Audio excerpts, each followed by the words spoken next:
The Horrible Gamers podcast may contain content not suitable for all ages. Listener discretion is advised.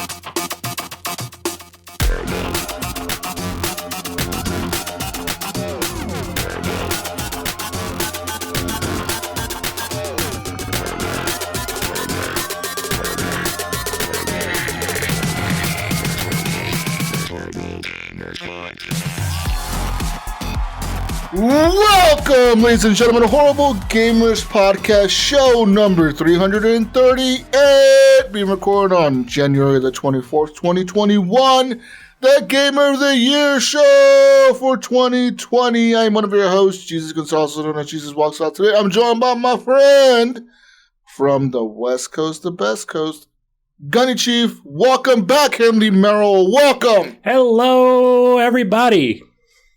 Hi. How you all doing? I'm doing mighty fine. How you doing? I'm doing good out here on the West Coast. Good. The West Coast, the Best Coast. Yeah. And from not the West Coast, the Best Coast, and somewhere in Little Ohio, which is not quite the East Coast, but it's not quite the Midwest. It's corn. It's like a quarter halfway between Midwest and East Coast.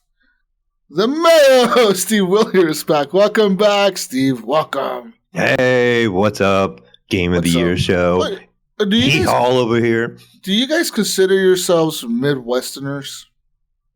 That's what they say around here. Yeah. Middle America. East Coast. Yeah. Because you guys aren't East Coasters, right? You're not on the coast. No, we're technically not East Coast, but we are Midwest. But I always say I'm on the East Coast because we go by Eastern Standard Time. You guys are fake. Yeah, we try. You're on the east side of the Mississippi. We want to be associated with the coast. We want to be along the East Coast, but we're not even good enough to be that. We're just like the Midwest. There's no ocean over there, is what you're saying. And it makes no sense. If you look how far Ohio is on the on this side of the map, why are we the Midwest? Yeah, you guys are pretty far, but I mean, still, you're not near the coast though. Like, it's just you guys are fakers. 9 hours. Yeah. That's still like 8-9 hours away, man. That's a long way to go to the beach. Yeah. Come on. That's like driving the length of California, I think, right? Just go down to the creek down there in corn country. You're fine. That's right. We got lakes. We got the Great Lakes up here. We got Lake Erie. They don't count. That's not even close to being an ocean. That's like a fucking lake. It's like a pond. Oh, whatever. Anyways. it's our ocean.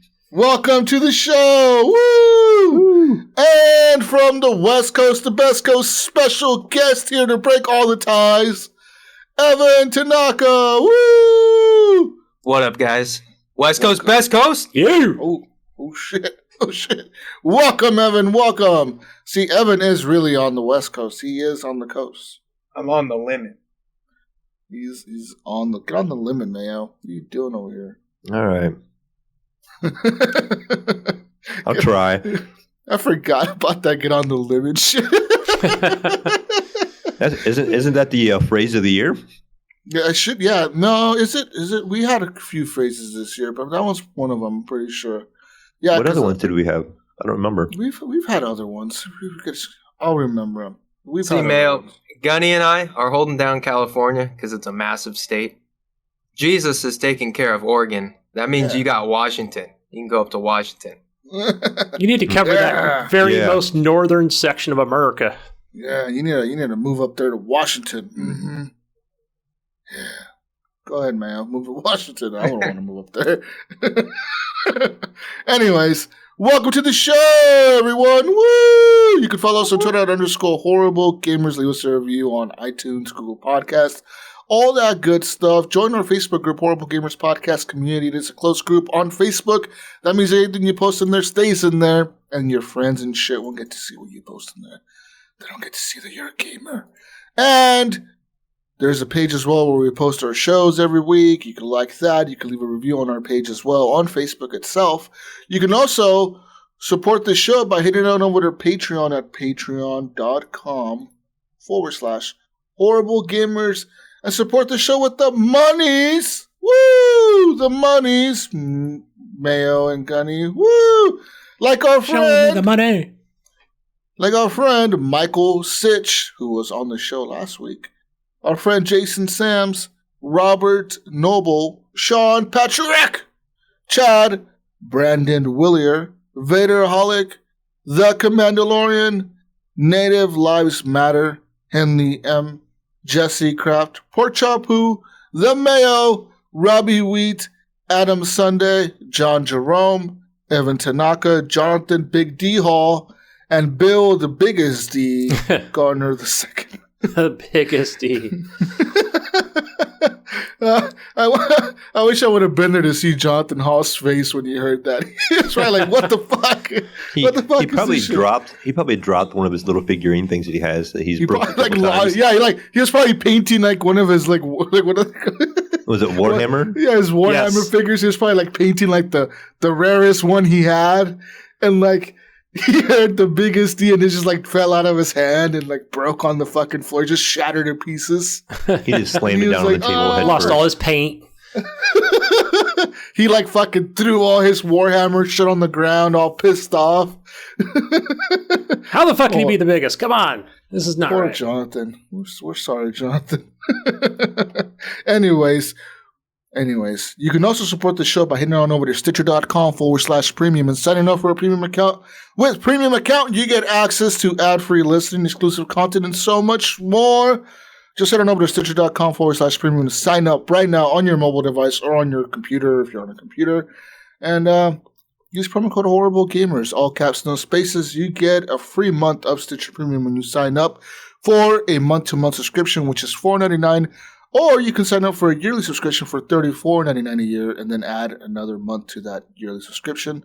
So go ahead and sign up today at Stitcher.com/premium. You can also support the show by heading on over to our friends at Redbubble, where we have merchandise that you can purchase, such as a shirt, like Evan is wearing today, a nice hoodie, because it's cold outside, a nice blanket, Mayo, some coasters, maybe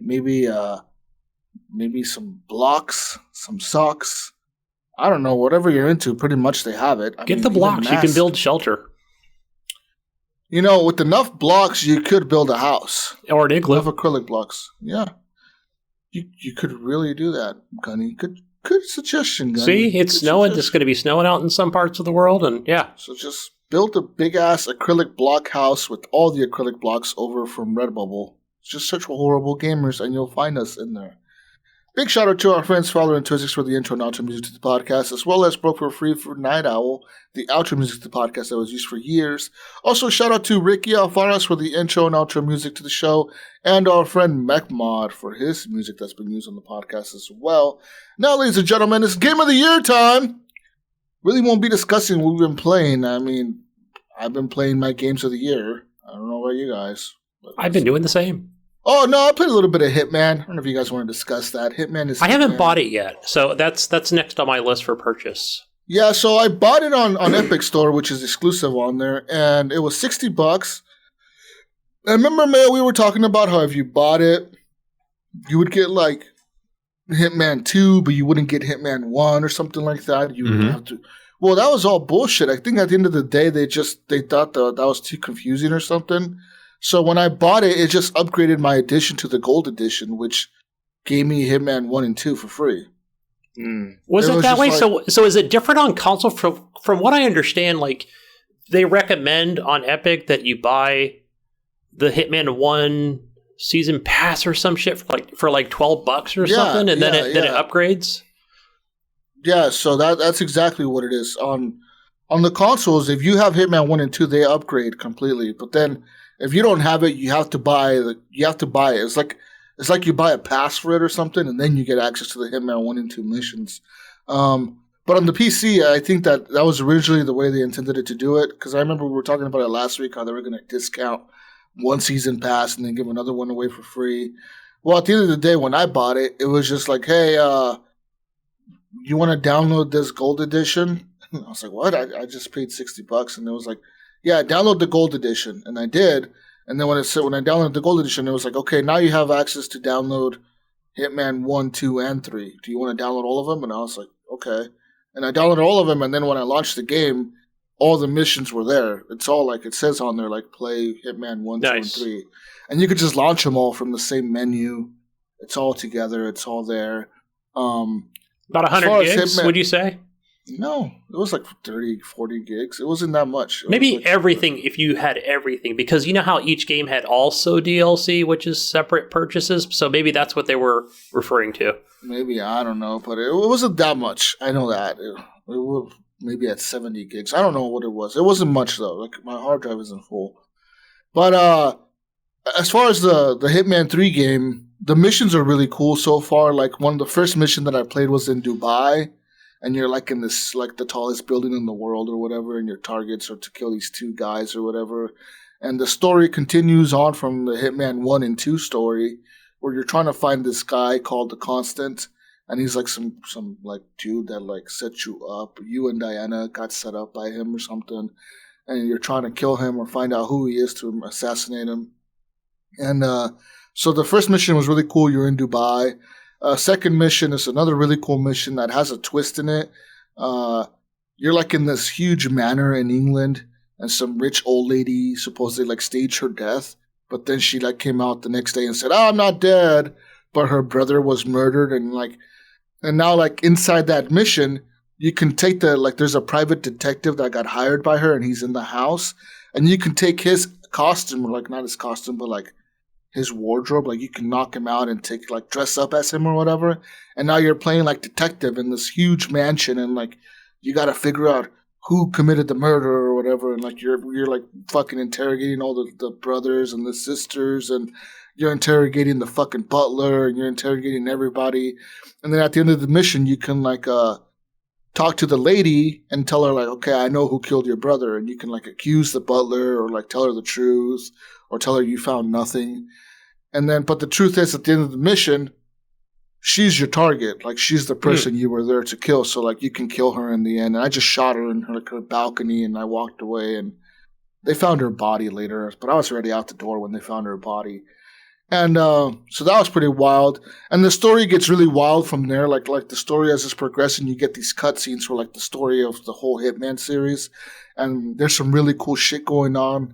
And now I'm in this one mission where I'm actually having to find other hitmen that are in the map, hidden in the map, and they're dressed up in disguises as well, like me. They can dress up in like as a security guard or as a bartender or as a patron, and like you have to find these people like in this club, and there's like 8 of them, and they're all hitman agents like you, and like you know them all. So like it's like as you're walking by, you can like hear them talking on their earpieces and shit, and it's like, oh, okay, that's agent whatever, and now your job is to kill him, and you got to kill all 8 of them or whatever, and you got to find him in this huge warehouse like underground club type thing, and it's like a bunch of music playing and bars and people are dancing and shit's going around everywhere, and it's hard to kill these motherfuckers because they're out like walking around in the huge crowds, and you're like, fuck, how am I gonna kill this guy? You gotta wait till they go to the restroom or right? Something. You gotta like follow them around and kind of see what their pattern is, because the thing about Hitman games, all the AI, they all have like a pattern that they follow usually. And sometimes if you do something, it'll trigger like them having to go to the restroom or them having to walk away to the side or something. and put a laxative in their food or something, right? And, like yeah, and classic. This mission, like 4 times now I failed just because I get impatient. Like I'm following this guy around, right? And he's just walking back and forth. And I'm like, okay, this is my opportunity. So I just pull out my pistol and I shoot him in the head, and I put my pistol away real quick. And like 10 people witness me do that. They're like, hey, motherfucker, you just shot that guy in the head. What are you doing? And everyone's screaming and running. And I'm like trying to run away. And I run away and I fucking knock a guard out. And I take his costume or whatever, his outfit. And I'm dressed up as a security guard. And then they find his body. And I'm just trying to run away and switching costumes left and right, trying to hide. And, but it's funny because all these people, like that are the hitmen, they're all talking to each other on their headsets. So, like, if one of them goes down, they're like, agent, they're trying to call each other like, hey, oh, fuck, he's down. He's like, oh, fuck, we're down to 6 now. Like, you guys need to be careful. You know, this Agent 47 knows you guys are there. He's trying to hunt you guys down or whatever. So, like, they're all trying to get together to kill you and shit. And they could recognize you no matter what you're dressed as. You can be dressed like a security guard or as a bartender. These other agents will recognize you or whatever. So, your goal is to find out who they are before they find out who you are. And that mission is kind of hard, but it's really cool. I like that dynamic where you're trying to kill these other hitman agents or whatever. But that's cool. That's I can't wait to play this because for me, like when I go to play that mission, I can already tell you that I'm going to try it at least 10 times. Then I'll be like, fuck it. I'll just go watch the YouTube video on what's the best way. And then he puts it on easy mode. Yeah. See, that will be the easy mode, right? I know exactly who to go after. It's really hard. Sequence. It's really hard, but there's different ways to get into the club. I figured out 2 of them. And one of them, you could just walk right in with this dude or whatever. If you give him like his medicine, he's looking for like some drugs. And he's like, you got my medicine, bro. And you go and you find these pills and you give it to him. And he's like, I'll get you in the club. And I was walking right in with him. But then the security guard at the door is like, hey, I need to pat you down. And I'm like, oh, fuck, I got like a pistol on me. I can't let this guy pat me down. He's going to fucking like freak out. And I was like, oh, I'll be back. And so I just went around the whole club and I went to like the back window or something and like I fucking broke in there. So you hid your guns in the, in the umbrella thing, right? It's like, yeah, you can put your guns in like a trash can. But I need my pistol because I need to kill all these fucking hitmen. So I was like, I can't go in there without a gun. You know what I mean? Like, these other hitmen, they have guns. And so I assume it's like the last 2 where you get at least one smuggle item. Yes, you do, but the only way to get a smuggle item is you have to beat the mission first. That's right. And then once you beat the mission once, then it kind of unlocks different things you've done. It'll unlock like a different starting point. Like instead of starting in the front, you could start actually inside the club, and you start as a bartender inside the club, or you start off as a DJ inside the club. Like the more things you do in each mission, the more big starts you can unlock, and the more types of smuggled items you can unlock to take in there. You know, so I usually go with a lockpick. That's what I normally pick. That's usually the best one. Lockpicks, because doors are always locked, or lockpicks and pistols is what I usually fucking put in there. Like a silenced pistol, man. That shit is one shot to the head. The person's down, and you just keep walking. Yeah, just go hide behind a corner for 5 minutes and wait until everybody forgets about the whole situation. And but the game is really good. I recommend Hitman 3 if you're looking for, if you're a fan of the Hitman series. It's Hitman. The formula hasn't changed, and it's the same like Hitman 2 and 1. If you didn't like Hitman 2 and 1, then this is not for you. But if you like those games, then this is for you. Anyways, that's all I played this week. I don't know if you guys want to discuss anything else you played this week. And who the fuck is this? Anyways, anything you guys have played this week? No, nothing I want to elaborate on at least. Not so much for me. I did play a little bit more Cyberpunk today after that patch. Oh, whoa. What is going on here? Who is this guy? What the fuck? What the fuck is going on? What the hell? What's up, Ryan? What the hell is this guy? The Canadian is breaching the American show. I heard you talking shit. This is Video Game 2020 here. We just started. This is American show. Are you guys doing Game of the Year this week? No, we're not doing Game of the Year this week. No, normal episode, Ryan. It's fine. What is going on? Where's the Game of the Year show? Oh, that's what I want to know. We recorded that already. I'm in Canada. Trust me, I'm not leaving Canada. Ontario. I ain't coming to your crazy side of the world. Anyways, I thought you guys were doing Game of the Year. I just wanted to pop in and say hi. Love you guys. I miss you. Love you too, man. We're just fucking with you. Gosh. You bastards. All right, have a good show, guys. Later. Going, Ryan. Later. See ya. So, Cyberpunk Gunny, did your performance improve after this patch? I didn't really notice anything because I didn't start any missions. I just ran around the world. So it's not like I didn't see any improvements in quality of video. But what are you talking about, bro? No, I don't even know if the patch downloaded or not. I assume it did because I have it set on my Xbox to auto download or keep the game up to date. But you played it on your Xbox? Yeah. Oh, okay. I purchased on there. I game share with Ryan, man. I got to play on the Xbox. It would be nice to also own it on the PC. I saw that it was like half off. I'm like, oh, I could play in 144 hertz on my monitor. That would be let nice. me just step right in. I noticed a performance improvement on my PC. Ooh. Did you? Yes, Really? I did. Yeah. Now, was there always a VSync option? Or did I just completely miss that? You probably missed it. Okay. I don't know. When I first booted it up, because after I beat it, I took a little break. And when I went back to it after I downloaded the patch, I was like, oh, damn, like, it was running kind of weird. I was like, what the hell? Like, and I looked at my settings, and there were a few settings that were, like, changed. And I was like, So I went through and combed through all the settings again.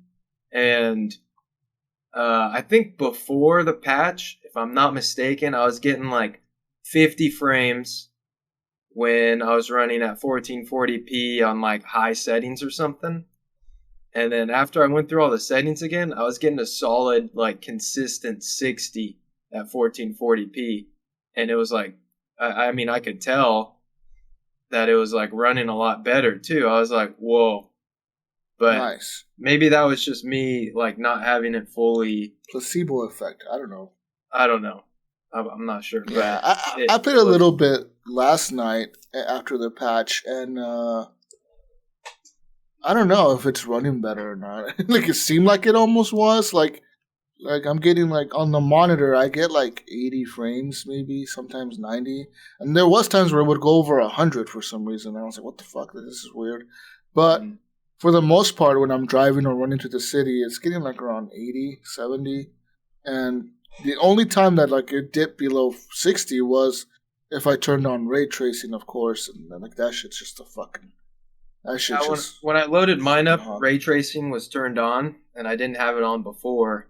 Yeah. Which was kind of like what made me, like, go through all the settings again. And then once because I turned it off, and it makes a huge difference. And so then I was getting, I think there was I could have swore that this was different, that I was able to lock my frames at I was able to lock my frames at 60 this time around, because I don't think I was able to do that before the patch. I think you were. I think before the patch, you had the option of locking it at 30, 60, or just having it uncapped. Yeah, okay. So basically, if you were only getting, say, 50, it could only reach 60. It just wouldn't surpass 60. So that's kind of how it works. Like, so if it has some extra horsepower or whatever you could call it, it's still not going to use that extra power to go past 60. It's going to stay at 60 or below. Yeah. So maybe you were running at 50 or 55. It just doesn't pass 60. Disregard everything I said, but I am running at 60 frames a second now, and it's nice. Yeah, that's good. And I would suggest, like, if you have a higher refresh rate monitor, just to turn off VSync and let it go as high as it can, because you're probably not going to get hit to 144 anyways. But yeah, see, I don't know. I'm forgetting all the settings now, but once I turned VSync on, it was locking at 60, and I don't know. It wasn't. I didn't really get anything above. Like I said, like through my whole first playthrough, I was at 50, like a solid 50 consistently, and I was like, "Damn, I really want that 60 though." And then now I have it, so I don't know what changed, but I'd like to know. I know they did improve some of the VRAM usage and some of just the RAM usage as well on your PC. So I know they did some improvements to the memory usage across the board. Maybe something to do with your video card. It just improved the memory usage and it works better. I don't know. I'm sure what they did on the console side of things had probably nothing to do with graphics, because I thought maybe I would also, for example, Assassin's Creed Valhalla, after a week and a half, they gave you the option to go to 60. Right, so where it's normally locked at 30, and so I thought, oh, that's cool. Like, at least maybe and there's no option for it, so I don't even know what the FPS is on console. Where any of my devices that I have, I don't have anything that's more than 60 for my current television. So I don't know. It still looked the same as far as frames. Whether it's probably running anywhere between that 40 and 60, I have no clue. But it looks good though. Still looks good. They probably just fixed missions and stuff. Consoles. I know on the consoles, on the PS4 and the Xbox, they did a lot of performance enhancements with the AI, with the crowds and shit, and how different the crowds look, and they try to do a lot of that. Where like people were bitching about how the crowds all looked the same, or there was not enough. The crowds, there wasn't any crowds. The streets are empty. So I think they did a lot of that, where they added more NPCs to the streets and more like variety of NPCs and how they act and the T-posing. They try to fix all that. I think that was the biggest thing. It seems like there's less. Depending on where you were at the city. It was, so, but I know that, like, I know a lot of people that were playing on the consoles were bitching about it being, like, very empty. Like, the city was... that's funny, Jesus, because now I notice it's a little more empty rather than when I was in the prologue. But maybe it depends on, now it depends on where I'm at in the city. Maybe there's less. It might be. No, because it does depend when you are in the city. Like, of course, the more you get to the center of the city, like the downtown, the more people are walking around. And obviously, the closer you get to the edge of the city, like, there's not that many people around there. But yeah. Anyways, that game's too good. Cyberpunk. Anyways, are you guys ready for Game of the Year? Yeah, I'm ready. Let's do this. Let's do it. Did you guys do a top 10 or top 5 or top 20? What did you guys do? I have a top 10. I have a top 10. I tried doing a top 10, but I only had 8. It's hard for me to do a top 10. I'm like with Evan almost. Like, I have 8. I'm like scrambling right now at the last minute to try to think of 2 more games that I played that I really like. I'm like, I don't know. This is hard for me, guys. So since me and Evan only have 8, let's let Gunny and Mayo go first with their top 10. Is that what we're going to do? Are we going to start from like 10 and then just name each one? Is that what we want to do? Well, but we're going to go to the categories, but I want you and Mayo to first go to your top 10 and 9, and then me and Evan can catch up. All right, we'll give you guys, you young people over there, a chance to catch up. You know, us older two here will lead the charge. But my number 10 is actually a game that came out toward the beginning of the year, and I enjoyed it early on. It's still a pretty good staple in the esports community. It's a lot of streaming, and that's the online shooter Valorant. So it's an enjoyable game. You know, it's a nice new twist to Counter-Strike with the abilities, and they keep updating the game, and they're adding what you would call a hero, I guess. But it's just a really solid shooter. It feels very much like Counter-Strike with the abilities, and it teaches you about positioning and like where you want to be, and just being in the right place and the right angles and stuff like that, just like in Counter-Strike. And it's just a really well-made game, and it's I think it's going to be a staple in the esports community for quite a while yet, maybe as long as CS:GO even.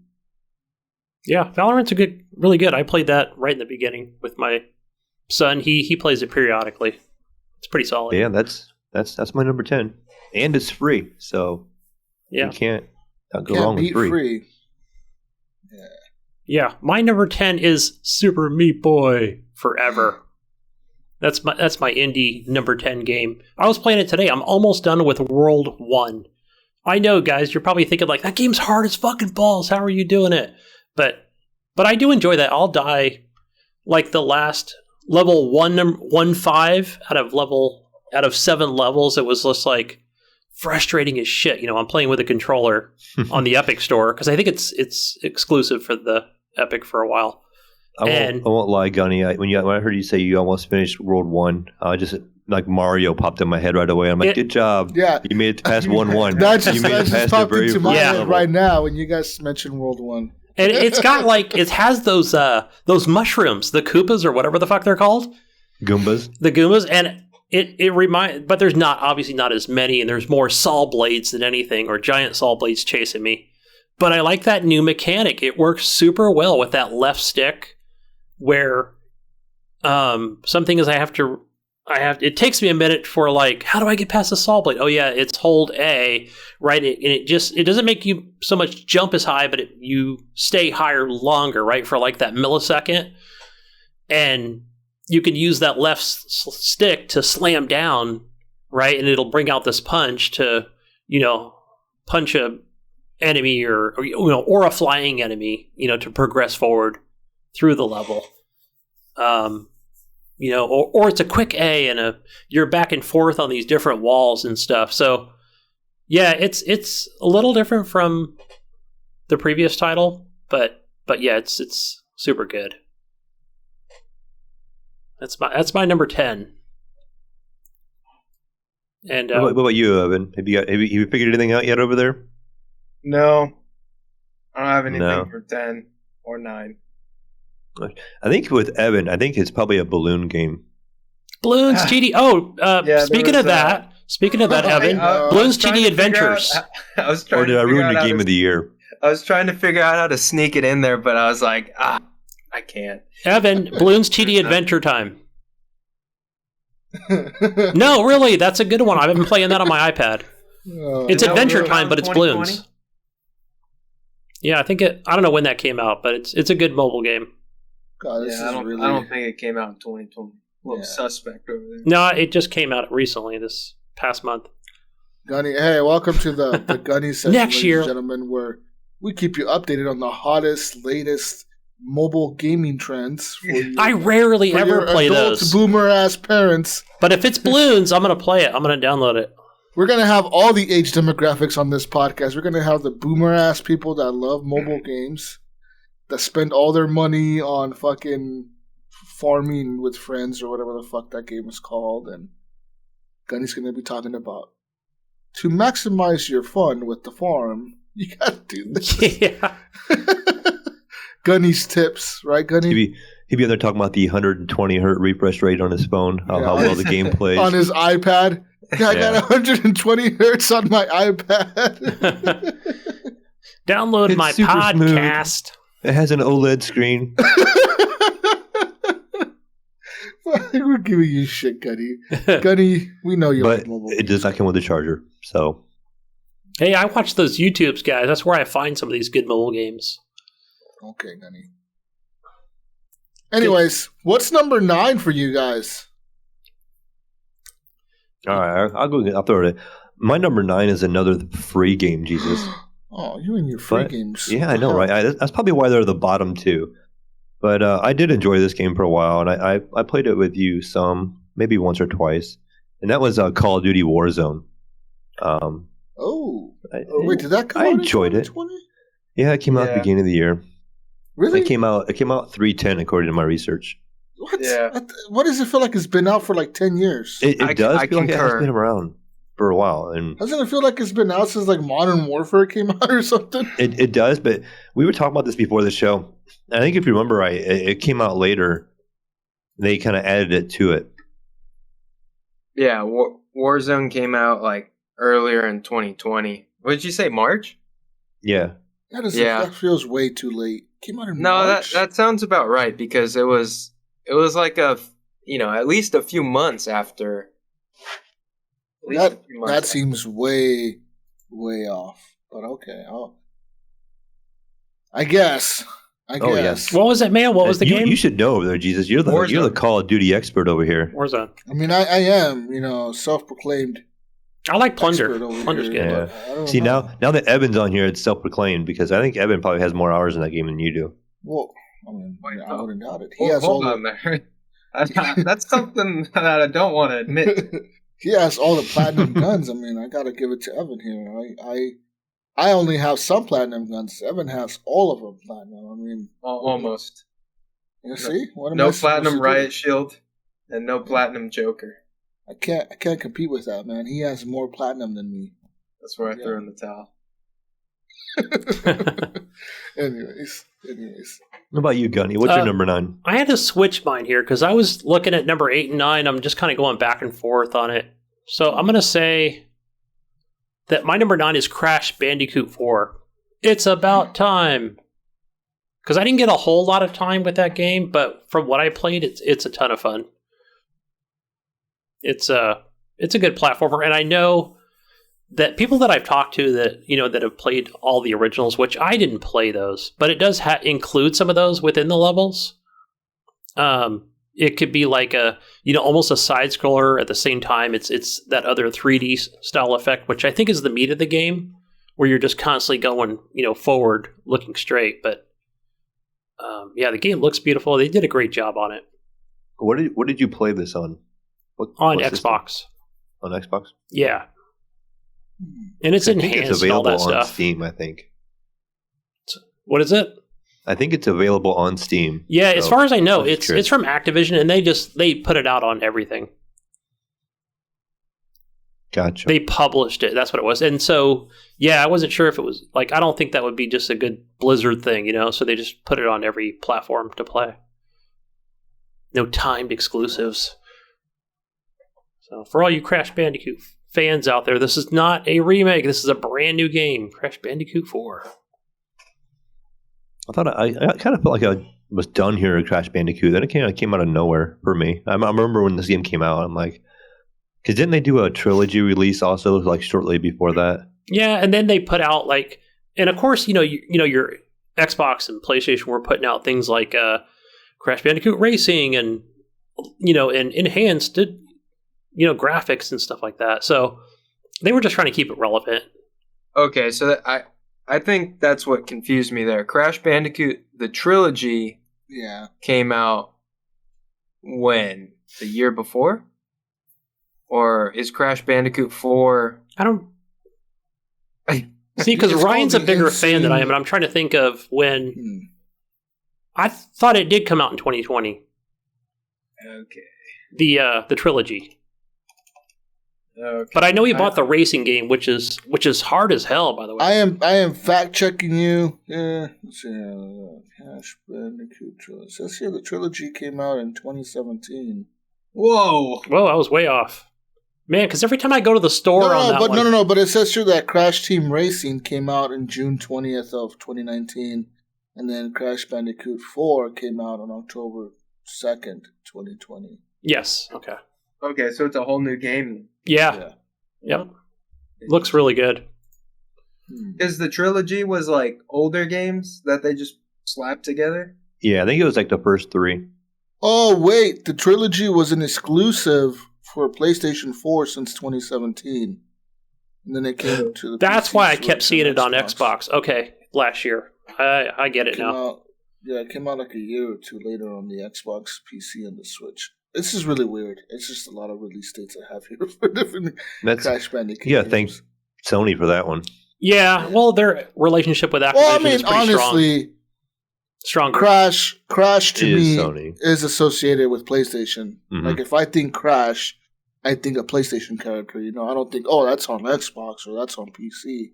I automatically think of PS1. Same with Spyro. You're right. Right. I think of PS1 or whatever.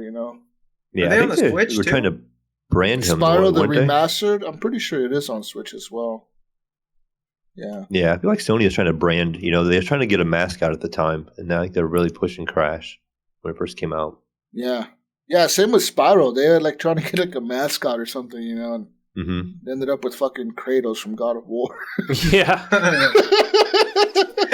that was somebody saying that we need a better, meaner, darker type of character. We can't have a cartoon character to represent our thing. We got to have somebody that has a little blood on his hands. This is the God of War. Yeah. Spyro. I remember Spyro and Crash being associated with PlayStation forever. I guess I do have a number 9, guys. Uh-oh, Jesus, number 9. You got an honorable mention sort of thing, or what? This is kind of a game that I forgot that I played, but it did come out this year. But it's a remastered, and it's sort of a trilogy of remasters, and that's Mafia. Yes, I never got a chance to play that. The Mafia remastered, the 3 games that came out. I don't like the 3rd game, but the 2nd and the 1st game were really good, and they really did a good job remastering these games. Now, when you play them, I'm not gonna lie, the mechanics are exactly the same as the old games, so they do feel what you say, a little dated, you know, like it doesn't feel like a modern type of shooter or type of game where you have cover and all that type. Like it feels like an old game, you know. But as far as the storytelling, it's just like we were speaking with Michelle Madison from VGO and stuff. Like the storytelling in Mafia is something that we don't see nowadays. You just don't see that type of adult theme style, like very serious, mature storytelling. You just don't see that nowadays. You don't see people being like racist in video games and shit like real, almost like real life almost. You know what I mean? You don't see that in video games anymore.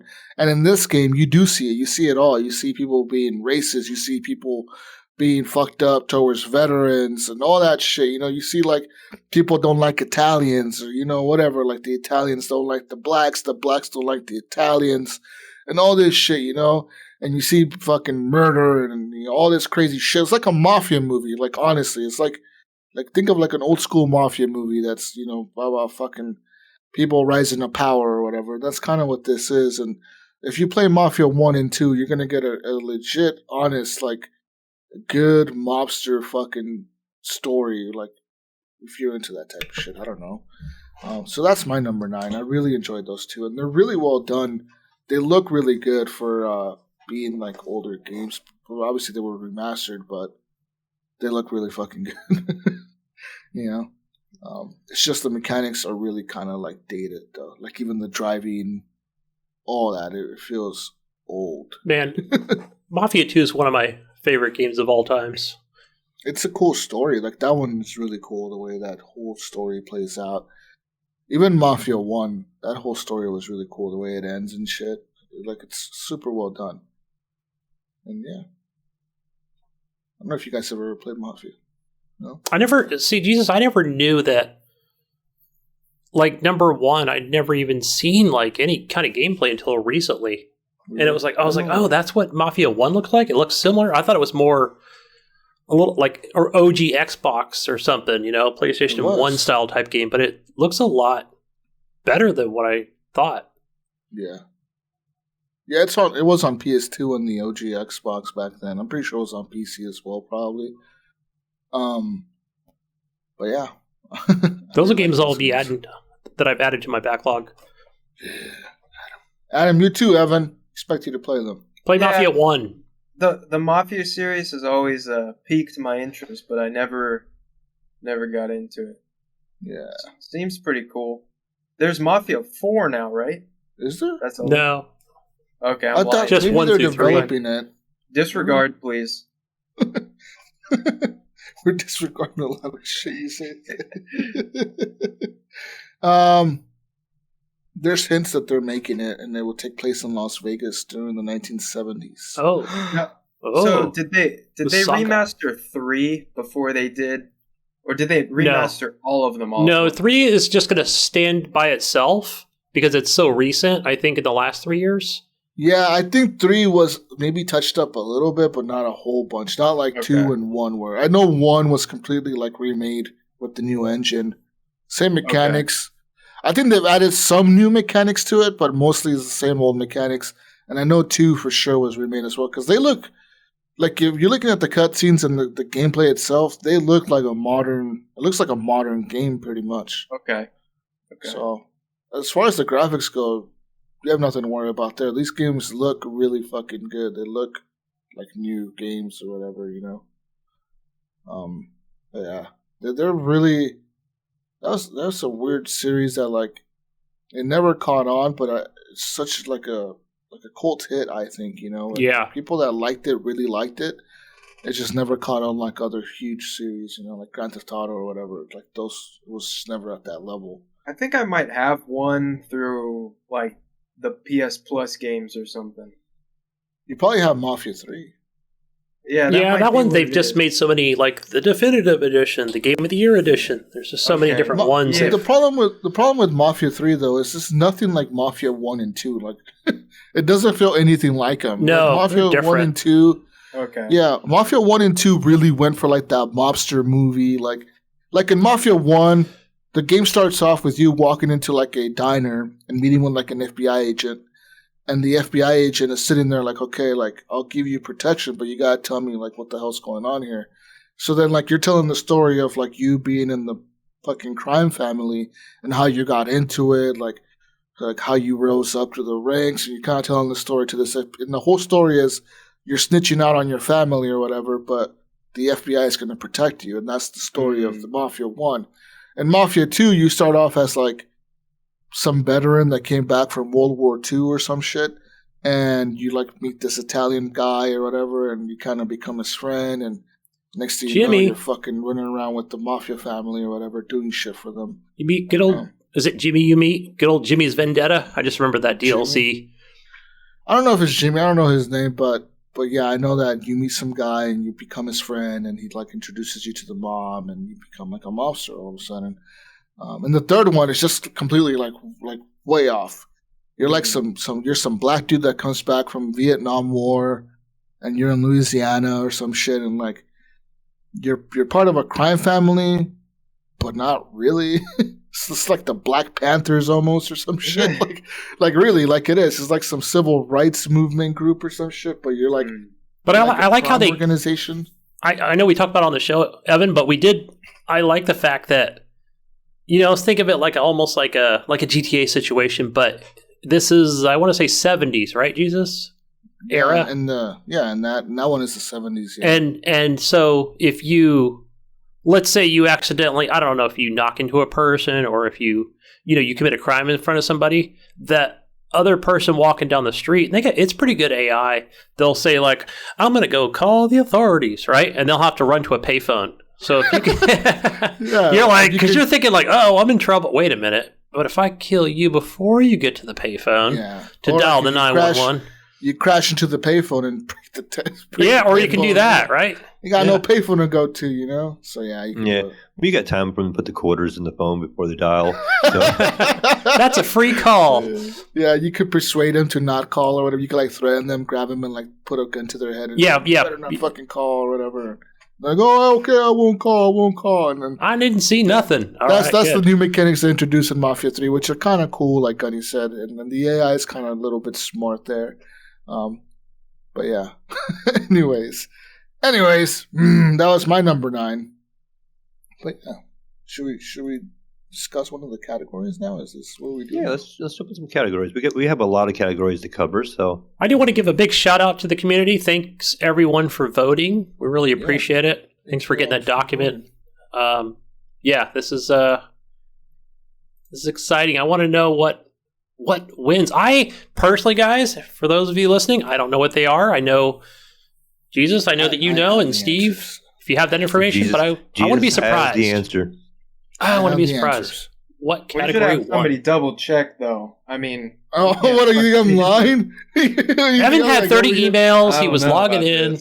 You think I'm over here just making shit up as I go? Warzone wins everything. I don't like this answer. I'm going to change it up. So we asked the community, guys. We asked the community. First question in the survey was, what was the best story?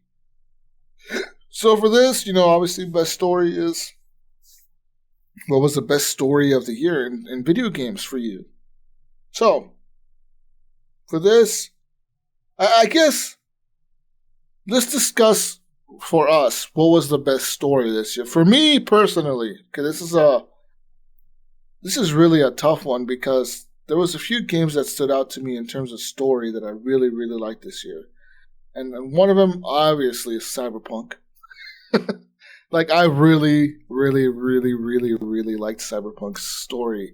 And I know you guys haven't beat it, but that whole, cheating death and, like, coming back into somebody else's head, and you're in somebody else's head, and how that whole dynamic with you and Johnny plays out, it's so fucking well done. Like, the story in that game, and some of the side quests as well, like some of the stories that I've experienced with like Pan Am or Judy, or what was that lady? One of the fixers, or like these stories that I'm experiencing with these side characters are so fucking good that it's hard for me to not have that as one of my top of the best story games.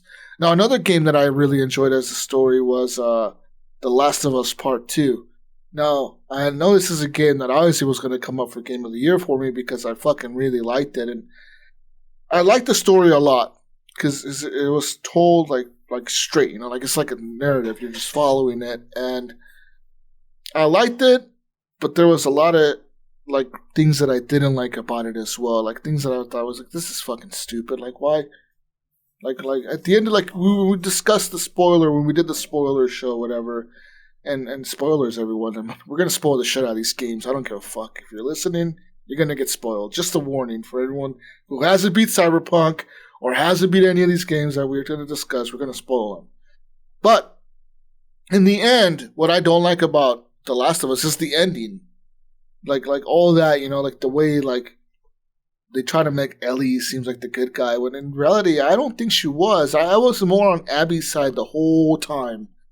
And that's kind of just my perspective. I really was on Abby's side the whole time. Like, I thought to myself, like, fuck Ellie. Ellie is the piece of shit here. Like, you know what I mean? Abby, I could get why she wanted revenge. Her dad was killed by this guy. Okay, like, I get why she wanted to go find and kill this guy. And she did it. And now fucking Ellie is coming over here and killing all her fucking friends and shit. You know what I mean? It's like, the one that really ended up getting fucked over at the end was Abby, I feel like, because Abby fucking lost everything, all her friends, the person she loved, everything. Everything was lost. And Ellie, I mean, yeah, I guess she lost everything too, because at the end of the game she had like nothing left, but fuck Ellie. I'm glad she lost everything. That's how I felt about it. I don't know about you, Evan, but that's how I felt about it, alright? Fuck Ellie. I'm on Team Abby. Alright? I mean, I don't know. The Last of Us 2, it's on my list, but it's I felt like they made the story and they're like, "Oh shit, it's only like 5 hours worth. Let's just have the same exact timeline happen again so we can add another 5 hours of gameplay onto the story." Like, I'll tell you, I think I talked about it before, but in The Last of Us 2, like, a big part of the story is you playing as Ellie and you're traveling from one side of Seattle to the other side of Seattle. And it was dragging on for me. I was like, damn, this is kind of lame. And I finally made it to the aquarium as Ellie. And I was like, all right, cool. And then, boom, guess what? You got to do it as Abby now? I was like, oh, come on. And that part just dragged on for me. I couldn't stand it. Like, that killed my momentum in that game. I hear that a lot. Yeah, because it was like, I think there was like three or 4 days that you travel across Seattle. And I was like, oh my God, this is dragging on. So I mean, I kind of liked it. I liked the twist where like you play as Abby. I was like, okay, I'm into this shit. All right. But what killed it for me, Evan, was the end of the game where now you're playing as Ellie again. I was like, wait a minute, what is this bullshit? I'm in California now. What is this?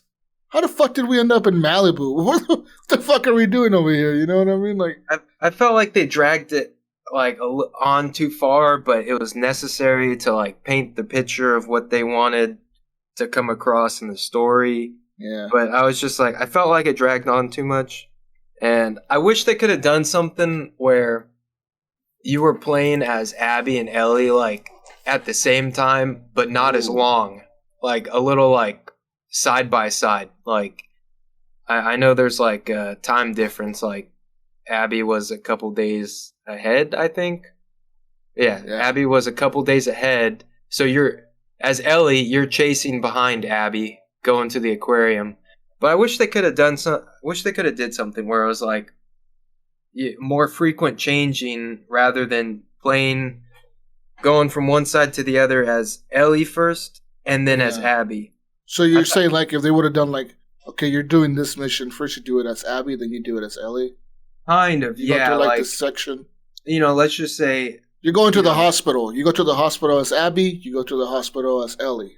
Kind of, yeah. Not exactly the same thing because that would be repetitive as well. But maybe like different parts of it or something. I don't know. I thought there could have been something more. And yeah, the ending was kind of like not satisfying. But I felt like they wanted that to be the message. Yeah, like the ending that part really dragged on for me when I was like, what is this? I'm in fucking California now. What is this shit? Like, fucking, I guess. But I like that they really put you in different, what do you call it? Like different types of climates and different types of like, you got to see a lot of different things, because in Seattle you got to see a lot of the ocean, a lot of rain, a lot of dark, gloomy and stuff. Yeah, and then in California when you got to that scene, it was like really hot. You can tell it was hot. You can tell it was like a warm area, Like, yeah, they're all sweating and stuff. Everyone's sweating and shit, and like the zombies look a little bit different because it's too hot or whatever. Like that shit was all cool, and I really think that the Last of Us universe,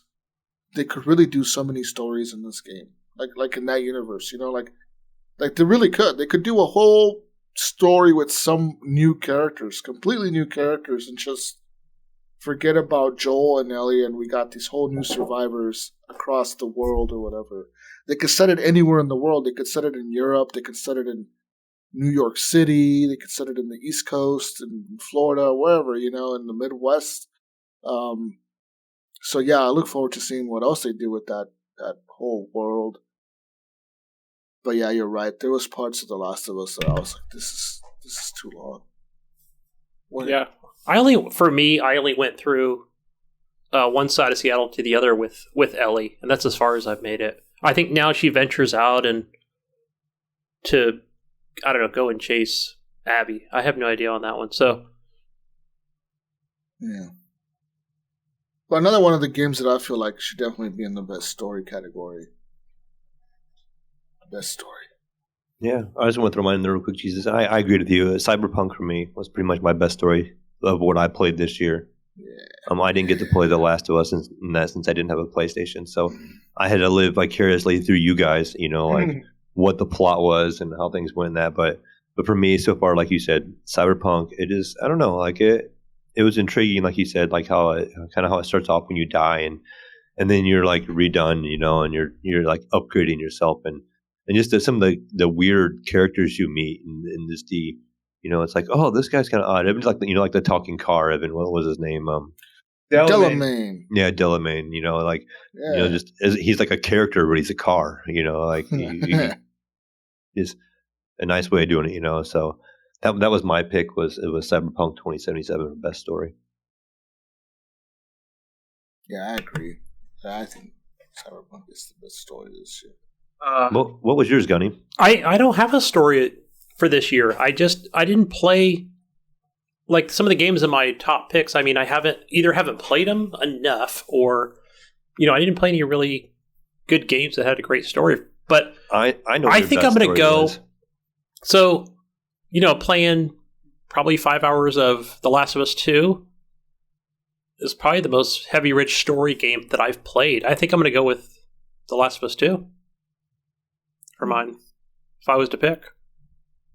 All right. Okay. My guess was going to be SnowRunner. I think his answer for every category is going to be SnowRunner. Best story is SnowRunner.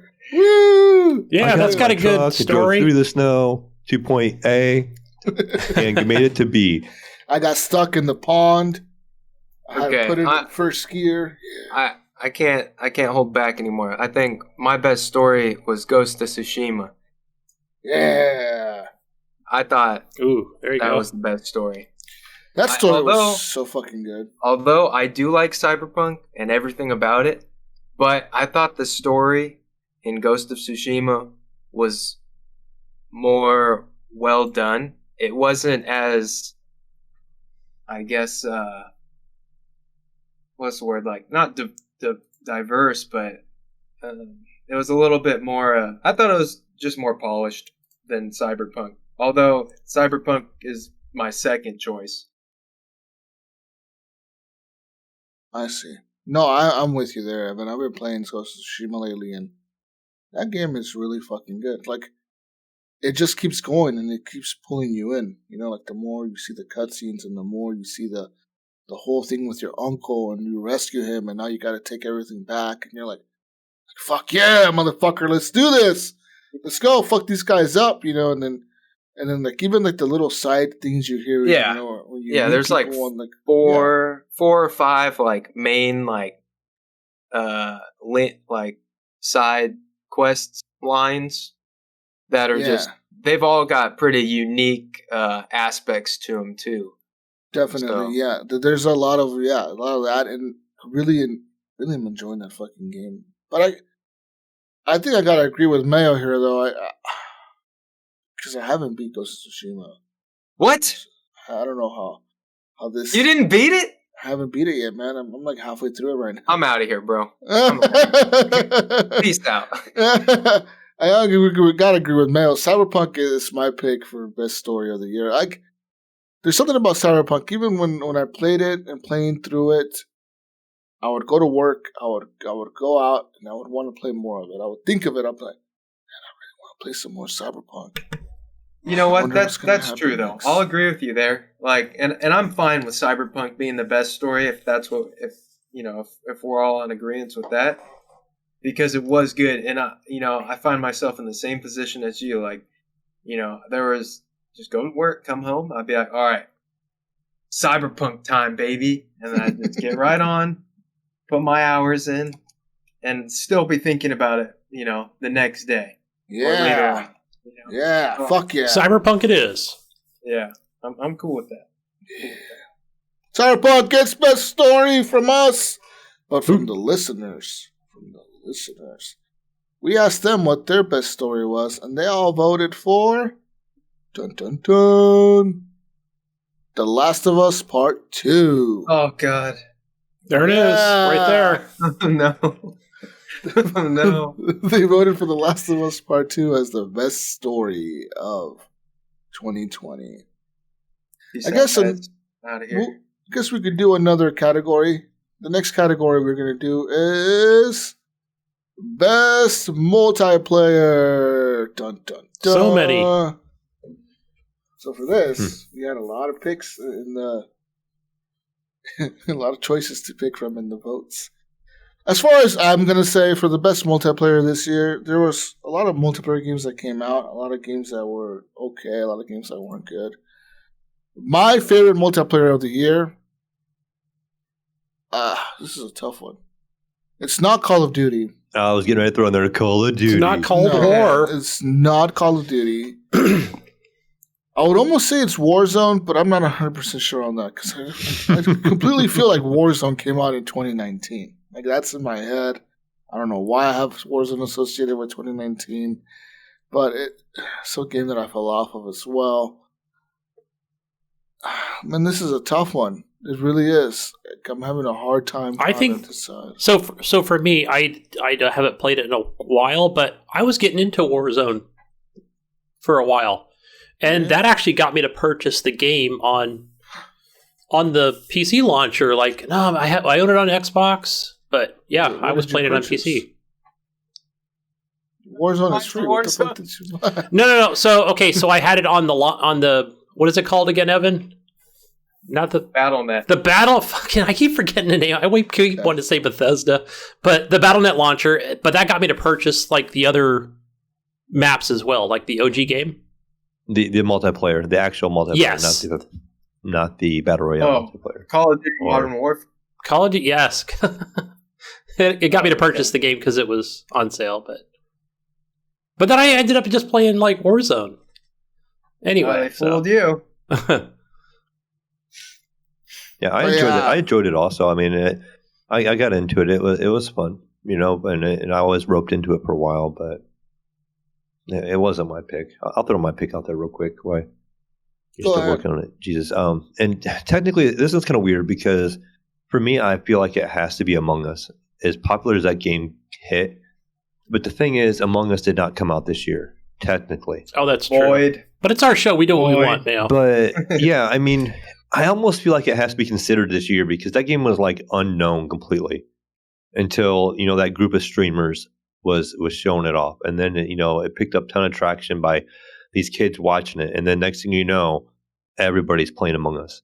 And we give it an honorable mention. What a great idea, $4.99, on Steam, free on mobile, and you can cross play that, and it just, it's the mental thing, you can make it the game that you want it to be. If you're just doing the text option where you're playing a bunch of strangers, not not as fun as playing with a group that you know.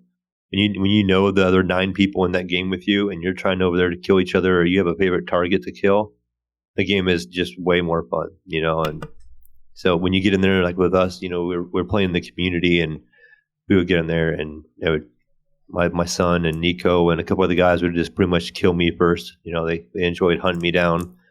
And yeah, fun with way more fun than with friends. And it just had that board game mentality. Like you were all sitting at a table pointing fingers at each other. You did it, I can't prove it, but I know you did it because you're suspicious. And I mean, everybody started telling everybody people were sus. That was popular for a while, and it just really grew. And I really just feel like the game just kind of hit its time. It did come out earlier. It just wasn't seen. And then it finally got seen. I agree with everything you're saying, Mayo. Now, I will tell you, I've never played Among Us. Mm-hmm. But it does look fun, and I think it was just like right time, right place kind of thing where it was, it's like a whole, all age groups can play it kind of thing. Like you said, like the board game is like a really good way to describe it. Mm-hmm. And it's easy to pick up. Like anybody can pick up this game and play. Right. Right off the rip. You don't have to know what you're doing. You can go in there and be like, okay, how do I play this game, people?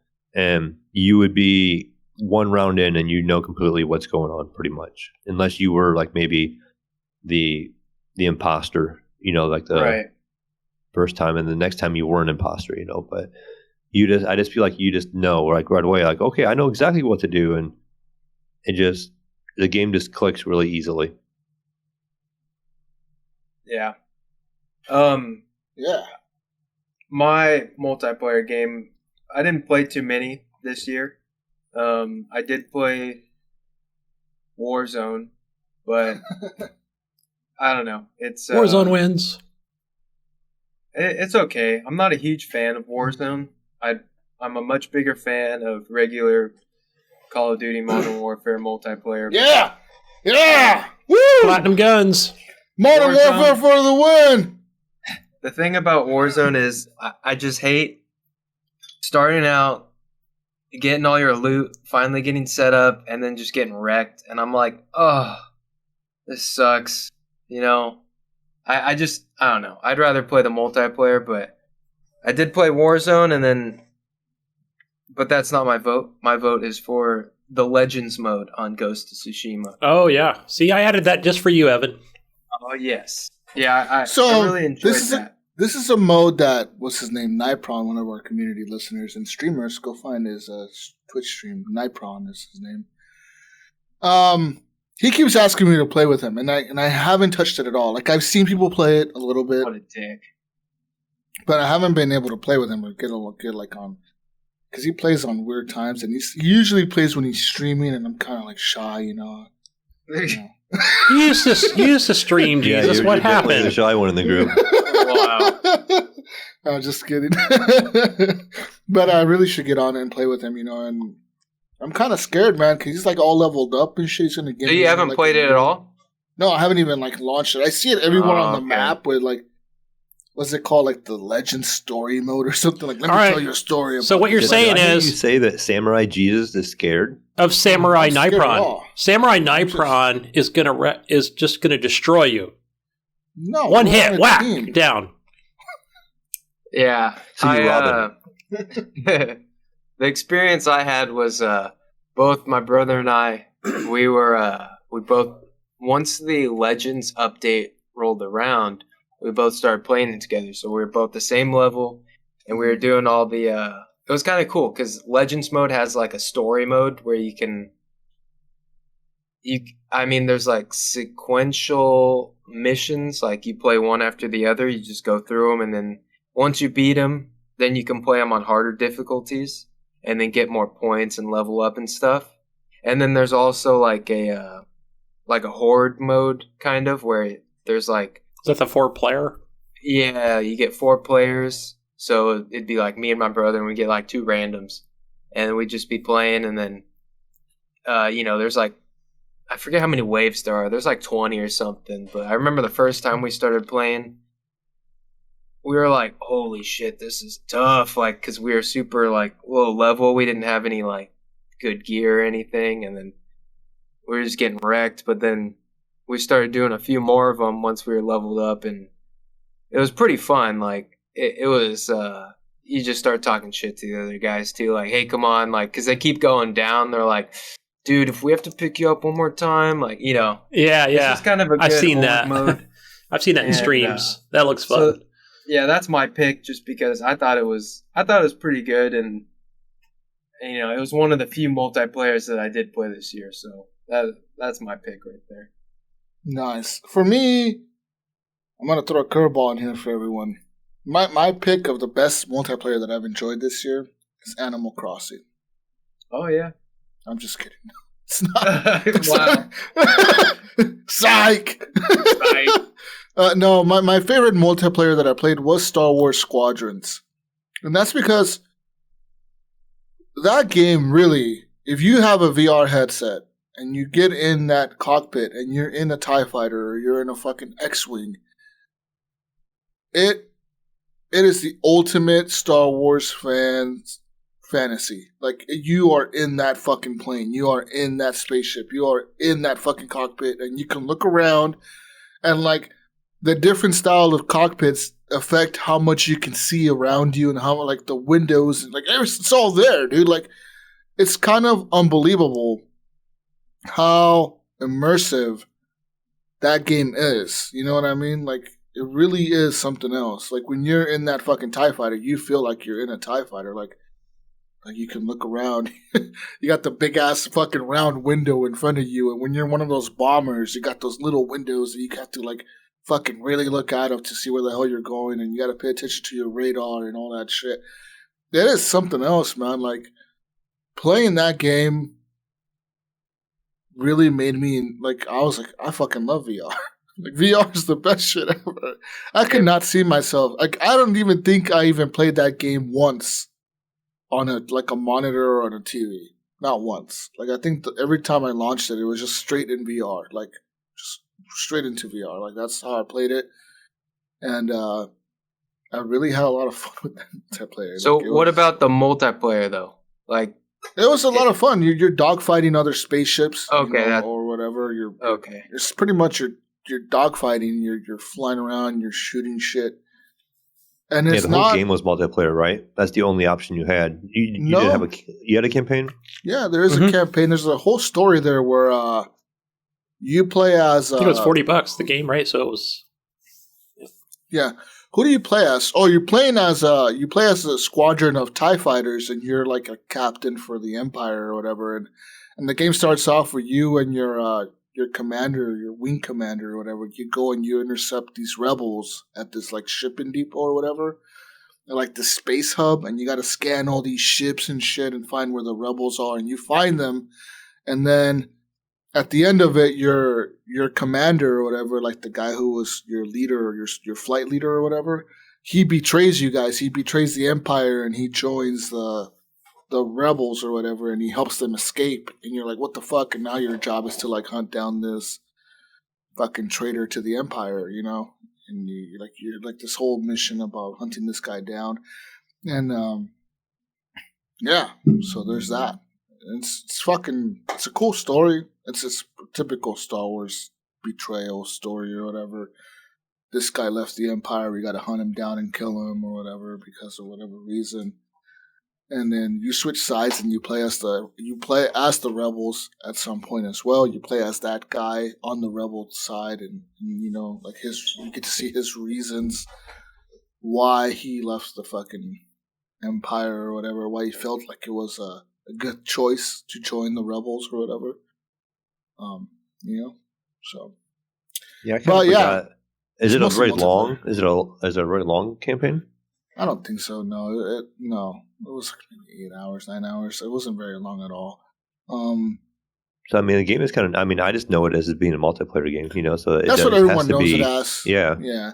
It's like what's that game? Star Wars Battlefront 2. Like everyone knows that as a multiplayer game, but Star Wars Battlefront 2 does have it does have a campaign, like an actual like campaign Mhm. to it. You know, there's a story there with that chick, Aiden Verzi or whatever, and there's a whole story there with that game as well. So like, I actually completely forgot about it till the other day when Brink was telling me, because Brink just got a 3070, I think, a new graphics card, and he was telling me how he went back to play that, and he was playing the story, and he was like, dude, he's like, this fucking campaign is pretty cool. I'm like, fuck, I completely forgot that Star Wars Battlefront 2 even had that. You Somebody know? was streaming it, and I was like, what is that? I was like, oh, yeah, Yeah, they had a I remember- campaign.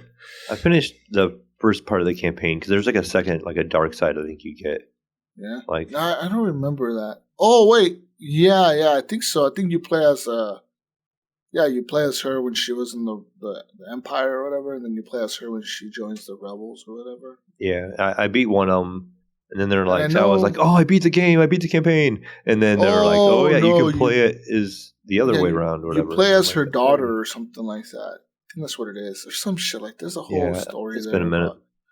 about her, and in the end you see like I don't know if it's not Darth Vader. Is it Darth Vader that you see in the end? It's either I don't Darth Vader remember. or Kylo Ren. One of them two come at the end and they kill you or whatever because you betrayed them or whatever the fuck. That whole story there, yeah. But as far as multiplayer, that's one of my favorite multiplayer. I don't know what to pick, guys. Mine is 7 Days to Die. Oh, that didn't come in this year. That's what I've been Like- playing. I'm with Mayo almost too, man. Among Us was really like something else, you know. That game really did it. That was a good big surprise. I'm going Hey, with that's- Among Us. Among Us. Yeah. Oh yeah, Team did you- Jesus what and did- Mayo over here. What did you pick, Gunny? What did I go with? I went with now that I've already kind of forgot. I went with Warzone. That's what I went with. Plunder mode. Yay. Sorry, Evan. You got outvoted. That's okay. For the community, we asked them what their best multiplayer of the year was. And they chose dun dun dun Among Us. Ooh, yeah. Yeah, See, that was there you go. overwhelming votes for Among Us. We must got a lot see through our Discord because everybody was playing it. The second place was Phasmophobia. That was a fun game. Also, it just I don't know, like you could play it by yourself and still enjoy it. I didn't feel like adding extra players with you changed the game that much. Like you could just go through and play it single player and do it.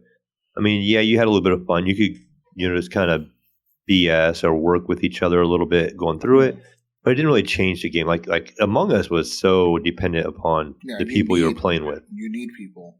Like, yeah, you just needed the people. And you needed people that were good at lying or people that were just good at arguing. And yeah, let's Yeah. just make the Can game. you imagine a bunch of lawyers playing Among Us? Damn. Yeah. Like- Nobody would like, ever a get bunch voted of off. Lawyers in there trying to play Among Us against each other.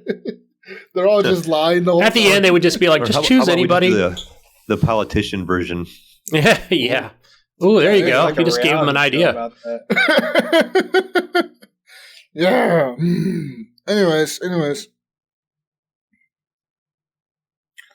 Anyways. I guess we'll move on now. Right? And we'll do our number 7 on our list. I thought we had Number 8. 7. Oh, 10 and 9. Oh yeah, we're at number 8 now. Fuck, huh? Shit. Oh man, Did I not have 8 games? Oh my god, what the fuck? You know what? It's okay. I actually had 7. I miscounted on mine too. Did you? Yeah. Jesus. Evan, what are you doing, bro? I had one that I wrote. The title of the game took up 2 spaces, so when I numbered them, I counted wrong. All right. Well, I'll throw mine in there while you're thinking over there, Jesus. Mine was Watchdog Legions.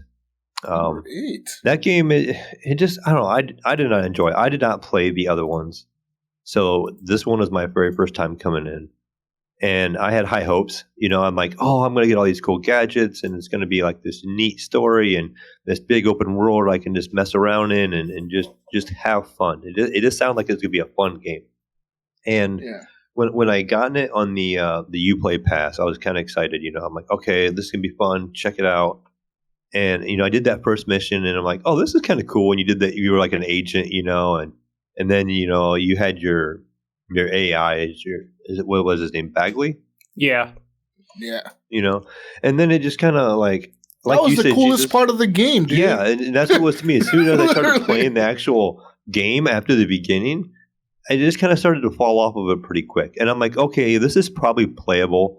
If I had paid full price for it and I wasn't playing it on Uplay Plus, I could probably work my way through this game and maybe continue playing it. But then the biggest mistake ever, they released another game a week after that one, from the same company, and both of them were large games. And I just dropped because I was excited for the other game, and I dropped Legions, and I never really had a desire to come back to it. Like I just let it go, and that's kind of why it fell at an 8 number for me. I mean, it was definitely a top 10 game. It was a very anticipated game. It was still a big AAA release, and I do know it's like a big game, and people can get lost in it. And I'm sure there's a lot of fans out there that do love the Watch Dogs series and have played all of them and enjoy it. And but for me, like you said, Jesus, the lack of a main bad guy, protagonist or whatever, just kind of killed it early on too. I'm just kind of like, what's going on here? And there's not really somebody to hate. It's just kind of like, okay, what's, not just that, but there's really nobody to root for, like, yes, you're rooting for DedSec, and your DedSec, I guess, is not like they're trying to make it to where like it's kind of like Anonymous almost, where Anonymous isn't a person, it's a group. Like Anonymous really isn't. Like if you look at Anonymous, it's not one person, it's a bunch of people that are anonymous, and that's kind of what DedSec is. And I think they were trying to get that message across. But I think that Watch Dogs 2 was way better. Way fucking better in every way, shape, or form. Like, just the vibe, the tone, the aesthetics, the feel of the game. Watch Dogs 2 was way more upbeat and more like happy-go-lucky type shit. Like it felt better. It felt funner. I don't know. You don't like this this darker version of it? I see. No, I don't. I mean, I liked Watch Dogs 1, which was like this. But this is like they try to mix Watch Dogs 1 with Watch Dogs 2, and they just kind of dropped the ball big time because, like Mayo said, there's no character to hate and there's no character to root for. So, so like whatever. So okay, I don't know yet. Like, okay, I'll say this: Watch Dogs Legion is not on my top 10 list. I think only because I'm only 4 or 5 hours into the game, but I really enjoy what I've been playing, like as far as the combat, the driving, the whole driving on the left thing, mate. I don't give a fuck because I can just drive on the right. I can drive on the sidewalk, mow people down. I don't give a shit, right? Just like work, right? Just like work, just like my driving job, man. It's like balls to the wall. I'm out of here. It's just I like what I'm playing so far. But again, I think how would you even say like how this story is? I get it, where Bagley is like kind of giving you little hints and things of like, hey, go get a construction worker to help you out. And what did he tell me the other day I was playing? He said a barista, which I'm like, did he mean a barista? Like, is it just a different pronunciation from England? Like the people that make coffee? Is that what he's talking about? Like, okay, I don't know where to go to get a barista, but he said some way they'll be useful. So I'm like, okay, I do like. I know. I'm just kind of looking at it like Bagley's like the main person here, And once in a while, as you guys know, spoilers for you are getting one of the main ladies that do pop up where she's in a different location, like she's from the original like trailer, saying, "Hey guys, good job over there," because now you've kind of compiled a team of like 4 people in your base, or your little hideout. And so there is some story elements to it, but I get it. There is no cohesive story to it, but I'm enjoying it. Maybe I'll have a different opinion, another 6 hours from now, to be like, fuck, man, I'm like switching over characters, and you guys know how much I don't like games like that. Yeah. Mm-hmm. But again, it's open world. That's what I love. What did you think of Watch Dogs Legion, Evan? Well, I didn't play it, so okay. Yeah, I have no opinion. it's a very like man, I'm just with Mayo on this. I don't like if it was in any spot on my list, it would be probably on this spot, like with Mayo on number 8, because like I like Watch Dogs as a series. I really do. Like I was so hyped for this. And then Mayo's right, they kind of dropped the ball. Like on top of that, the release date, like it felt like they just released it to like try to hit that holiday window, and they it doesn't matter. We're releasing Assassin's Creed in 2 weeks or whatever. It was a week, Jesus, we're going to release this right away. Again, I have to try to defend some of this. Doesn't this feel? Because this is something I just thought of. The recent mission I did, where I had to go in and, hey, you can hack this camera to go to that camera, and then this is your objective, and you need to download these files, but you have to physically be there, obviously, because it won't let you do it via camera. And it's like, all right, cool. And it's nighttime, and I'm going through. You know what? It brings me back to those days of Splinter Cell, like Splinter Cell Conviction. I'm like, oh, this is so cool, right? I can crouch, I can hide behind cover, wait for the guard to move by. I can put him in a chokehold, right? But I can't move the body like in a traditional Ubisoft game, right? Like an Assassin's Creed style type thing. But if I can get to that door quick enough without anybody seeing, because the AI is stupid. We went through a whole console generation without a Splinter Cell game. I know. See, and I feel like maybe that's what it is for me. It's almost scratching that itch, right? Because I'll be outside a base and they're going, hey, they're giving me little hints, the game or Bagley or whoever the fuck ever, right? And they're like, hey, you can use different tools for this. Maybe the drone's better. Maybe use shot grenades or whatever it might be. And I'm like, all right, cool. Let me go back into my inventory and I can switch them between different characters. Yes, some have better traits, as they call it. Just like I said, being a different profession. So I don't know, maybe that's what's doing it for me. And I'm not really caring for the story either way, if there is one. Just know what I'm helping. The dead second I'm helping bringing England back to where it should be. Brexit, yeah. Set it free. Set England free, mate. Gunny, so speaking of that, I mean, that was pretty much my number 8 as well. I'll be with Mayo on this. Team Mayo, Team Jesus. Mm-hmm. What was your number 8, Gunny? My number 8 is, Deliver Us to the Moon. That is a game I finished. Oh.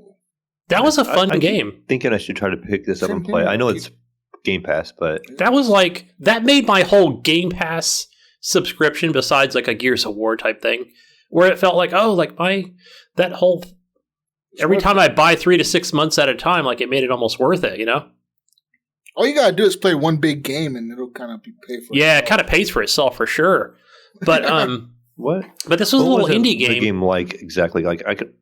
I remember looking at it, and I'm kind of foggy on it. I just remember seeing. Is it a walking simulator? Because that's what it seemed like. It's a walking simulator, but it's also, I'm going to say, light on the puzzles. It's nothing too stupid, crazy. You have to. You gotta fucking rearrange these rocks to fucking make the moon fucking rotate a certain way or some dumb shit. There's some of that, right? But it's nothing too ridiculous. And you guys, you know me. You got the community knows me. The people that listen to me know me. That I'm like, fuck. If it's Gunny mode, man, he probably went to YouTube and watched a Let's Play to figure out the puzzle. I don't. Gunny, did you turn on baby mode to play this? No, I don't think. There's no options for easy, medium, or hard. So, just baby.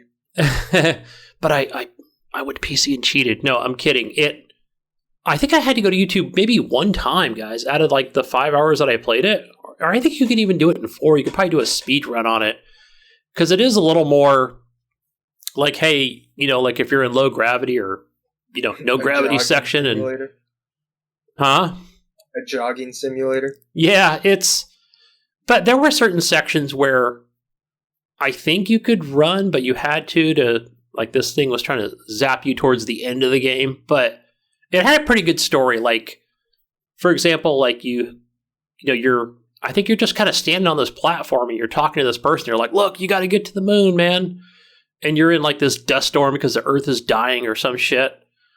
And, and before you know it, like you're already blasting off to go to the moon. And then there's a thing called a space elevator, which is pretty sick, where I think you land at the space elevator and then you take that all the way down to the moon, which is pretty awesome. Just visually, it looks really good.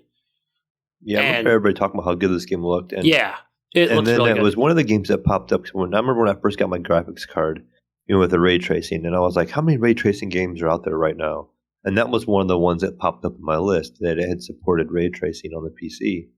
And so I, a couple of times, almost played it, and then I didn't, So that's why I was curious, because maybe I'll just fire it up on the Xbox X and then just play it on my OLED and just to see how good it looks on there, So yeah, I played on the Xbox One X, and playing that in HDR, and yeah, it looked pretty good. So yeah, in some sections it was a little bit walking simulator, but you're just trying to learn to what happened to the crew. You're searching emails, you're clicking on other, different places to be like, watch the video. What did the people say? I mean, and then it just seems like no clue what's going on and where the people went. And there's a little bit of recreation stuff, kind of like what they do in like what am I thinking of? Like I know Watch Dogs League is just one of them. Like they'll do a recreation, or like Division, where that's how the characters look when there's a recreation. So there's stuff like that. You get like a little drone that you can activate, so maybe that can fly through like the air conditioning ducts or heating ducts, to get to the next room to unlock the room. But it wasn't anything like extremely difficult. But yeah, overall it was a really good story, and it had a decent ending too. Are you going to the moon, or are you leaving the moon in this? No, you're leaving Earth and going to the moon. So are you delivering things to the moon? Mike, now that I think about it, like you just deliver yourself to the moon. Why are you delivering? Why does it say deliver us to the moon? I think because the way the story goes Who's us? Is it us? Yeah, right, because it's just one person, right? It's one person. It's one, I think it's a lady. We're delivering Evan Tanaka to the moon? What are we doing here? What's going on? Among us. Right, because you're supposed to be... The people that went to the moon originally, however long they've been there...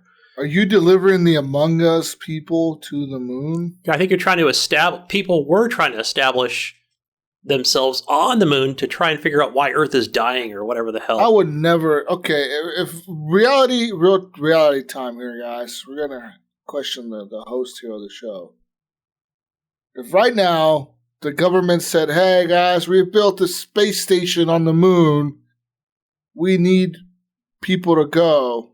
Volunteer. Would you guys go? No. Negative. Would you go, Gunny? I would. You can take your family with you. It don't matter. You can take your wife, your kid. Don't matter. Damn. I would go by myself. I don't think I'd want my family on there, and just in case any bad thing can go wrong. You would go to the moon, though? I would. I'd want to get on one of those moon trucks. I want to get me a big monster truck. Are you gonna be big old wheels on that thing? And he's gonna be playing Moon Runner. Moon Runner. Gunny, where are you going with that truck, Gunny? There's only one base here. Where are you driving to? Just drive around circles? You gonna make a lap? Go around the whole moon and come back? I'd just be playing country music the whole time. And I'm wearing a cowboy hat over here. See, I don't know. I would want to, but I wouldn't. Like, if I got a chance to go to space, I would, but I'd want to come back. I don't want to stay in space. I want to go see it. Here's an important question. Do you want to go on a 3-month expedition or a 1-year expedition? It don't matter. I could go for a year, but... Would you go to Mars? That's fucking too Welcome far, back man. in 8 years or some crazy number. That's like a long time to get there and back. That's like 8... Isn't it like 8 years or something? No, depends on where it's... I'm not a... What? Isn't it like 2 or 3 years to get there or something, like a year? Yeah, but you have to leave at a specific time, right? That's the thing. Yeah, like it has to be like perfectly lined up, right? Right, and then it take off. And I guess the crazy part about it is, again, I don't know much about space. It's not the same amount that it comes back, right? You have to wait till it spins around, and I don't know. It's just, but either way, like anything can go.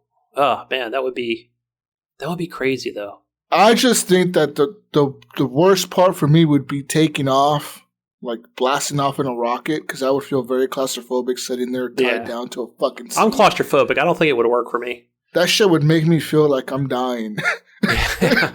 Let me off! I'd be fucking screaming and shit the whole time.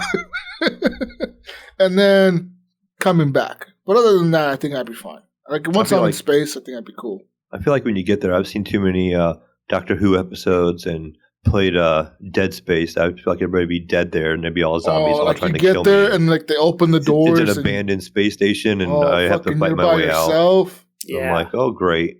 Like, oh, where's the welcoming party? And there's nobody there. Like it was just blood on the ground, and you're like, see, that would be the thing to use. Is you get there and you're at the space station. You think there's going to be lights and people and ice cream. They're gonna hand you, and then all you see is this like alien face pop out. Oh fuck! It's all dark. You're right. Nuts. Yeah, that's scary. Yeah, you're right. You're right, Mayo. That's some shit like that would happen. Yeah, that would be my. There's nobody there. You're by yourself. Anyways, deliver us. Is it to the moon or deliver us the moon? I thought it was deliver us to the moon. I have to double check now. I thought it was deliver too, us also. the moon. It's called Deliver Us the Moon. Not to the moon. Wow. Yeah, deliver us the moon. That changes everything, Evan. Wow. Look, Evan's confused now. He doesn't even know what life is anymore. He's speechless. Yeah. Let's move on now to more categories, Evan. Huh? What do you say? What do you say, buddy? You want to move on to more categories? Yeah, let's do it. Moving on to the next category, Best Music. Bum, bum, bum. Bum, bum, bum. Best Music in a Game of 2020. Now, as far as music, there's a few games that kind of come to mind. There's a few games that don't really come to mind. Like, I don't know, man. Like, this year, there's not a game that stands out to me that has, like, the best music. No, me neither. I can't think of one. Personally, that I could say here and say, that's definitely the game that has the best music. Like, you know what comes to mind with me would be what's that Need for Speed game that came out that was like they did an overall haul on it, you know, where they're playing. Oh, Most Wanted? No, it wasn't Most Wanted, but it was. They put it out. I remember it came out on Game Pass before EA brought their stuff out. But I'm like, oh yeah, I forgot how cool this was. You know, like an actual Burnout Paradise. Burnout Paradise. Thank you. Like I play that game every so often. I'll throw it on, and my son will be like, "Damn, did that come out recently?" And I'll be like, "No, it's been out for a while." That's not Need for Speed, Gunny. No, that's Burnout, Gunny. Come on. Yeah, that's Burnout. Fucking Burnout. Get on the limit, Gunny. God damn it. I don't know why I keep thinking it's an EA game. I got one. Oh. Doom Eternal has great music. It does. That's a solid choice. Great music. Nothing pumps you up more than Doom Eternal's music. I liked that game when they did it too, because like when you weren't fighting anybody, the game was kind of quiet.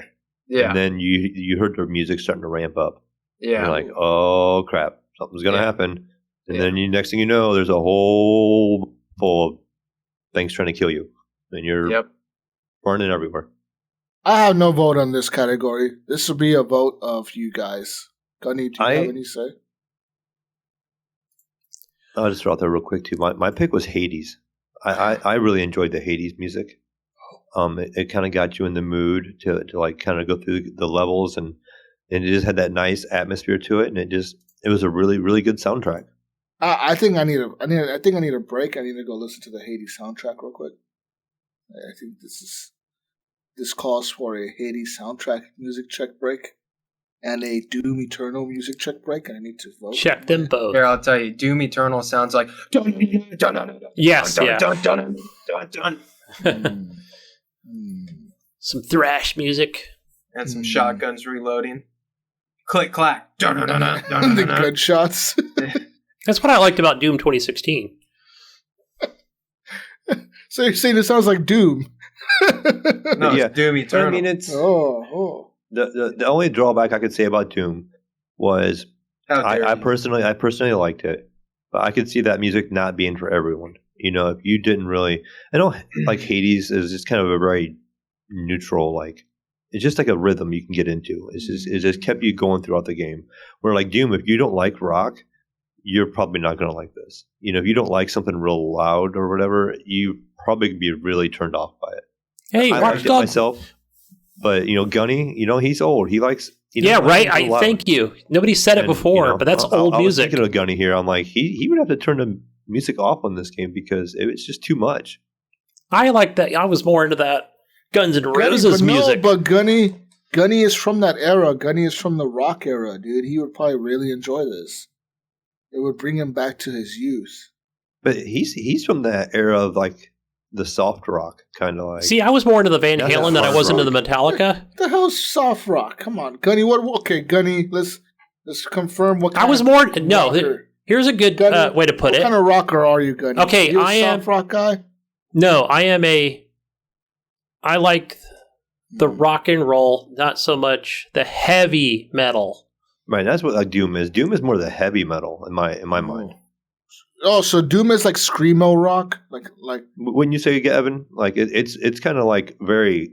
Is this screamo rock? Is it Evan speaks. The only this. thing screaming is the demons when you're blowing their But heads. I mean, like, okay, like if this wasn't in a video game, would it be a screamo song? Thrash metal? No, it's not screamo because nobody's screaming. It's just like I did. It's like fucking heavy guitar riffs and like heavy drums and shit, or what's going on here? Heavy drums, heavy guitars. Yeah, heavy. It just gets you pumped up, man. It does get you pumped up. It makes you want to punch people in the face. Yes, exactly. But there's no screaming, so it's not screaming. I feel you. Something that I wouldn't listen to personally. Okay. I have no decision to make on this category. That's what my pick for it was for Hades. Like I said, I definitely think Doom deserves to be top 2 easily. I thought Hades had a nice, like, I enjoyed it. I think anybody could pick up that game and enjoy the music. So is it like, is the Hades music like, if it's like what's the game that won a bunch of shit last year? What game you play a lot, Mayo? Dead Cells? Hades. Yeah. Is it like Dead Cells music? It is similar to Dead Cells, yes. Because Dead Cells, I'm not going to lie, the thing that really got me into the game was the music. Like I would just play it to listen to the It's like Skyrim. Legit, there's moments where I launch Skyrim and I only leave it on the main menu. Like I just leave that shit on the main menu and I let the music play. And I'm like, I don't even want to launch it. I don't even want to continue or anything like I'm just you're just singing Dovahkiin all day, right? I'm just listening to that Dovahkiin fucking song over and over, and like it's all good. Evan, I know you're smiling, but I know you've probably done that too. You probably turned on your PlayStation or your Xbox and left the Dovahkiin menu on. Yeah, we've all done it. You're not wrong. See, everyone's done it at least once. It's on the list, so we're not talking about it right now. Hey, Watch Dogs Legion had a good. It had radio. I know it's got really good music. I think. I don't agree with you on that. Even like Cyberpunk, the radio, I feel like the music wasn't that good. Yeah, I agree. Like even I try to there's a few different stations in Cyberpunk. There's like a Latin one, there's a rap one, there's a that's what. Same with Watch Dogs, same thing. Yeah. And I feel like both of those, they really lack on the radio. And I don't know if they do it because they realize people are going to be streaming and they just don't care about acquiring licenses for music. But like, how the fuck does Grand Theft Auto do the radio so good? And these other games just drop the ball. They have all that money to pay for licenses. You telling me Cyberpunk didn't have the money to pay for that? I don't think so. They had the money, but they had the popularity. You would think, you would think they could go to a rapper such or big hype coming in. Somebody would be going, I wouldn't mind having my music on the radio station in this game. Thinking this game was going to be a huge game when it came out, because then you're like, look, my music's in this game. Man, we got Keanu Reeves on our fucking roster. How about we put your new album on here or whatever, or your new like hit single on here or whatever, you know? I will say that the driving in GTA is much better than the driving in Cyberpunk. Yeah. So that might and have the same goes for Watch Dogs, like I was talking about on the podcast previously and the previous shows, where the Cyberpunk driving, the cars, the way they turn, feels like Watch Dogs Legion. Like they're very tanky. Like it doesn't feel like a car in real life. The way a car in real life turns, kind of leans and shit. Like in Cyberpunk and in Watch Dogs, they kind of turn like tanks. Like it's like the whole. It's like you're like rotating like a rectangle. Right, It's almost really like a mod. weird, you know? Yeah, it is almost a mod style type. It's so bizarre the way they feel. So that's a knock for Watch Dogs and for Cyberpunk. The driving on the radio fucking suck in those games. There's like one good song in Cyberpunk that gets me hyped up, and then I like the casino when you did the heist one. There was like some rock music kind of playing. I think when you're trying to escape with Jackie, there's a scene, and that music was really good there.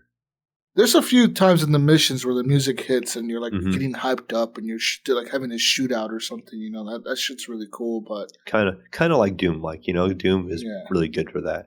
But I also remember Doom too. I remember seeing an article this year that the composer for Doom had he didn't get to do the vision the way he wanted to. And I remember there was being some kind of situation there where he couldn't do the game like he wanted to. He was pissed off. I think he ended up quitting or something. Yeah. Yeah. Because I don't know if he quit or if he got let go. But he was pissed off because you're right. Yeah, they wouldn't let him compose the music like he wanted it to. Like they told him, you got to do this.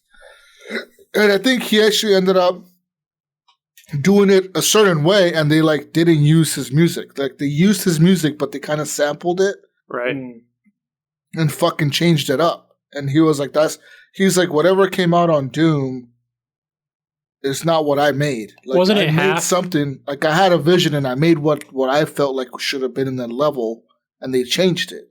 Like so that's what he was pissed off about. It. Yeah, he ended up quitting, or they quit. He quit, or they fired him or something. But yeah, there was a controversy around that. I'm looking at an article now. I remember we read that. And yeah. It says here that that id Software blamed him, and they said they expected much better from him.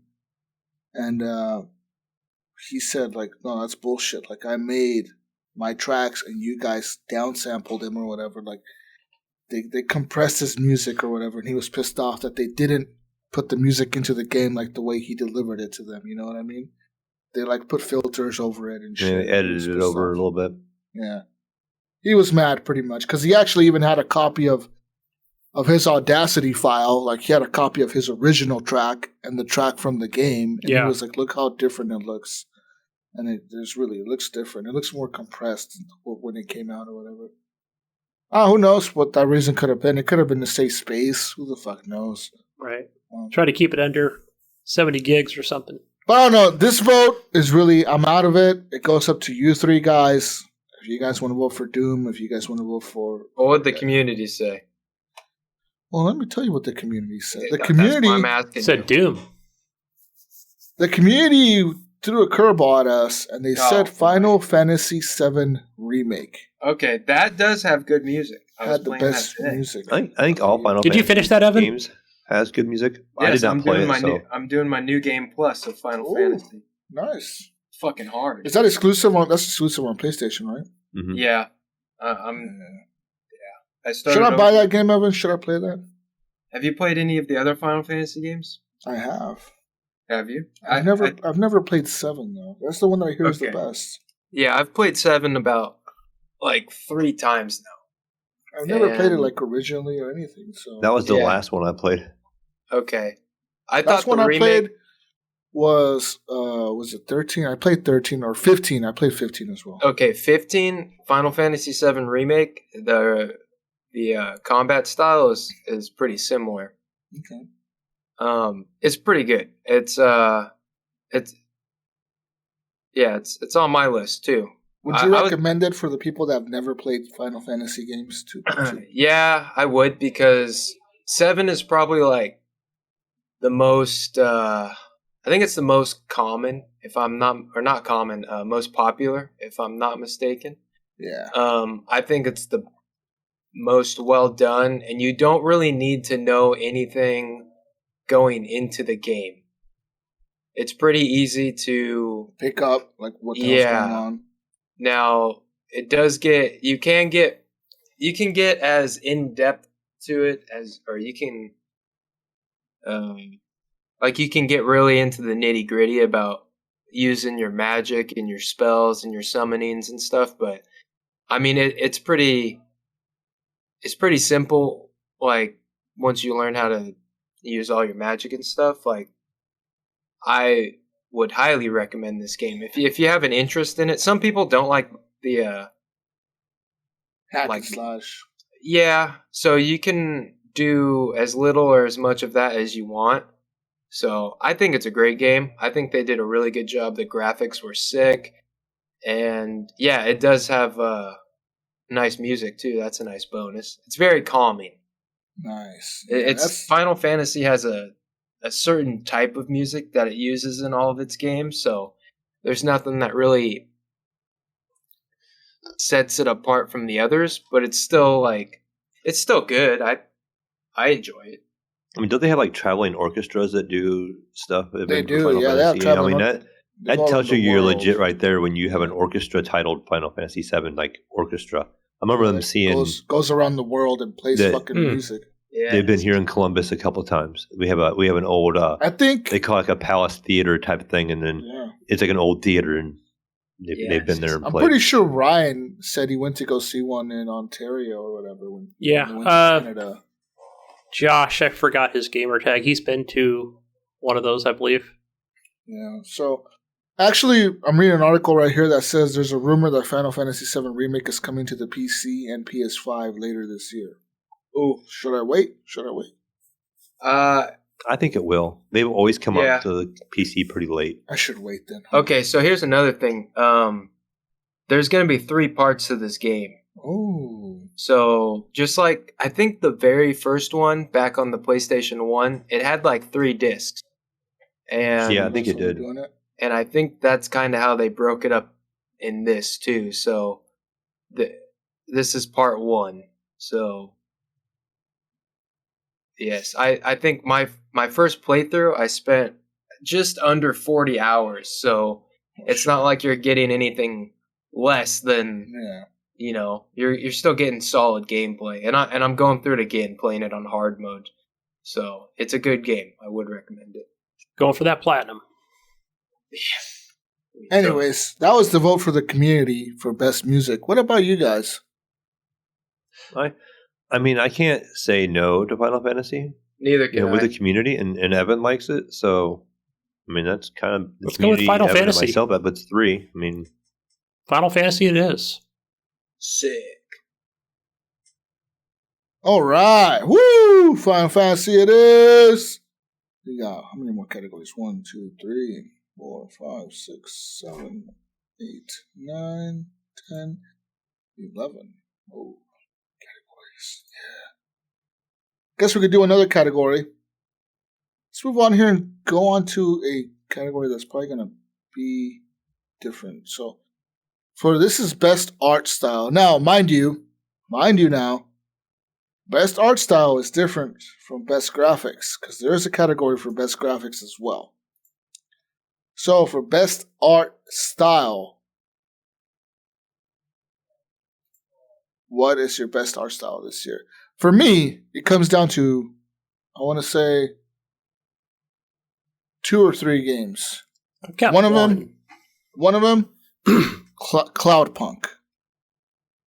That style of the game in Cloudpunk was definitely fucking cool and unique. That voxel like boxy looking 3D, but not really 3D, but kind of 3D, but not really.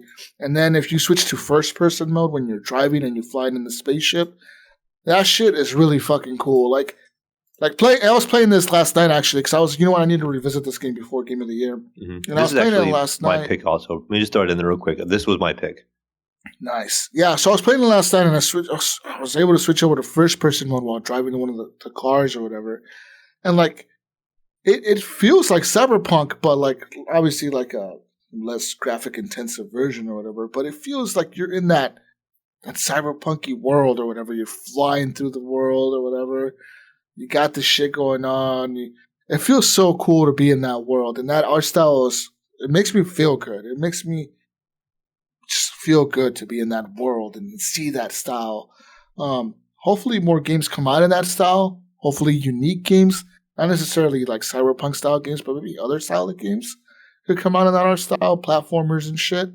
But the other one that stands out to me for sure, is Ghost of Tsushima. Mm-hmm. Now, Ghost of Tsushima has to be one of the most artistic games I've ever played in my fucking life. Just, there's moments in that game, dude, where you're walking through a field that was burned down, and you don't even notice it. But next thing you know, everything is black and white on your screen, except for the armor on your character and the sword shining through with the sun is hitting the sword and your sword is shining and your armor, like only the red and the gold on your armor is highlighted and everything else is gray and black and white. And you're like, what the fuck? Like, I didn't even notice that happened. Like, and then you walk out of the fucking burnt down field into the world again, into the fucking, like, the flower patch.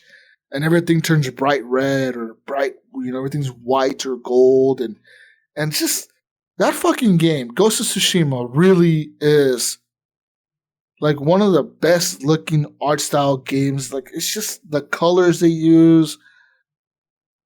The graphics are really good too, though, but just the art style in itself. Like, just, it feels like an old samurai film or something, you know what I mean? And they even have that mode on there where I forget what it's called.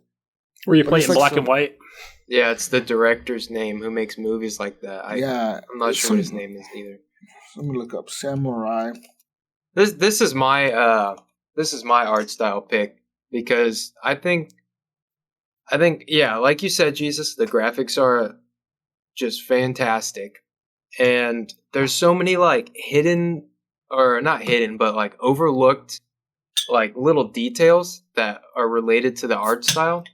I think you could say they're related to the art style, like the way that you sheathe your sword, and like if you flick it, like the blood splatter on the ground, and also which way you're cutting or hitting people, like the blood will fly that way, like in the direction, just like it, as if it were real. And the number of arrows you have in your quiver is actually the amount of arrows that you have. Yeah. See, little details like that are super interesting to me. And then one thing my brother told me, he said that like if you look at the because you have 4 different stances. You have like your sword stance, your shield stance, and your spear, and then I don't know, so the X, the O, the triangle, and the square, like they all kind of like represent the stance that you're doing. Like the triangle is for spears, so that looks like the point, right? Circle is for swords, so obviously circle's for shields. And then the X looks like 2 swords crossing. Yeah. And then the square one is just like, that's for the berserker, right? That's like the big guys. Yeah, the big like brutes, you could call them. That have the square shields. Yeah. So I thought the art style and all the details, like that's why it was my pick. Even in that game, like that game is so well done in art style that it doesn't even need a mini map or a HUD. Like it doesn't need a HUD. Yeah. You just literally swipe up on the controller and the wind will take you to the next checkpoint or the next direction. Like, yes, you can pull up a map and select your waypoint and like say I want to go here and the wind will take you that way. But it's so fucking just well done. And that director we were talking about is Akira Kurosawa. And apparently he's the one that's made a bunch of black and white samurai films and shit, so he apparently has over 30 films that he's made. So that's a lot of fucking movies, and they're all from like as late as 1950s. I guess it's a long time he's been making movies. And that really, the art style in that game is so fucking good. But Cloudpunk is really good too. What about you, Gunny? What do you think? What's your favorite art style this year? Man, so I haven't played either game, but I will say that Ghost of Tsushima that one is visually stunning. Watching videos, watching Niprom play, and everything. But I was going to choose like the game that I actually played, which was Ori and Will of the Wisps. Now, I know we saw that same art style with Ori and the Blind Forest, but that is a game I played quite a bit this year. And I really do enjoy the art style on that, where it is like almost like playing like a, something you'd see in a Disney movie almost, or like a cartoon style type game. Probably one of the most unique games that platformer. Yeah, it was done well. Yeah. That one I enjoyed quite a bit. Yeah, that one's up there. They're all good art styles. I didn't get to see Ghost of Tsushima, but it definitely sounds like it's really well done also. Like it is. I'll say, Mayo, that probably the first time I've ever seen like so many cherry blossoms in a video game before. I was like, what the hell? I've never seen anything like this. That was very unique. So I think they're all really, really, really good choices. I think this is a hard category because to me, like I said, even Cloudpunk, it was so unique in its own way because that voxel style is not used by anybody anymore. And it was just, that was part of the lore of the game. Like, I mean, the game itself was kind of not much of a game. You're driving around and you were getting pieces of story. But the beautiful thing about this game and the thing I liked about the game so much was the characters and the art style and just the way the game felt and played. It was just unique. Are they still working on a first person mode? There is one already. It out. Oh, it's already out. Okay. Mm-hmm. Yeah. I know it's out on consoles and everything now. Every platform. Yeah. I think it comes down to just preference. Like you said, this is a hard category to really, I think it's going to be just a preference. Yeah, I'm gonna go with Ghost of Tsushima.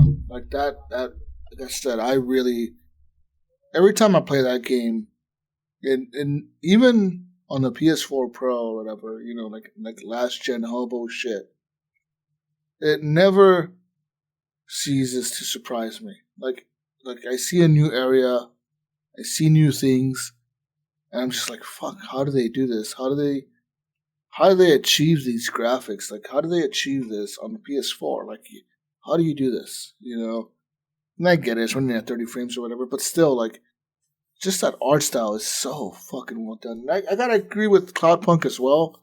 Yeah, Cloudpunk, one of the allure of Cloudpunk really was that art style also. Like I thought this is really unique. I really love it, but for me, it's down to those two, and it's really fucking hard for me. Well, I just feel like to me, Tsushima, you're right. It does have the cool, like the black and white, and it kind of changes, and that is a cool art style. But some of the stuff is just presentation. Also, I mean, is that part of art? I wouldn't say Cloudpunk relied on presentation. It didn't do anything fancy like that. But it relied on its style and the voxel, what it was. I mean, it's known for a voxel game. You're right. And it made a really bitty, 8-bit looking game fun. Think if Cloudpunk was just like a normal graphics game, like let's say like it looked like whatever, like a normal fucking game. But say like it looked like Cyberpunk, Kevin. Okay. People would have said that game is trash. They would have said it's like an empty, boring game. Yeah, this game is boring. This game is a wannabe Cyberpunk. True. Cashing in. It would be a wannabe Death Stranding, Evan. All you do is deliver packages from A to B, and you get a little piece of story. You travel around, you fly a car around. Woohoo! But for some reason, with the art style, people enjoyed it, and people picked it up and would watch the streams of it because of the art style. They're like, "This game looks neat." Like yeah. Well, that's what people want. They want something different the next time, right? They don't want a clone. So that's just my 2 cents thrown in there. I mean, I'll let you guys debate too. But I'm with you on that one too. What do you pick, Gunny? Between, I mean, I'm sorry, but Will of the Wisp is not going to win. So let's say Ghost of Tsushima or Cloudpunk, Gunny. Which one would you pick? I don't know if you played either one, but I played neither one of those. But I'm going to say Ghost of Tsushima. That'd be my pick. What about the community? Well, what did the community say? The community, for best art style, Number 2 was Ori and Will of the Wisp. Yeah, there we go. Number 1 was Ghost of Tsushima. Well, there you go. The community voted. They said they wanted Ghost of Tsushima as number 1. Yep. Yeah, I like your point though, Mail, because the presentation of Ghost of Tsushima is very well Sounds done. unreal. Yeah. It kind of it almost gives it like extra points, but Yeah. really on because you could look at any like visually like stunning game and say like, oh yeah, the graphics are good and stuff, but I think there was a little bit more to the art style in Ghost of Tsushima than just having good graphics and actually running well. And I'm looking at, I didn't play Cloudpunk, but I'm looking at pictures of it. It does look pretty cool and interesting. It looks like a more or it looks like a less depressing Cyberpunk. Yeah. So it does look cool though. Yeah, it's a really unique, neat art style, I think. But yeah, I think it comes down to preference. So it's kind of hard to, debate. I'm gonna go with Cloudpunk Mayo, just because I feel like Yeah, there you go. Like Cloudpunk stands on its own, and Gunny's going for Ghost of Tsushima, so it's down to Evan now. Well, my vote's Ghost of Tsushima, but like I said, I didn't play Cloudpunk, but it looks cool. But I still like Ghost of Tsushima's art style better. Just the style of it. I like the style, not just the graphics, but I think, yeah. Oh, fuck, this is a tie, Mayo. What the hell? You can't have a tie. I mean, do we let the community be the tiebreaker? I guess we'll let the community be the tiebreaker. They are the community. Yeah. The community voted, and you are the tiebreakers. Ghost of Tsushima wins. Best art style. Yeah! Hell yeah! Woo! I'm happy with that. I don't care. That's a good fucking thing to be. Yeah! Now the next category we have here is Best Graphics. But before Best Graphics, let's get into our number 7. Oh, good old number 7. 7. My number 7 over here is Doom Eternal. Evan was talking about a little bit ago. I enjoyed this game. This game, like he said, that rock music kicks in. Stupid puzzles. You get the blood pumping. The game's all quiet. You get a little bit of puzzle. I didn't care for the puzzle aspect of stuff. No, that sucked. Let's jump from here to here to here and fall off a ledge and respawn 20 times. That game pissed me off. And then, but then when you got through it, you're like, okay, I'm glad I'm done with that. And then you walk over into the room, and all of a sudden the music starts picking up.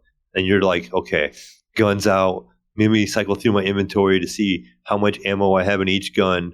Get my chainsaw ready. Do I have any gas in my chainsaw? Because that thing's going to be cutting something in half in a second.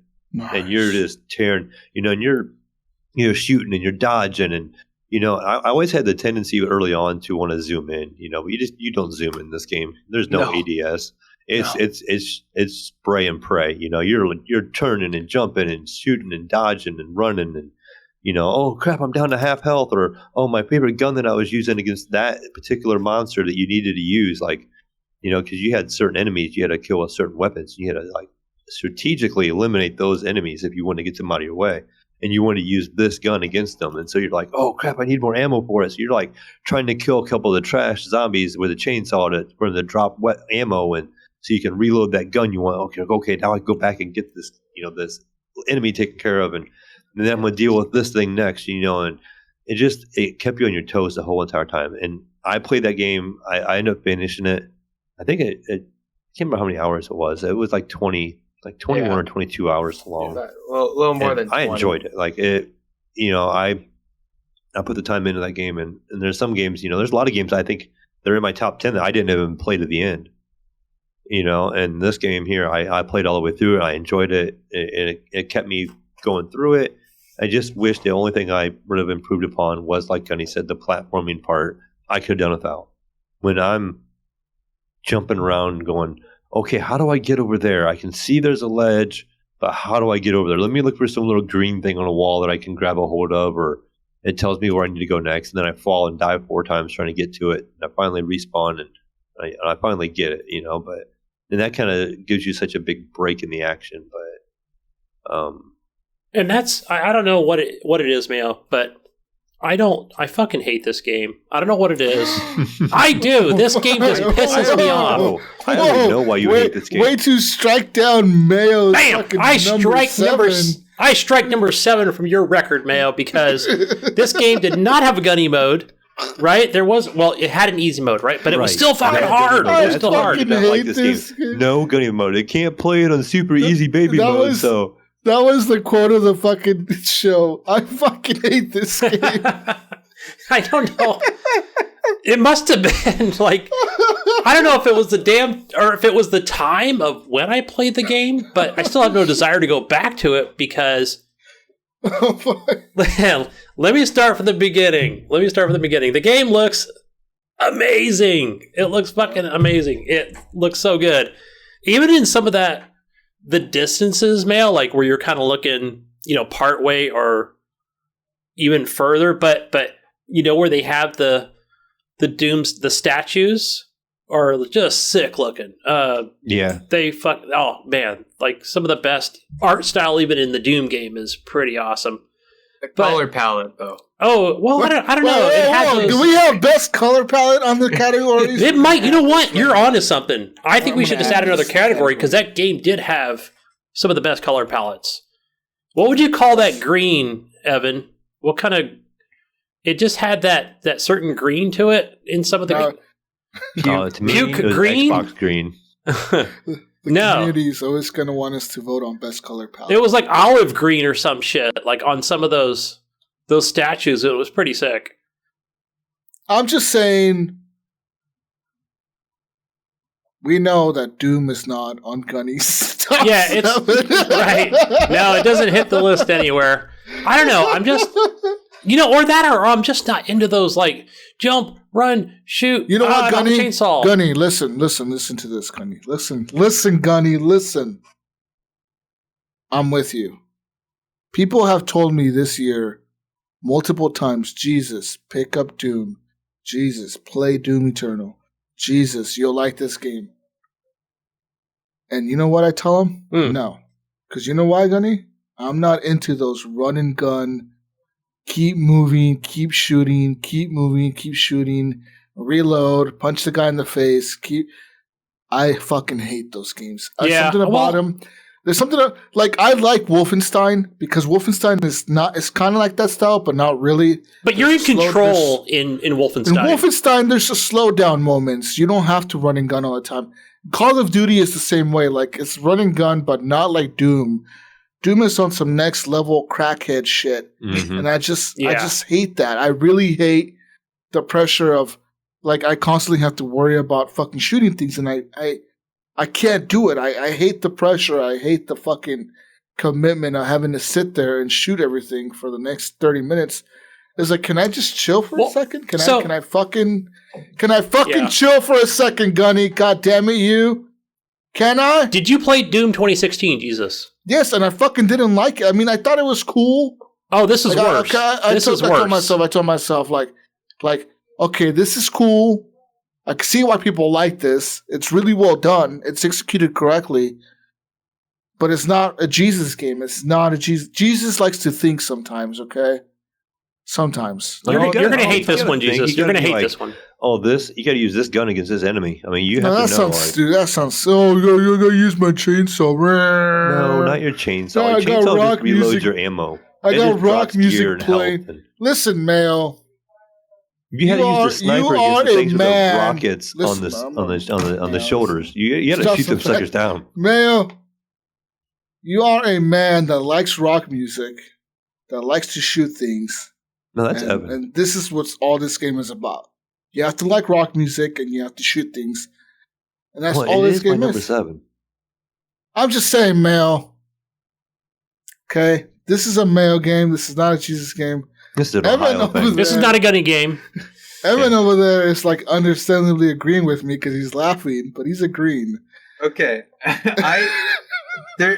I won't discredit everything you said, because for the opposite reasons, that's why I like this game. I like having a game where I can jump in and I can just shoot stuff. I don't have to think about this. This is my game to where I can pick it up at any time. And if I want to get pumped up, fuck yeah, shoot some fucking demons and next thing you know, an hour has passed and you're still shooting stuff and see, yes, you're sweating Evan, and you're like, oh my gosh, I made it through this. I can't believe I made it through that. Evan, this is where we differ, Evan, because like you.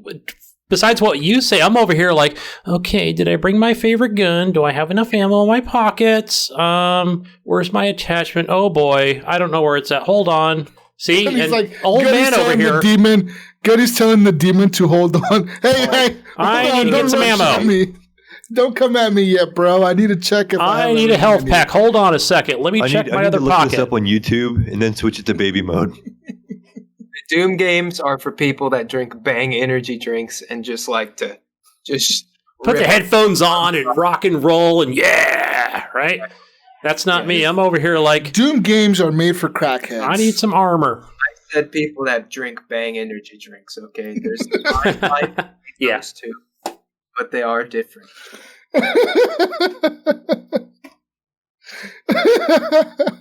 I'm just saying that, like, I'm with Gunny here. Like, the Doom games aren't for me, and they're not. You know, that's the thing about video games. Every video game is not for you. You know, like obviously, you guys, some of you may not like Frostpunk style games or City Skyline style games, or you may think those are fucking boring, and I get that. You know, and it's just that's just it for me. That's why I didn't play Doom this year, even though it's on Game Pass, right? Yes, probably. Oh, right, because it was relatively recently added. Yeah, because they got bought out or whatever. But like, still, like, it's just I don't know, it's not. And I enjoyed Doom 2016. I enjoyed that tremendously. And you know what I don't understand? It felt like it was more rooted in some of the OG Doom games, but this one is different. I want to throw in real quick. I do feel like this game was better on the PC. Not saying because the graphics and the playstyle. I just feel like it's a mouse and keyboard game. And I might pick that up later, Mayo. I might pick that up later. Response. I was just way more comfortable with mouse and keyboard though. But for me, I feel like this would be harder on the controller, and it was probably easier with the mouse and keyboard. Like it just felt great on mouse and keyboard. Yeah. It just was satisfying. Where on controller, I feel like it would be like a lot of work with your thumbs, and you're like, oh no, I got to move this way, I got to go that way. And with mouse and keyboard, you just you can change your sensitivity in your mouse, and you're turning and shooting different directions, and you're just going through it. And I just feel like it's a really nice mouse and keyboard game.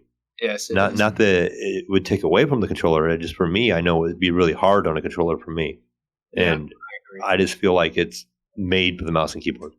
Maybe because that's where its roots are from. I don't know, because it was an old PC game, back in the day. But it just feels mouse and keyboard ready, like it just ready for it. Mm-hmm.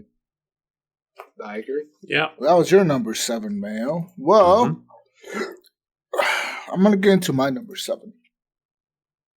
My number 7 is Animal Crossing New Horizons. Yeah, Nintendo game in there. Woo! Now, the reason this is my number 7 is because when I played this game, I was really into it. I've fallen off of it completely, like I really have. Like, I just don't have the time or the energy or the desire to want to go back to it. But even though, with all that being said, there, like if I launch my Switch, if I turn it on and I see it, I probably will click on that and just check on my island to see what the hell's going on or whatever. Bunch of weeds and shit. Yeah, pull out the weeds, kill the cockroaches, whatever, claim whatever daily shit you claim or whatever, and log out of it. You're not selling turnips and beets anymore on the black market, like Normie. Normie, yeah. This game really, it's just really got my attention when it came out, and I needed a Switch to play it, and I fucking couldn't find one. And this game really made Switches sell out. Thanks to this game, the fucking console, the Switch, couldn't be found anywhere. Like you really just couldn't find them anywhere. Like, they were remember being sold on eBay for like $500 and shit. Wasn't it the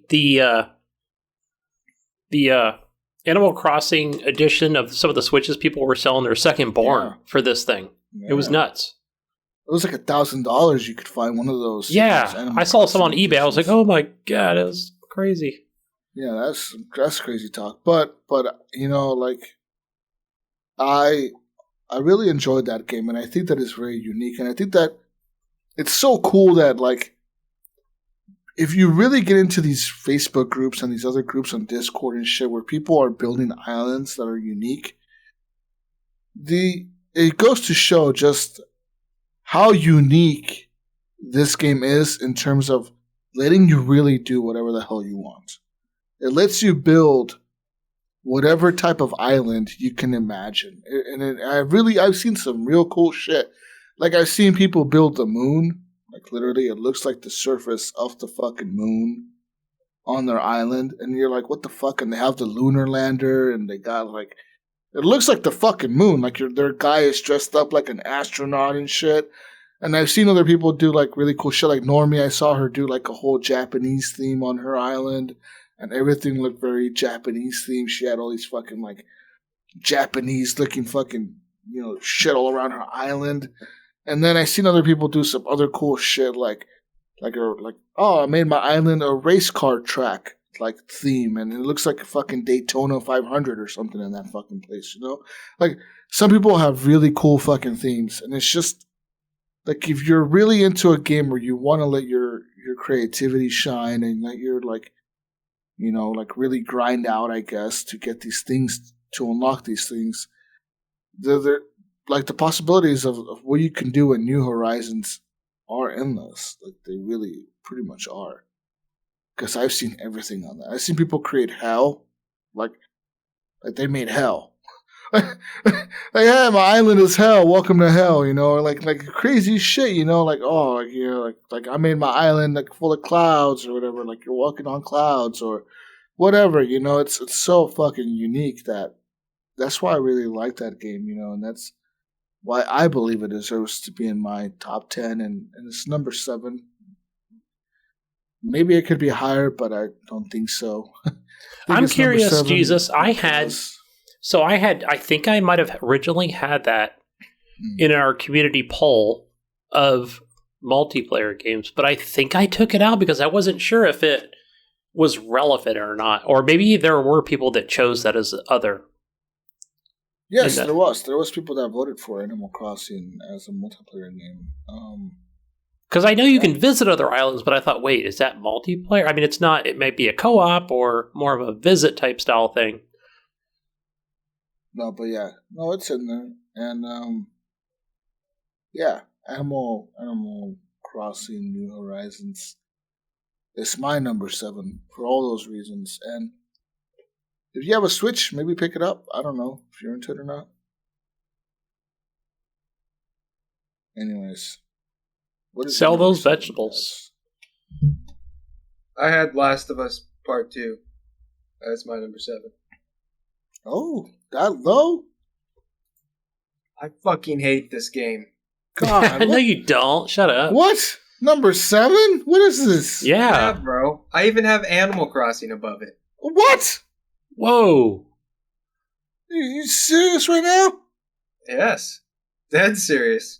Wow. Just wow. Just number. You know, Black Ops Cold War is like really high on that list. Then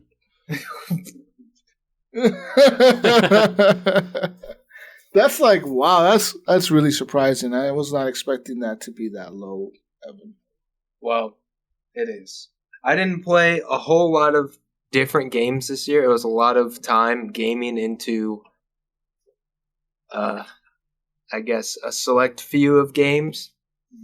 But it was one of the games that I was looking forward to, and it might be my choice for another one of the categories we have coming up, but it was a game that I finished. I saw it through till the end because, you know, I did want to, as much as the story dragged on, I still wanted to see how it played out. So that's what I got to say about it. And Yeah, it's my number 7.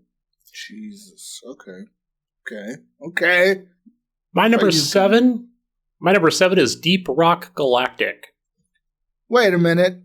Did this game come out 2020? No, so we may have even went over this last year, but I believe it came out on PC in 2018 as a early access. I think it was early access all the way through the console versions in 2019, but I think the official release was May 13th, 2020. Yeah, I think you're right, Gunny. I remember this was in early access forever, and then I remember they had a big update when it became full release, and it was like early in the year. Now, I haven't played it a lot through earlier summer of last year, but that game is so much fun. It just reminds me of Borderlands, but you're in the caves. And it is 4-player fun. Man, I've got to play that. I know that Robert from DLG. Yes, Is it Robert? He plays that a lot, and yeah, Robert Digital. Yes. Yeah, and I got to get with him and play that because he can definitely school me on a lot of things. Help me improve my. Be a good community night again. For sure, yeah. Get in there and kill some spiders. Because some of those spiders are just hard as hell, and it takes the entire 4 people to help you kill the spiders. And if Jesus had it on Mixer yet, you could stream on Mixer. I'd help you guys out a lot. I know. For the community out there, you can play it single player. It's not very fun playing it by yourself. Yeah. I mean, it actually has a creepy feel when you're playing single player. Like, the game is so much better because you're like talking and kind of jarring back and forth when you're with different people down there. And you're all kind of working together like, hey, I need a platform here. Or, can you see this up here? But when you're by yourself, the game is kind of quiet. And then the atmosphere makes it kind of creepy. It almost feels like a Dead Space game. Like, you're like, oh, what's going to jump out at me? I'm in the dark shining my flashlight around. And all you hear is like this sound of an empty cave, you know? And you're just not taking part of the full fun of this game if you're playing by yourself. There are just some things that will spawn, but they won't be as difficult and aggressive towards you. And, there's more time to get to the drop ship because you're by yourself. And because if you're not the driller, you might be the engineer. And it's almost like the game gives you that, like, hey, get here to the drop ship. By the time you get to the drop ship, it's time to go, right? So there is no last horde kind of thing standing, before you get on that ship. It's just like, get on it, get in, and you're out of there. I mean, it was so neat, like how they made the 4 different roles that you can play, and they're all really important. Like, you can't go into a game and be like, oh, this role doesn't really have much to do. Yeah. You always have a part where you have to be ready. When you're the driller, you have to lead the charge to get out of there. You got to know your way back to the station. Everybody's following and relying on you how to get back, and you need to get back, and you need to help drill through this ground and get back to your ship, and before it takes off or whatever. And and everybody else is trying to get back here. The I think there's like the one character that has more gun type stuff. He has the assault rifle type thing, and you're using him. I need you to keep these things at bay while the driller's going, and the driller's just drilling. Everybody else is trying to hold everything at bay. And see, that's me going almost every time. Where now I can't think of the name of that operator. Where like I just had that Gatling gun the entire time, and I felt like Predator. I felt like Schwarzenegger or the Predator or the other guy, right? Where was that the engineer maybe?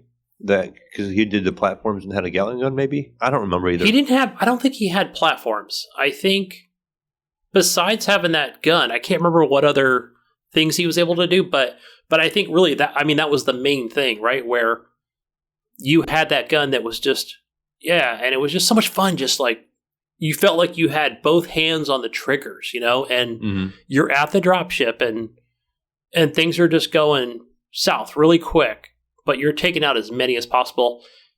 And I think they did a really good job with the fact that, hey, it's almost like that Left 4 Dead thing where your enemies can take team damage, where, I mean, it's not as much, but still, you have to be mindful of where they're located. Other things where, hey, let's take the other person in a different class and have them terraform some ground so that we're not falling down into the cavern while we're waiting for the dropship to activate, before it's time to, just the intense moments of that is amazing. we've got everything, guys. We have to get on that ship. You know, we've completed everything. We're at that last stretch, and it's a blast. That last half of each mission is really fun. So yeah, that's why it makes my number 7. Good stuff. Fun with friends, for sure. Jump in with randoms, meet new people kind of thing, too.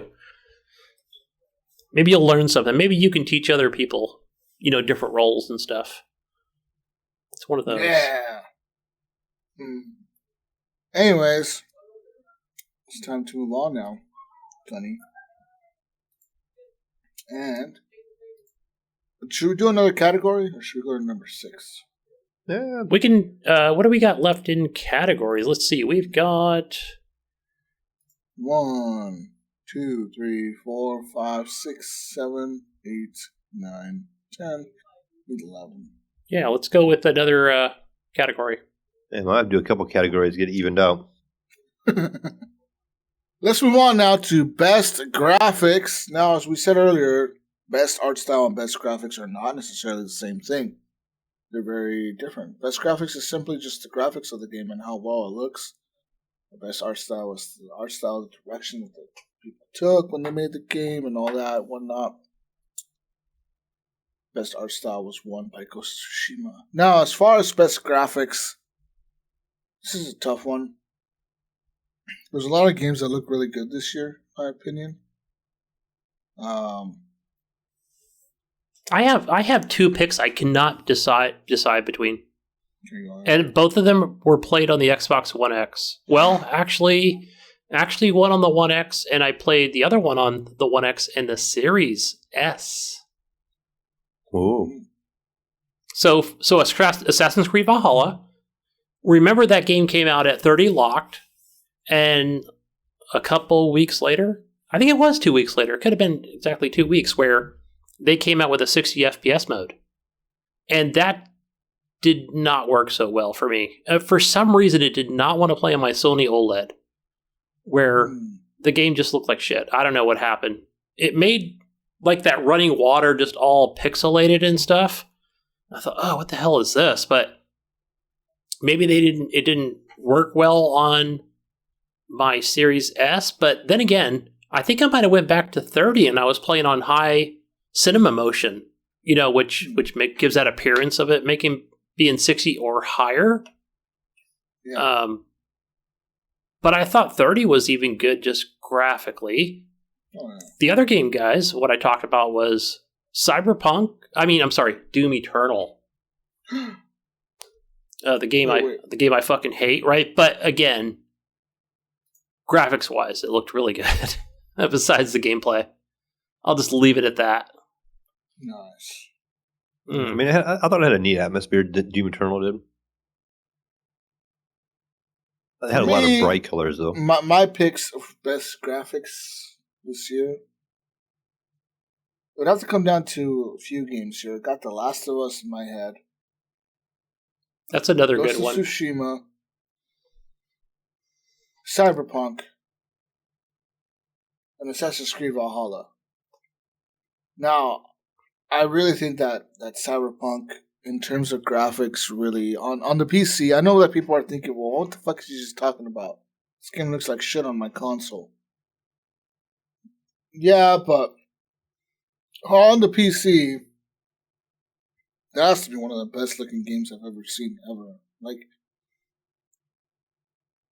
ever.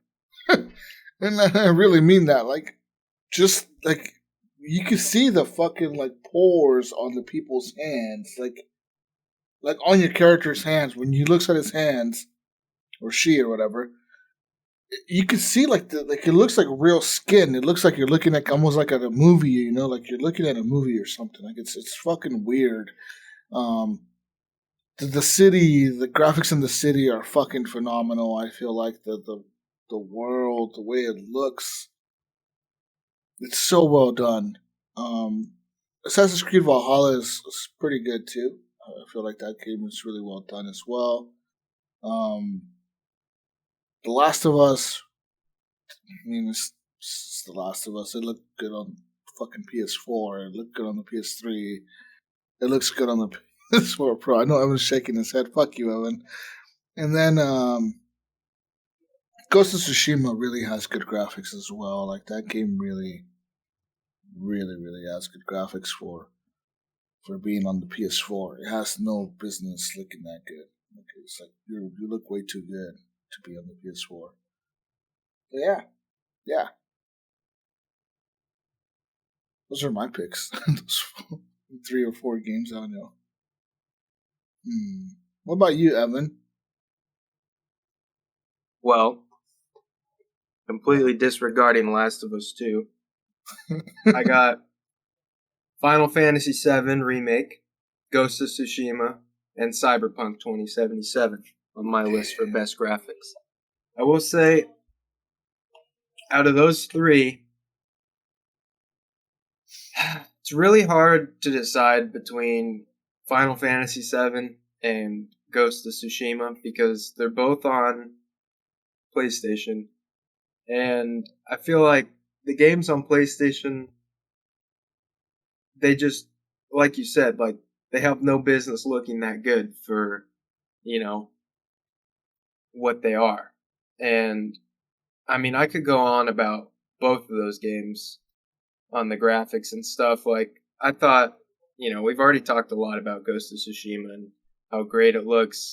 And, I thought Final Fantasy VII was really polished as well.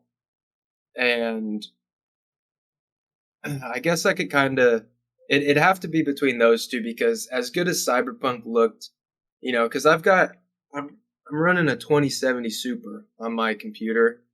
And like I just said earlier, like with Cyberpunk running at 60 frames a second now, like it does look good. It does look really good. But I just feel like it's not as good as it looks on, I feel like it doesn't look as good as Ghost of Tsushima and Final Fantasy look on PS4. I think I can help you decide here, Evan, because what is my next? So I've been playing a lot of Days Gone on the PS4 Pro, and that game has a lot of great detail that I enjoy. What is going to be my next purchase? I can't decide. Is it going to be Ghost of Tsushima or Final Fantasy VII Remake? I mean, I know they're both different stories, but I am looking to now. I'll be playing this on the OLED TV, the Sony OLED. Okay.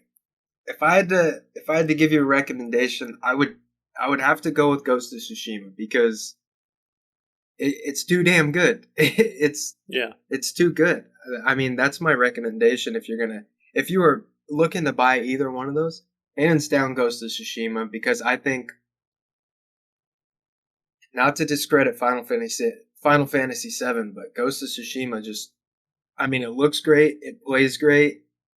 I really can't tell you anything wrong with that game. And there's not many bad things I could say about Final Fantasy VII either, but I just think Ghost of Tsushima is definitely I think everybody should play it if they have access to. Like, if you have a PlayStation, I think definitely pick up Ghost of Tsushima because I really can't say anything bad. Yeah, because I don't see Final Fantasy VII Remake coming to Xbox anytime soon. As far as like, if it does, it'll probably be like on the Game Pass thing or something, right? But who knows when that's going to come? If I can even wait for it. Yeah, it's kind of weird because they did put a lot of. I think they put the original Final Fantasy VII game on Game Pass, and they put a couple other Final Fantasy games on Game Pass. Like, yeah, and I know they can't talk about it. Like, Square Enix will be like, no, you just have to, like, when we let you know, that's when you're allowed to announce it. So it's like that. Yeah. So I mean, I would say I would give you the recommendation of Ghost of Tsushima. I mean, I really can't decide between graphics wise, like, because they both look good, but yeah, and I think I did play the Final Fantasy VII the demo remake. Yeah, the demo, and the demo was really good. Yeah, that's the first chapter, the first chapter of the game. So, I mean, I think with Final Fantasy VII, I feel like to really appreciate it, you had to play the first one a little bit. Like, to know how much they changed that game. And it's a cool game by itself.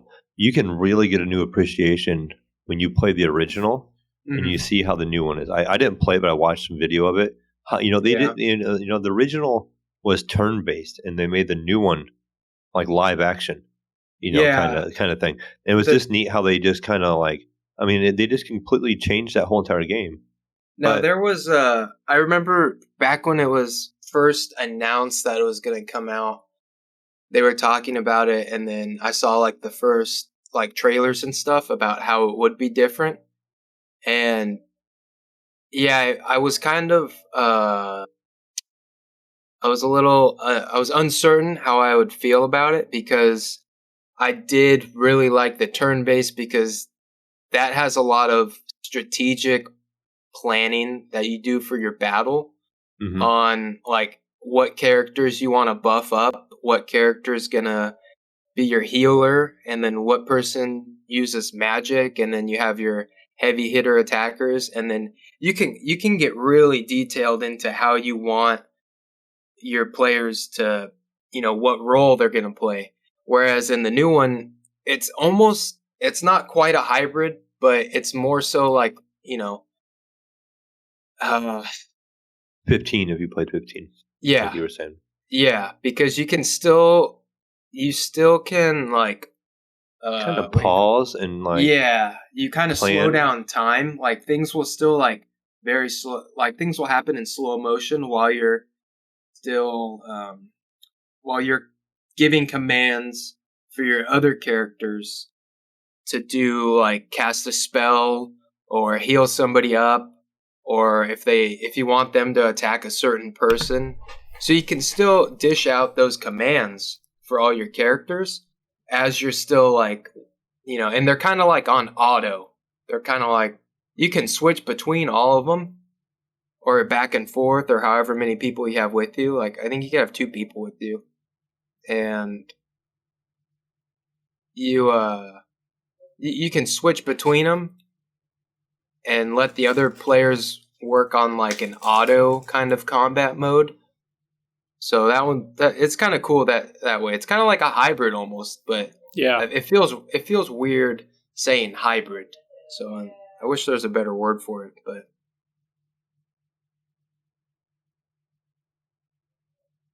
yeah, it was a good time. Yeah, it's one of the things that intrigues me about that game. Yeah, I love the original. Like I said, I didn't get to play the new one, but just the original Final Fantasy VII. I just feel like the little bit of video I've seen in the new one, it was just kind of neat how you can really see how much it changed.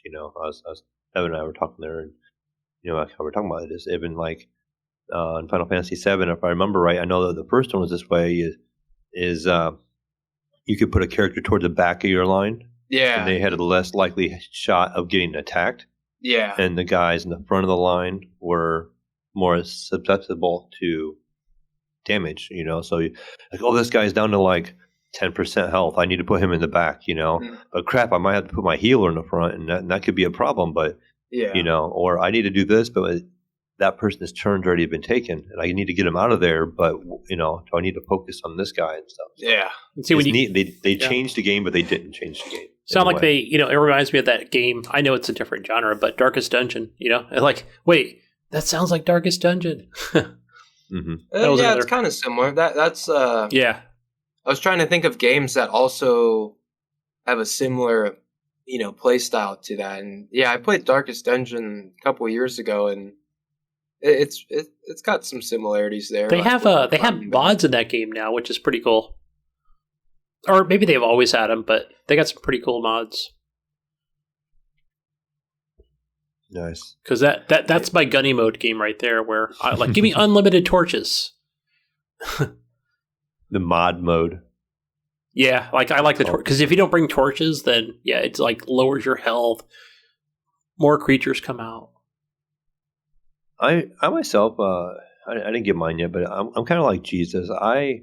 I really like Cyberpunk on the PC, it looks so good. When you turn on the ray tracing and you turn it on like ultra, and how good that game looks in the environment, like it just looks cool. And on top of that, like all the neons, like you can see the reflections in the water and in windows, and it feels very polished when you turn on that ray tracing. And that's one of the few games where I sit there and go, I will sacrifice some of the performance for the ray tracing.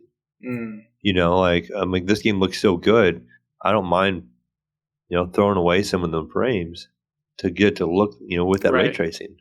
And so, I don't mind playing 60 frames. Most time I'm like people know I'm a frame snob. Like, I got to have 120 or 130 or at least, or this game doesn't run the greatest. But I was happy playing it with 60, and I'm going, this game looks really cool.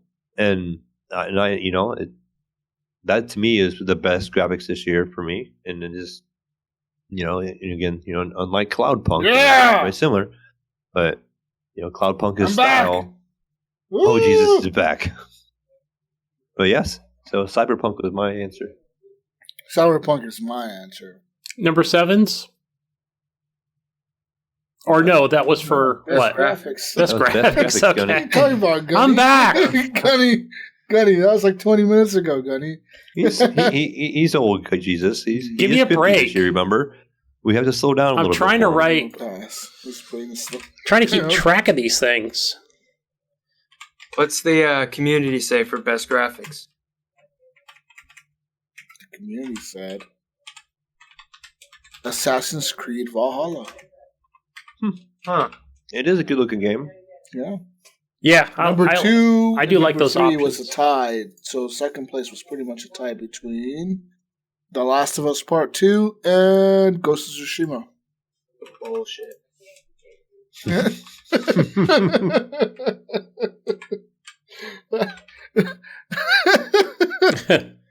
And I'm not surprised. I'm not surprised by that because the games, I think they do look good. Even though I haven't played them, from what I've seen, and I'm not surprised that Cyberpunk is not on there because I have a feeling most of our community is not on PCs.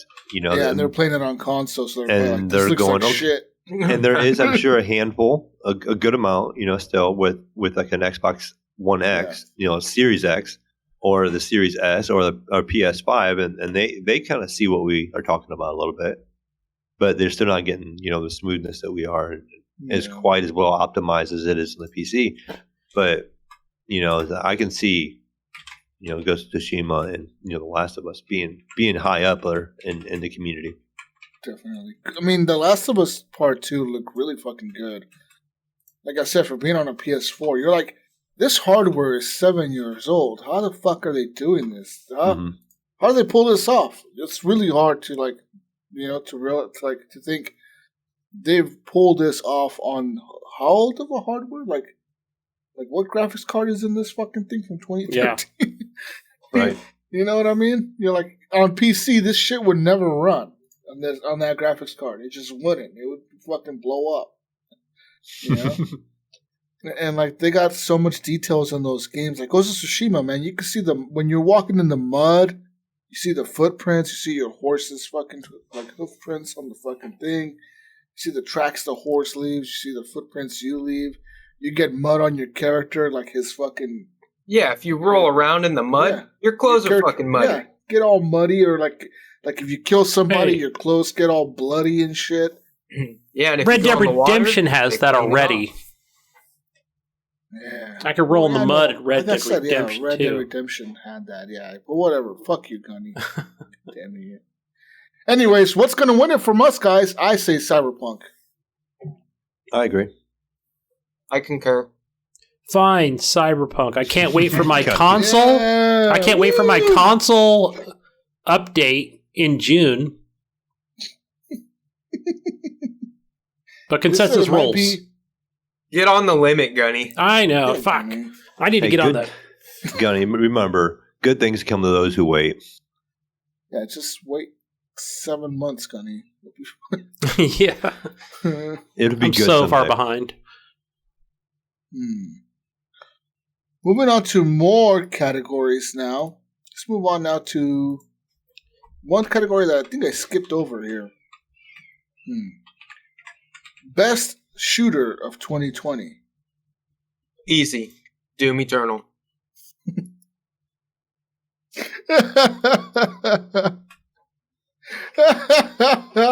So we got on here, we got Valorant as one of the picks that people picked.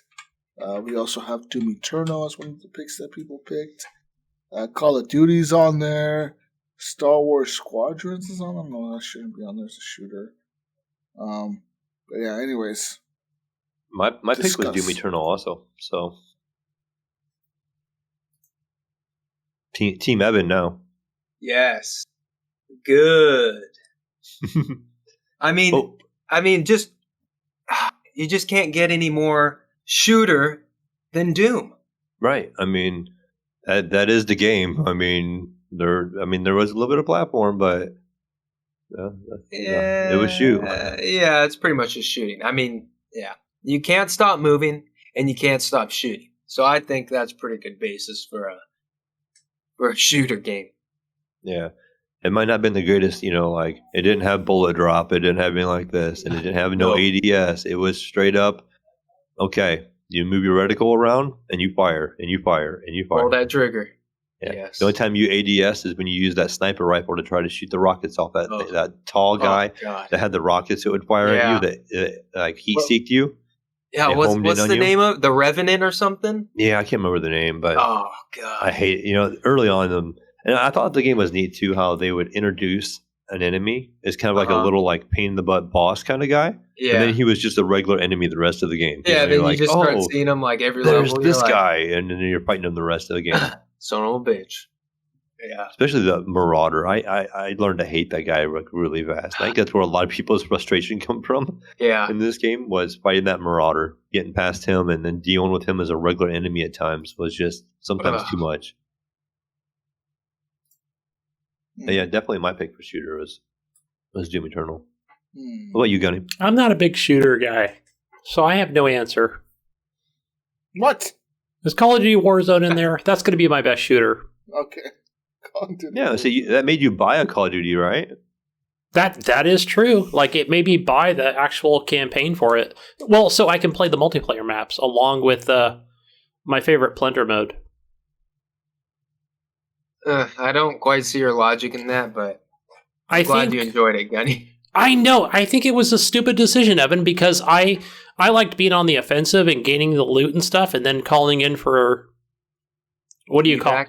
Yeah, and evac. So, because I would go to the other side of the map, I think that was my strategy and what I enjoyed. Even though I was picking up good guns, I'm like, hoo-hoo, like I might run into one person. I think that was my logic, where I was never really good on taking on 5 people at once, but if it was one person, then I was fine with it. Now, that was being in a group of just random ass people, but if I did jump in with friends, it was like, all right, Jesus, I'm going to join you guys. Let's play some multiplayer. That was fun. It just brought me back to the good old days of Xbox 360, playing Call of Duty with friends. But that fell off pretty quick. I think, I don't know why. Yeah, for me, I don't know, man. This is so hard. I can't decide. Because you're reluctant against Call of Duty, Doom Eternal. Yeah, and against Doom. Fuck Doom. But you can't deny it's a good shooter. How can you deny it? That's true. Don't deny it. Deny it, Jesus. Deny it. Don't deny it. All the way. It's really hard for me, man. Evan, I think he's gonna play this game tonight after the show. Yeah, I want to see. I want to see my Steam account is gonna be like, Jesus is playing Doom Eternal. Yeah, he's on offline mode, just secretly playing. Then when he connects to the internet, it shows that he got all these achievements and he sunk like 8 hours into it. Yeah. and then next week's show he hated it. Yeah. Fuck it. We'll give it to Doom. Oh, fuck yeah. Dun dun dun dun dun dun dun. Doom gets best shooter of the year. Take it. Take the game with no baby mode. Anyways, let's move on now to another category. Wait, what did the community say? Oh, they voted for Doom as well. Oh, come on. Yep. It was an overwhelming vote for Doom. Fuck yeah. Let's move on. I mean, we're in touch with the community over here. Yes. We know these care. things. Yes. So this is another one that we have here for best racing game. Yeah, I guess this is a category. I don't know. Personally, I didn't play any racing games this year besides nothing really. I think I played one racing game. Honestly, I couldn't even think of too many racing games, and so my pick, just because it's just naturally good and it was kind of unique in its own right, was Mario Kart Home Circuit.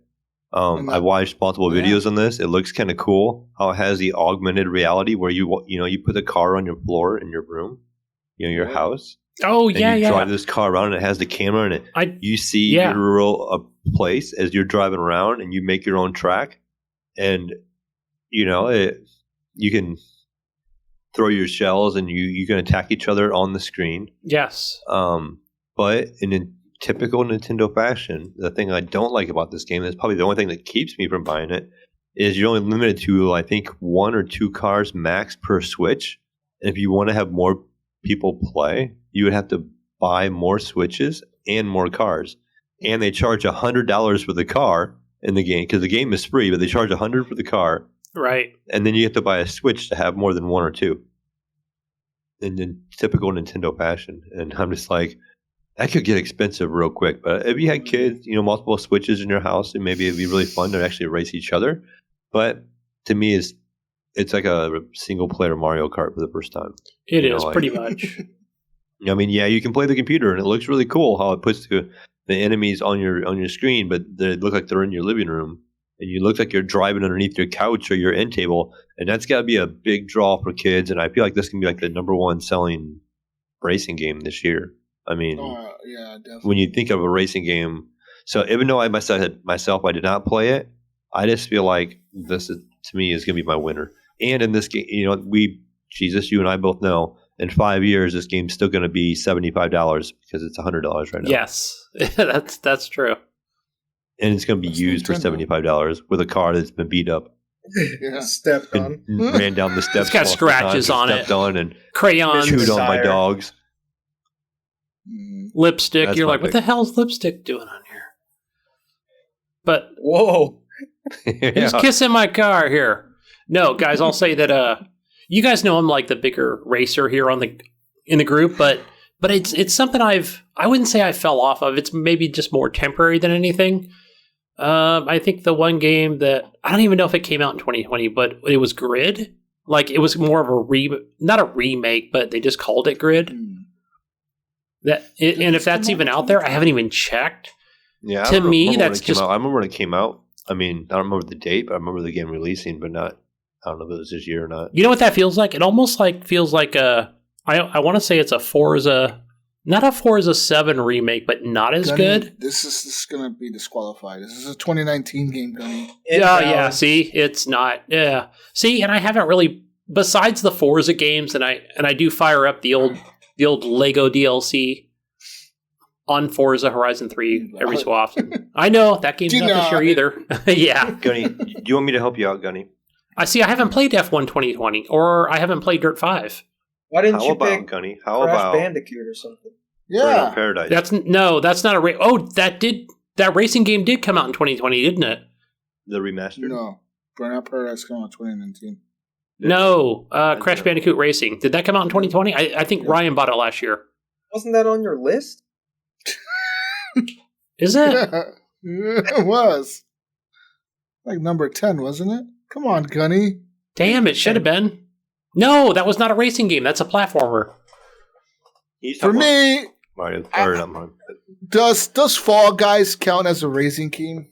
Does it count as a racing game? No, it doesn't have wheels, man. Get the fuck out of here, okay? Come on. No. But it's got to have tires. It is a relay is a race. Stop it. You're racing to the finish line. I like the way you think, Jesus. Oh my gosh. Fall Guys, I think, should win this. I mean, Well, I don't know about you guys, but Cyberpunk was a racing game because there's a side mission where you're doing races on foot. And you guys are killing me now. You were really stretching. You know that? You're reaching. Fall Guys is a race. You're racing to the end. You do break a line. Like, you literally cross a ribbon. Yeah. And then it throws fireworks out because you won. You know, I'm hanging up now. You guys are, this is not going to work. Okay? Racing, wheels, tires, motor, things like that. No, it's got to have.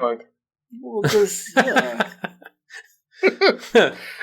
I mean, if it's not Fall Guys for me, it's going to have to be Mario Kart Live Circuit, fucking home circuit or whatever. That is a cool thing. I was trying to get my coworker to buy that for that's his so wife. Unique. She's a big Mario fan, huge Mario fan. I'm like, come on, dude, buy it. It's at Target right now. You got to get it.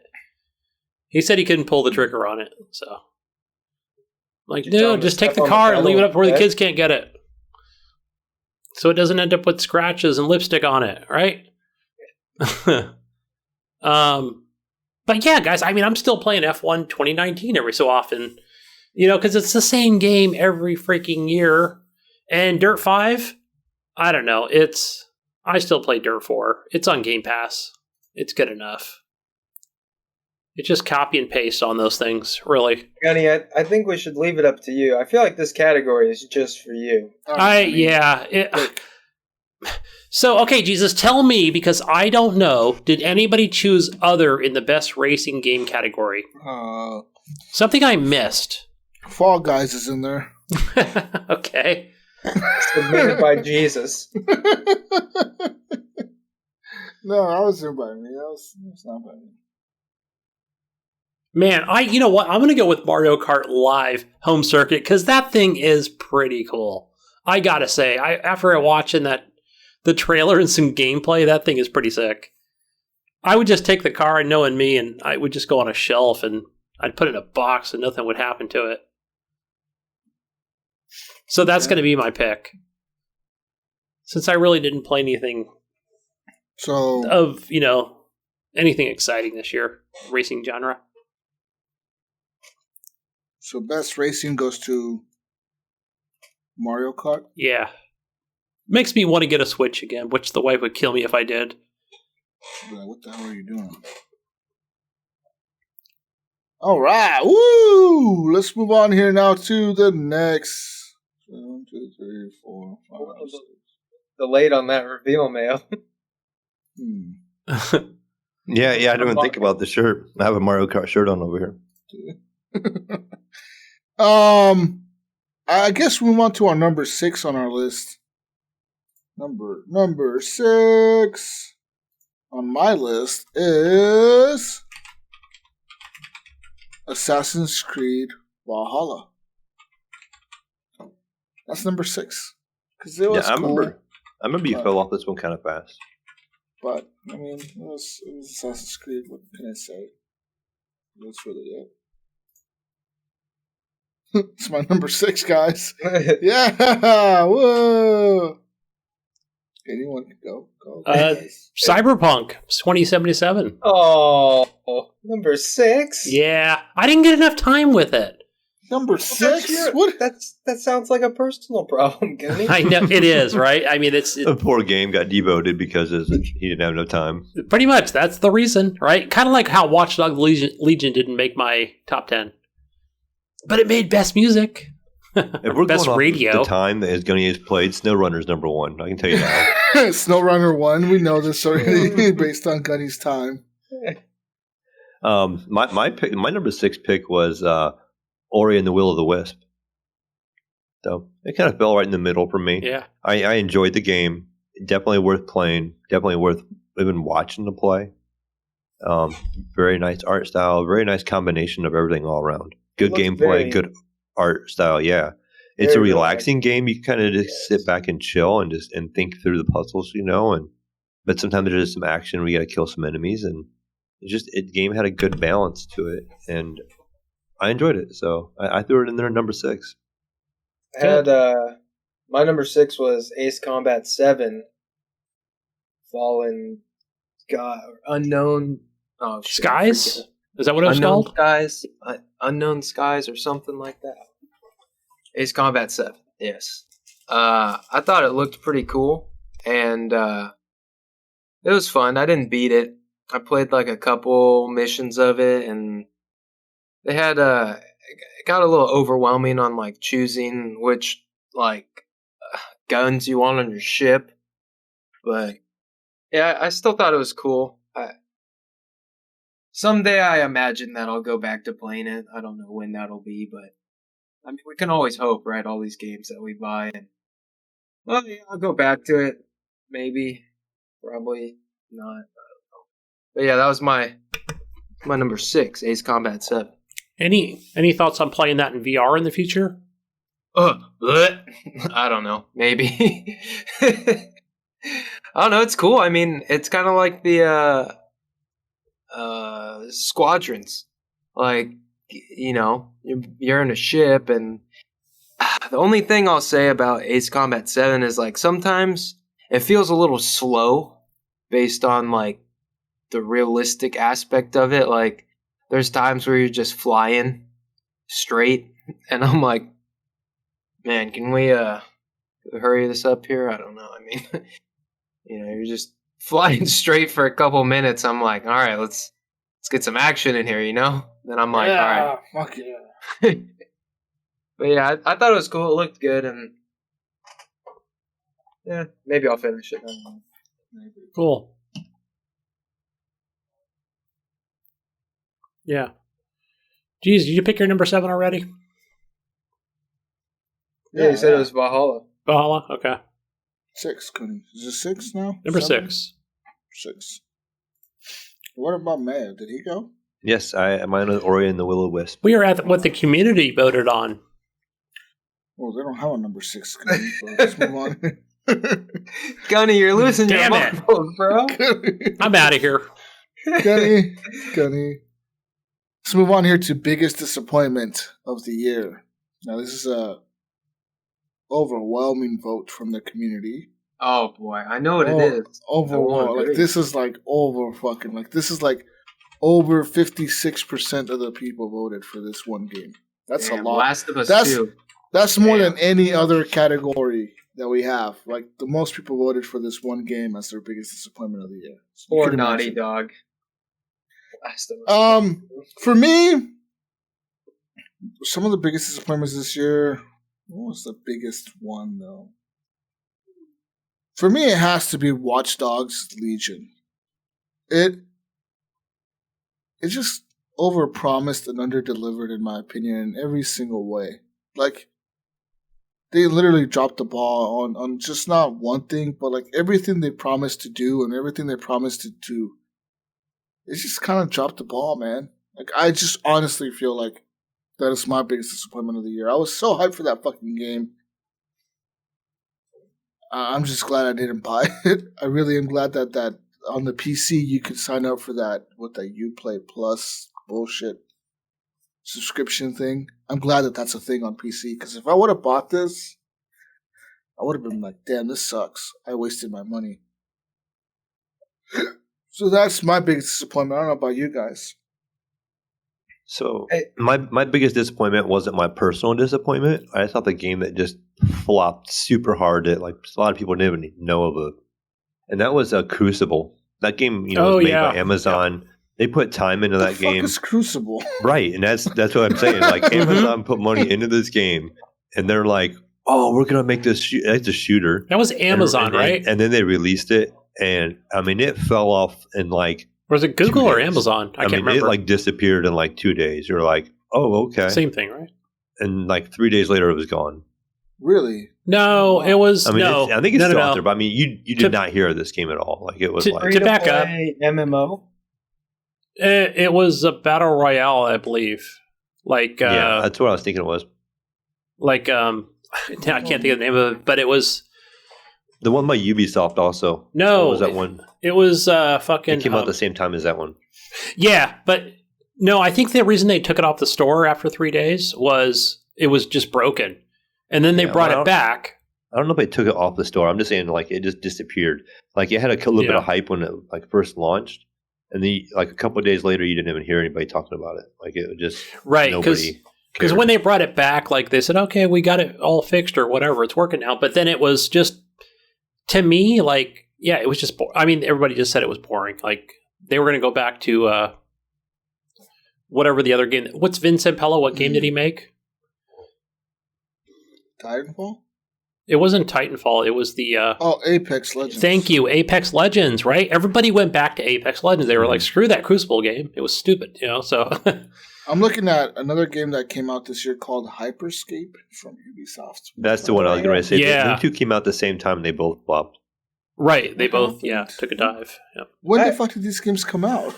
I want to say like midsummer, I want to say like June, middle of the year, off the top of my head. The one by Ubisoft was more of a vertical shooter. Like you had a lot of like skyscrapers and stuff that you could jump up on. It was like a cross between like Fortnite without building and a lot of fighting on roofs. Yeah, you were kind of going from rooftop to rooftop, and it kind of looked like Apex, but faster and kind of more like lots of jumping. You could jump like really high, and you could bounce on like trampolines, almost kind of like thing, and you were just bouncing all over the place. And that's where I got the Fortnite thing chaotic. from. Where it's like, okay, I see what's up. I found this FAQ for Crucible, and the 3 questions are: why is Crucible shutting down? How do I request a refund for my Crucible purchase? And how can I continue to play Crucible?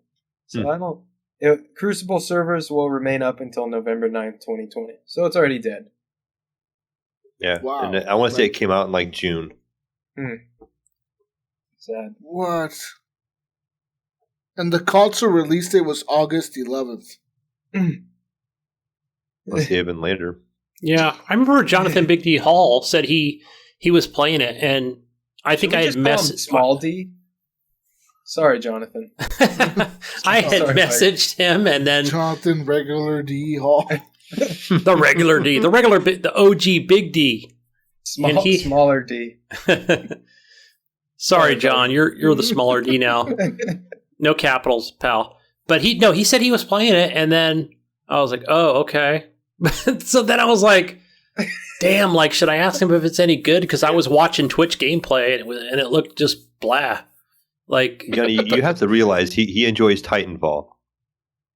Like the but there's no Titans in this game. All he does is play Titanfall with like the same 10 people that are still playing. Like maybe that's what it was. Maybe they all switched over to see if it was any good. But like he goes back to Titanfall 1 and plays with the same 10 people that are still online. He's got a tight group because if one person doesn't join, they won't have enough for a match. Yeah, no stats he can read off on the podcast. Like he literally knows these people by. I'm not kidding. You guys think I'm bullet, but he literally knows these people. Like I remember one time he invited me to play with him, and I'm like, okay, I'll play with you. Yeah, and we went to Titanfall 2. And I think it was that last. He likes playing that stupid. What's that? The Last Titan Standing, where you're only in the mechs. And I remember like he knew these people that we were playing against. Like he's like, "Oh, what's up, dude?" Like we were in the lobby, and he was like talking to these guys, and they're like, "What's up, Pen?" He's like, "What's up, guys?" Like they all knew each other and shit. I was like, "This is a little weird, but okay." Like these guys all know each other. Like, no, I mean, these people that play are experts for sure. Because I remember joining the podcast one day with another Titanfall 2 expert, and I call them experts because that's they play it a lot. So that's I couldn't even join the conversation on that one. Man, you're right, Mayo. These have to be some of the biggest disappointments of the year. But I mean, they didn't disappoint me because I didn't even know about them. Yeah, so I just kind of took it that way when the category's biggest disappointment, not necessarily my disappointment, but I just thought the biggest disappointing game of the year, or and that. Was, we want to know my biggest disappointment. Oh. Okay. Yeah. It's Last of Us Part 2. What? Oh my god. Is this because of what was it? What's the reason? Why do you hate this game so much? I don't know. It just struck a nerve with me, man. Honestly, I think it touched him in the wrong places, Jesus. Yeah. What did it touch you? What did it do to you? Show us on the game. Open up to you guys about how I was touched. Share. Yeah, it's just. I think it was. What did Abby do to you? Why do you hate her so much? It's just because she's buffer than me, man. She like built. Oh, you got this masculinity. thing going. Her Okay. arms are way bigger than mine. I gotta give it up to Abby. She is fucking fit, bro. She's like fucking like, oh fuck, you knock your shit out. You know, Hand job, more like hand career. Jesus. Oh man. So while you're over here having Napoleon complex, look, Abby is the shit, man. Let it go, Evan. Let it go. Yeah, let it go, Evan. All right, she's bigger than you, bro. It's okay. It happens. Okay. Even Last of Us Part 2 in 2020, okay? I'm trying to move forward here. Mine is Watch Dogs Legion because just that game really disappointed me. They totally overpromised on everything, and that game was just like, no, like you guys dropped the ball. Like the music sucks on the radio, even. What? No, it had good music, I thought. It's just whatever. Like I don't want to. It had that rhythmic bass. It had some hard rock. Oh, Gunny, we talked about this earlier, too.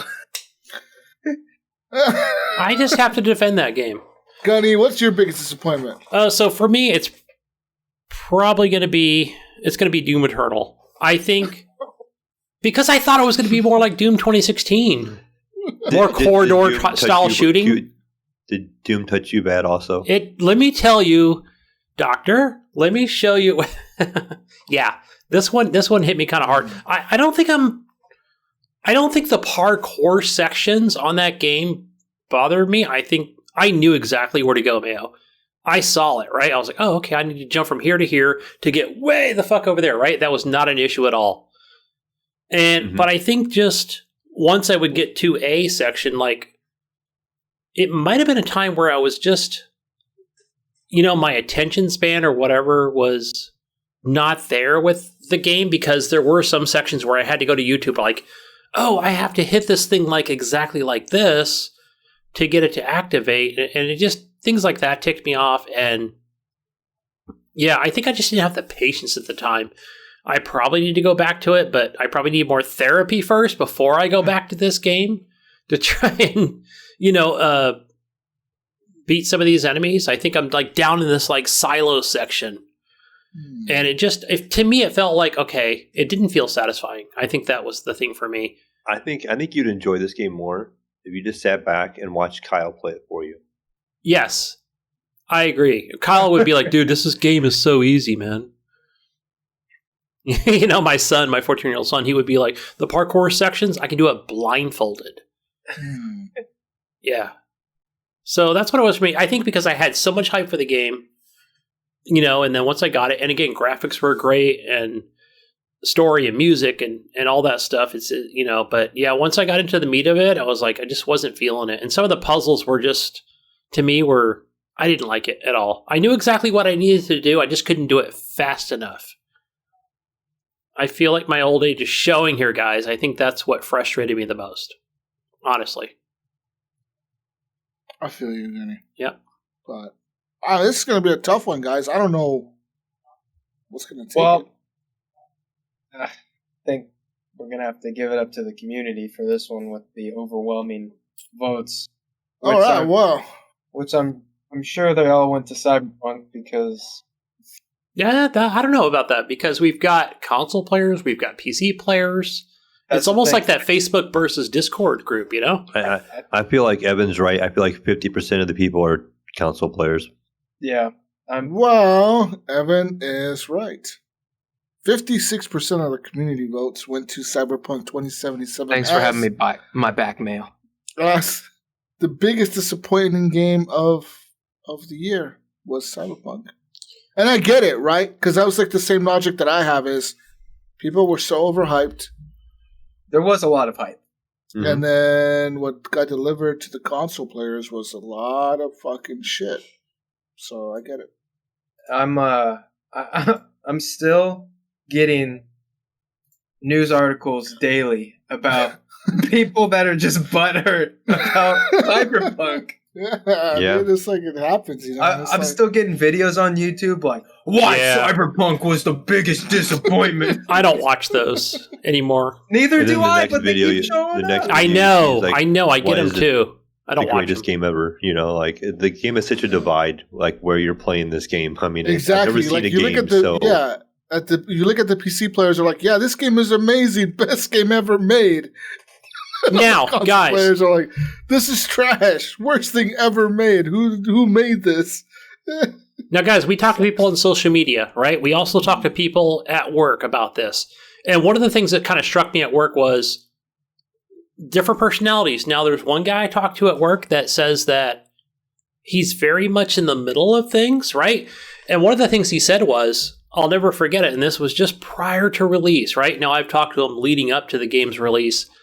And one of the things he said to me was, he's like, wow, do you really think this might turn into some Anthem situation? Because all the knowledge that he's known up to it, right? Where he knew it wouldn't be, enhanced for consoles until June or the summer. And I said, you know what? Maybe, right? I said, I think that not the general everyday mom, dad going to get Cyberpunk for little Joey here from GameStop, right? May not know that, but we kind of know that. So I think that was the thing, right? Where, it could have been a lot of, we kind of look back to Anthem, right? The best selling game of 2019, right? Not only was it best selling game, but it was also the worst game, right? Out there because, and then we can kind of look at that and people say like, well, oh, I enjoyed it. Yeah, for you, but you got to remember like you're level 40 in 1 week and you enjoy what you played of it, right? But the game didn't go any further than that, right? So, I don't know. And this is a different situation where I think this is a first, isn't it, Jesus? Where we've got some of those lower end consoles users, right? With that, the OG Xbox One, the regular PS4 versus the PC, right? But now we've got Mayo, we've got that PC really rising up, right? To kind of almost match these console players. And this is kind of a first, I'd say. Mm-hmm. Yeah, I mean, it's a unique situation. Again, it's so weird. There's such a divide between the two. It's you can tell. Like if I was at work and I talked to somebody about Cyberpunk, I can tell if they're playing on an Xbox or a PC. Like just by like their response to the game. They're like, oh, that game is trash, and I'm like, oh, you're definitely playing on an Xbox, aren't you? Definitely, right? Because 4 years ago, it would have been everybody's either, 1%'s playing on PC and, or 97%'s playing on the game console. is okay, blah, blah, blah, blah. Then I could be like, this guy's probably playing it on a Series S or maybe an X, where they enjoy the game. They're getting the better graphics and maybe not the greatest smooth play yet. And they're getting the glitches, and they're like, "Oh, the game is real glitchy, but I enjoyed and saw what I saw and played. It just was too glitchy for me." I can tell those are your PS5 people and your Series X people, and then the guys are like, "Oh, this game is amazing. I had a lot of fun with it. Yeah, every once in a while you would have a little weird bug or some guy would die in a funny way, and like half of his body was stuck in a wall or something like that. But the game was amazing, and I love the story." And I'm like, "Yeah, he's probably playing on PC." I'm like, what kind of graphics card you got? Pretty much almost the first question you want to ask at that point. So. Yeah. But personally, for me, it's still Watch Dogs. I'm not going to go with the community.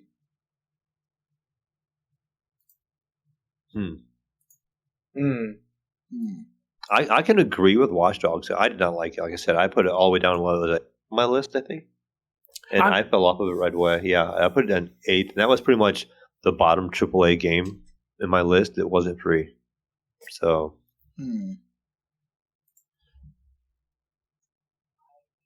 Watch Dogs it is. You know what? Your consensus wins between you three guys. But, Jesus, I think... Well, I didn't play it. I can't speak to it. But it just... I don't know. I mean, I don't know. I can't really say anything to it. Did Watch Dogs get any votes in the community? For biggest or like what was disappointment, second or third? Or what did you say the second and third?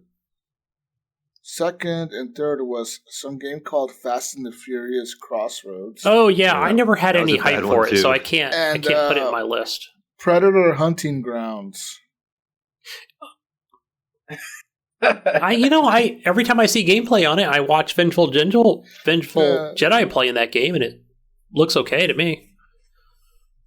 There's another one here that fourth place went to the Elder Scrolls Blades. That was suck. That game did suck. That was that mobile game, right? Mm-hmm. I tried it a couple times. It didn't. It was boring.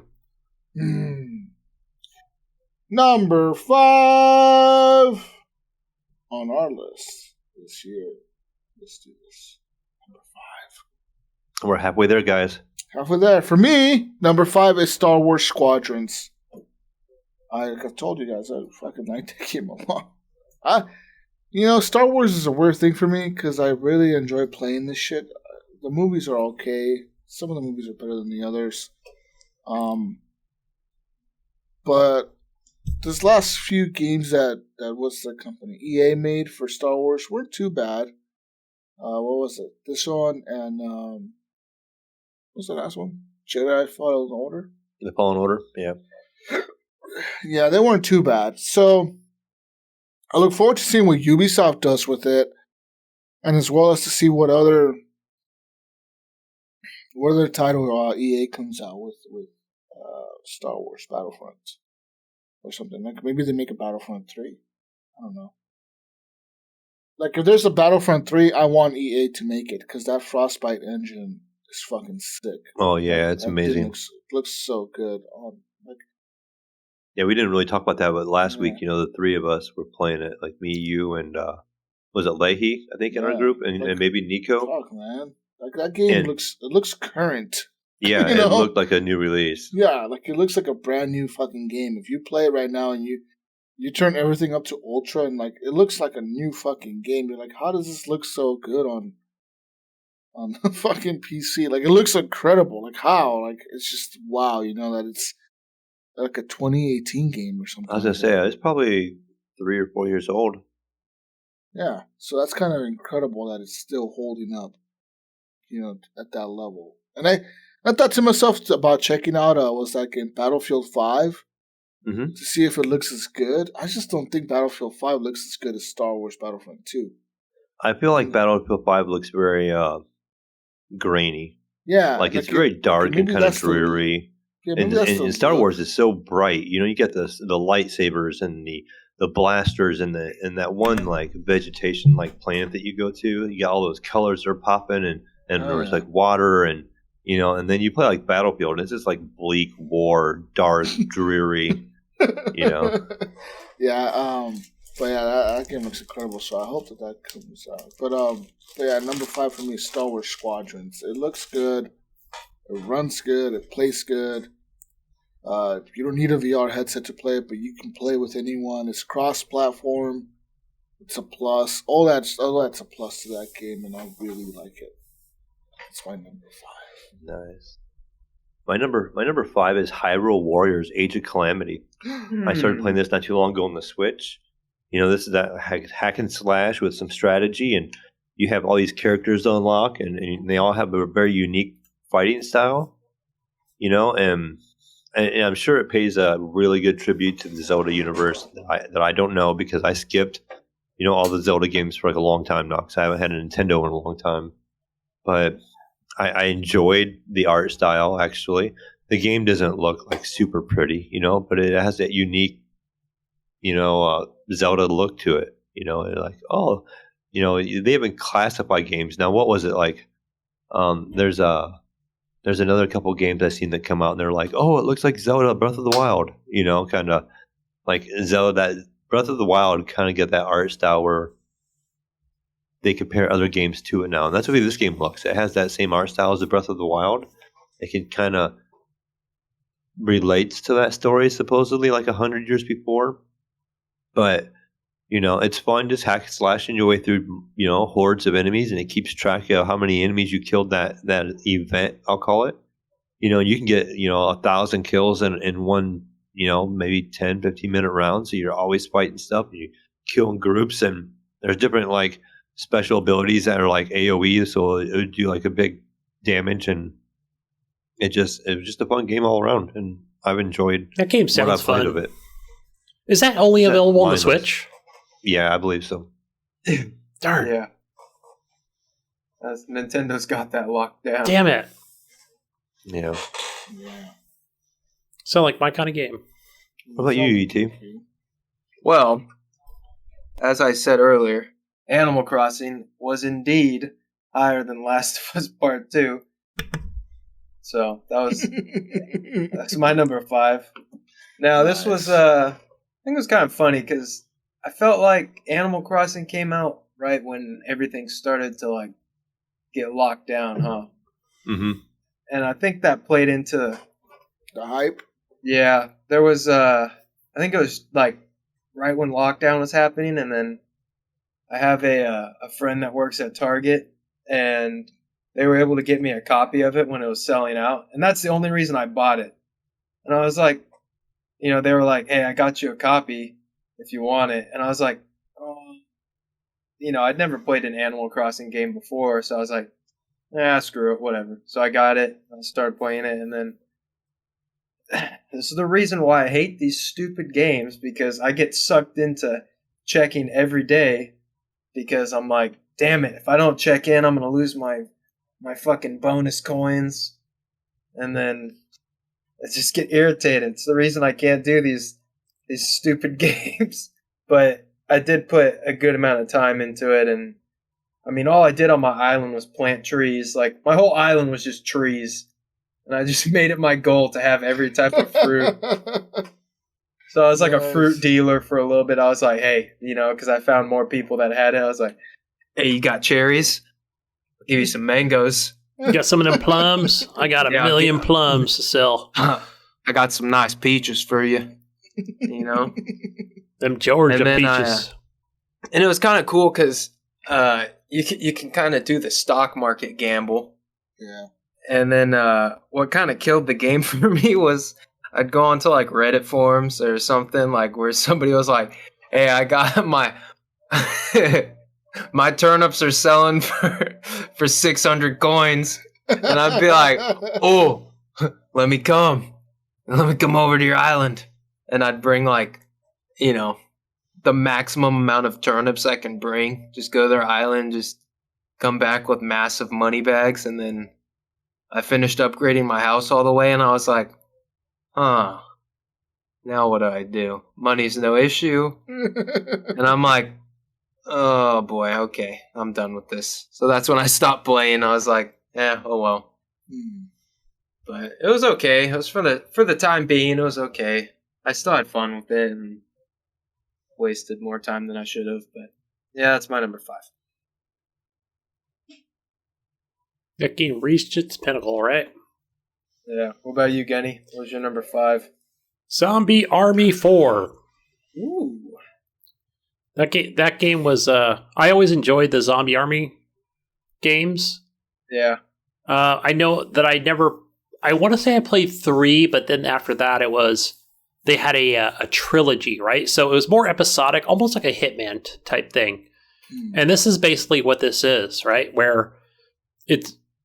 I don't want to say episodic, but it's more like map 1, chapter 2, 3, 4. But once you unlock them, they're unlocked, right? Where I have finished this game, but I've never done it like the way it was intended, right? Like a 1 through 10. I've just played like all the maps, because you can kind of go through like a Hitman and just play, chapter 7, but then you're back to 2 and 3, 3 and 4. 1 and 3, whoever it is, like, especially if you're in a multiplayer game, right? It's going to go to the next map or whatever they choose.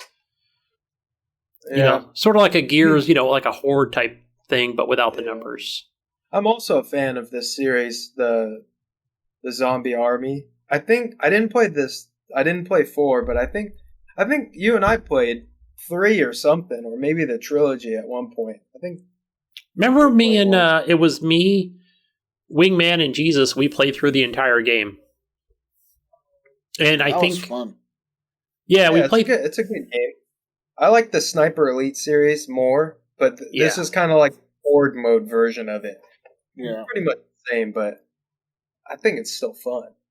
It is, and I think it has the different difficulties, and it's got, especially if you want a trophy hunt or achievement hunt where, hey, you want everything, then you got to find where is the glass bottle in Zombie Armory 3 in each map, right? Where everybody has to shoot it, sort of thing. Or where are the collectibles? So you have to go through each, the different chapters. You can choose them and then say, okay, the collectibles over here, and everybody gets it. Just to kind of go platinum or, get 1,000 points off Xbox if you could. Or you can just be on PC and just go, hey man, let's just go in chapter 5. We're all running in. It's going to be on not gunny mode. It's going to be on hardcore. Mm-hmm. Let's see how long we can survive, or if we can get through the end of this. And those sort of things are fun where, all right, Evan, you get on top of that second story building, right? Go to the top. You know where to stand, right? Right there. Put some of the traps behind you. Sort of like a Gears 4 and 5 type thing. And, we'll get through this, right? I'm going to lay down these landmines. We're going to throw grenades at the right time. And, tons of fun like that. So that's... All right. I played with somebody from the Xbox Live community. We had a blast. Good stuff. Move on now. Good multiplayer game. Next category on our list is Best Surprise. This is the best surprise game of 2020. Now for me, there's really one surprise game that stands out to me like that. Like let's be real here. Like Among Us is the one game that stands out to me. Yeah, it's just like whatever, this is a new thing now, and just that's just it. That's what stands out to me. I don't know about you guys. Yeah, that game definitely stands out. You can't deny it. Not. My pick was actually Hades. That game, kind of small company, came out with this game, and again, I really liked the music and I liked the play style, and everybody that plays this game really likes it. It's really high on some people's list. I talked to some people at work, and next thing you know, some guy comes to me and be like, "Dude, I just got Hades a couple of days ago, and I can't quit playing it. Like, I just play nonstop." That's the same way with Gibbs and myself, and people that pick up this game, they really enjoy it. And I remember Gibbs was really excited to tell you about Hades. I think he was on the show when you were gone, and he was like, "This is a Mayo game for sure." Yep. Yeah, I remember him messaging me, and I'm like, "Oh yeah, I remember when this came out in the Epic Store, and I refused to buy it, even though it looked good because I didn't want to buy it on Epic, and and I waited for it to come out on Steam, and and that's when it went full release, and it's a good game. I do enjoy it. I do think I still enjoy Dead Cells better, but when it comes to that roguelike edge, but yeah, it is a really, really good game. I would have to say the biggest surprise for me was Among Us. I was pretty surprised at how a streamer can just play some old game from a few years ago and then it just fucking takes off. And everybody's talking about it. Everybody's playing it. And what made it the biggest surprise for me was all the people that don't normally play video games. I heard them talk about it like, oh, Among Us. And then you can see it in all like the meme culture and all the, videos on Facebook and Instagram and that whole aspect of it too. Like it just took off. Everybody knew what Among Us was, and it was a surprise. And I remember they practically went from like a couple players playing to like millions overnight. And it was like they had like not enough fucking servers to fucking handle the load and shit. It's like a team of like 3 people. Also, them guys were poor. Can you imagine the money they have now? Oh yeah, compared to like whatever, they're probably living a normal life, working a job and shit still, and literally like a month later you're fucking raking in millions of dollars because of all the fucking advertisements and especially all the advertisements they made off of the mobile game because it's free on mobile, right? And there's ads every time a match ends. You see an ad for something, so they raked in the money for ads there.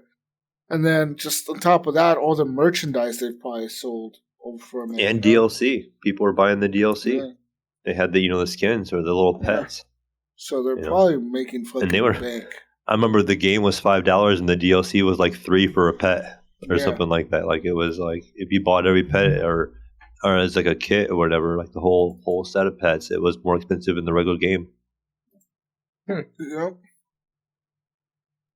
Even my kid knows what Among Us is, dude. Like, I remember she saw it on my PC in my Steam library. And she's like, "You have Among Us?" I'm like, "Yeah." She's like, "Whoa!" I'm like, "How the hell do you know what Among Us is?" You know, she like knew exactly what it was because guess what? She's been watching streamers fucking play it on YouTube or whatever.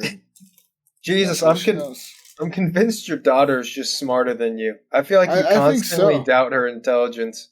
I do. Like she knows what's trending, Jesus. She knows. She does know what's trending. She knows it better than I do, I think. But yeah. We have to tell you. She has to tell you, yeah. Yeah, it's just fucking pretty soon she will be telling me.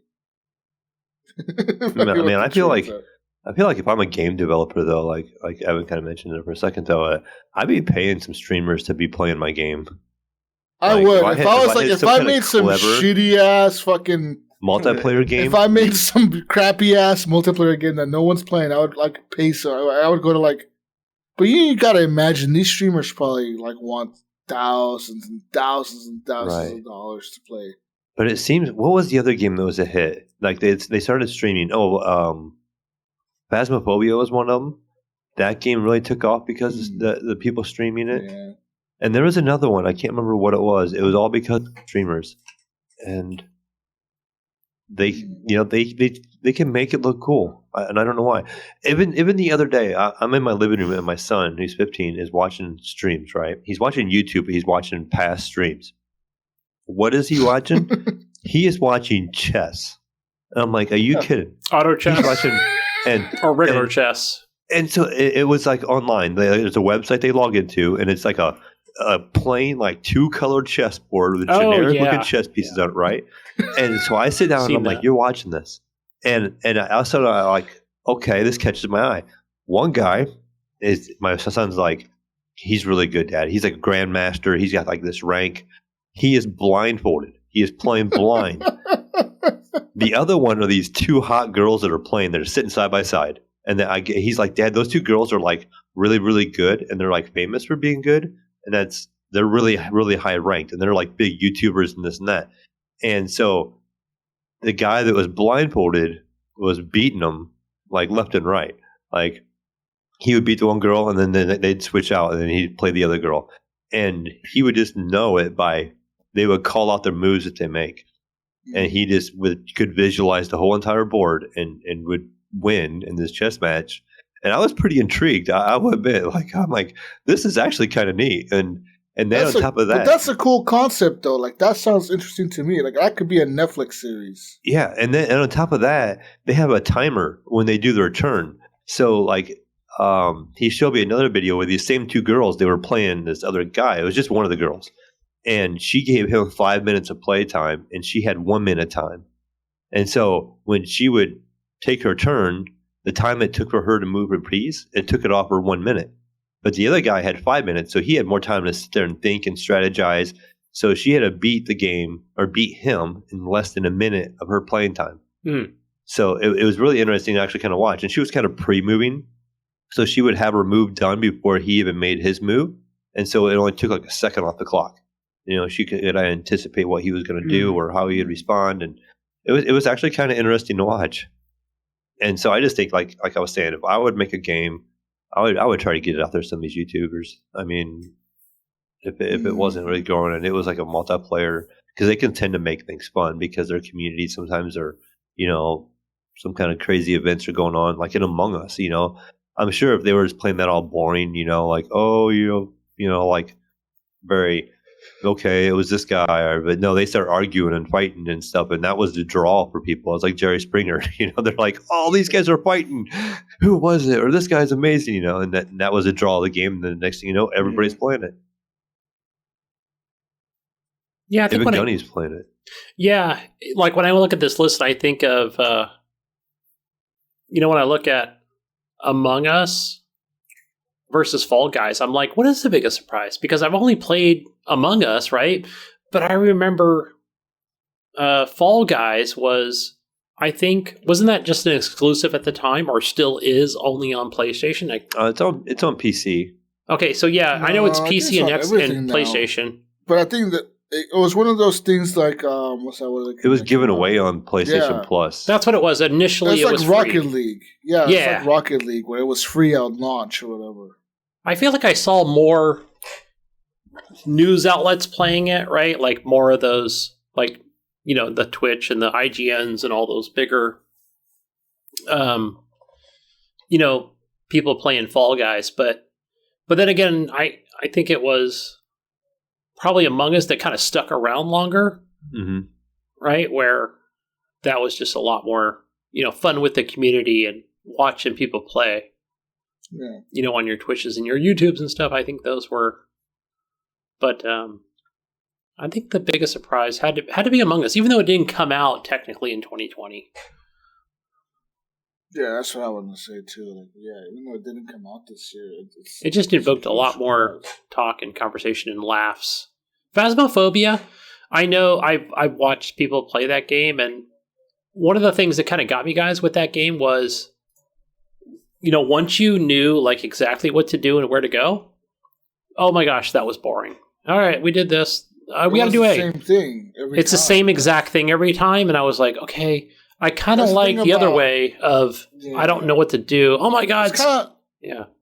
That's the thing about Among Us is that because the killer is not the same person every single time, he's going to kill differently. He's going to use different strategies to kill people, and that's why that game kind of has like infinite replayability because it no matter like if, you know, every time there's a new killer, that person's going to go about his strategy of killing people way differently than anyone else, you know. And I think that game is more important, if anything, with, like Normie said, I had the same situation. And Jesus, you described an entirely different way to play that game. And I described in a different way to play that game, where I think if you just go in and you play with, you know what, just play this game with different communities, different people, and I want you to be in voice. And I think that game will just continue to just stay fresh in that manner, you know, if you choose to.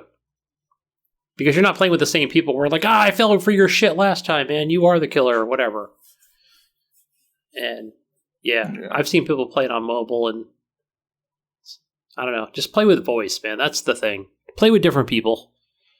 Definitely. It's a lot of fun.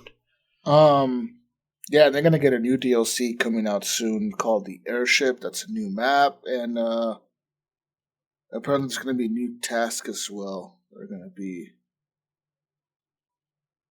coming out with this Airship DLC. Yeah, who done it, man? That's the thing. It's a good game. It's a good concept. So are we all pretty much agreed that biggest surprise was Among Us? Yeah. Best surprise. Well, the community agrees as well. Yep. Woo! The community agrees with the overwhelming percentage of votes going to Among Us. Second place went to Hades, and third place went to Fall Guys. Yeah. Let's move on here now, guys, to number 4 on our list. Number 4. This is getting tough. Number 4 on my list is Cloudpunk. I really like that game. I'm telling you, Jesus, you and I think alike, because my number 4 is Cloudpunk. Like, it really, like, I really like that game. That game is just fucking so cool and so, like, it draws you in. And it's really, it does. You're not doing so much. You're not, like, it's not this crazy story. Like, yes, there's a conspiracy thing behind it. There's this whole, like, bullshit side thing. Like, but it's just, like, all these little stories. It's like you're just, like, some taxi cab delivery person, driver thing or whatever. That's all you do. But like, the characters are so fun. Hey, Yeah. Jesus, did you ever make it far enough to meet the detective? His name was, like, Humphrey. So this guy was probably my favorite character I'd come across so far. and he's like those old like Bogart kind of detective people. I watched but he stream talked that. about himself in third person. So he's like, "Oh, this dame, she's on to me. I need to tell her some kind of story." So she thinks this, and then he sticks around for quite a while of your campaign, but he keeps saying things in third person, like he's thinking in it in his mind, but he's saying it out loud, and you're like, I'm right here. Even your character's like, I'm right here. I can hear you. And then he's like, "Oh, she's on to me. I gotta come up with that something." was a fun part that you streamed. And then there was some other stuff that just like the craziest characters, you would run across this weird character and they would be saying something. I can't remember what they were now, but it was just like so off the wall and very interesting though. Like you're like, "Oh, this is really cool." And then the voice acting was really good. Like they did a good job on it. Yeah, I will agree. They put effort into it. I will agree on the voice acting, Mayo, because I listen to a ton of audiobooks. I pay $26 per month to listen to some of the best audio people. And I try to choose the most highest quality of audio. And yeah, that was really good. Yeah, and they all had unique voices and just the way they kind of came across is very unique, each person. That's why I enjoyed it. And that's probably the biggest draw. I mean, yes, the graphics were kind of neat, but they did wear off on you after a while. But that was just a weirdness. Even I remember the one time I go to this one, it's like a corporation, right? Jesus. And you're supposed to go meet this guy. Well, everybody in the whole corporation's got the same name. It was like Mr. Jones or something like that. And you get there, and then everybody's name's Mr. Jones, except, and then you're like, well, what about the women? They're like, oh, that's Mrs. Jones. and so you have to find this person, they're named Mr. Jones, and they're all the same name. And so you have to like go talk to these different people. Yeah. And there's this whole little plot line that comes out of it. But it was very unique stuff like that made this game so fun. And it was just kind of like, this is kind of clever and funny and unique. Yeah, it is. It was a very unique game. I'll give it that. And a cheap game to get into also. Yeah, you could pick this game up for next to nothing. $25, $20. $20 on Steam. Yeah. Good stuff. Yeah. My number 4. Doom Eternal. Enough said. Doom Eternal. No comment. And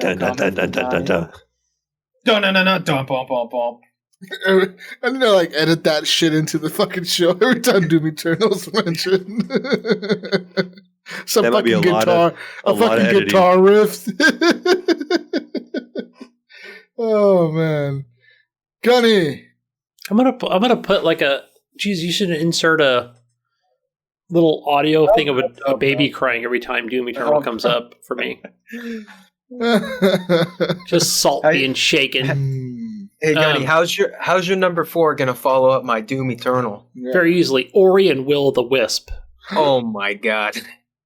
Nothing like the complete opposite there. That game rocks, mister. Yeah, what is this? Some fairy tale shit? It's fairy tale game. It's good.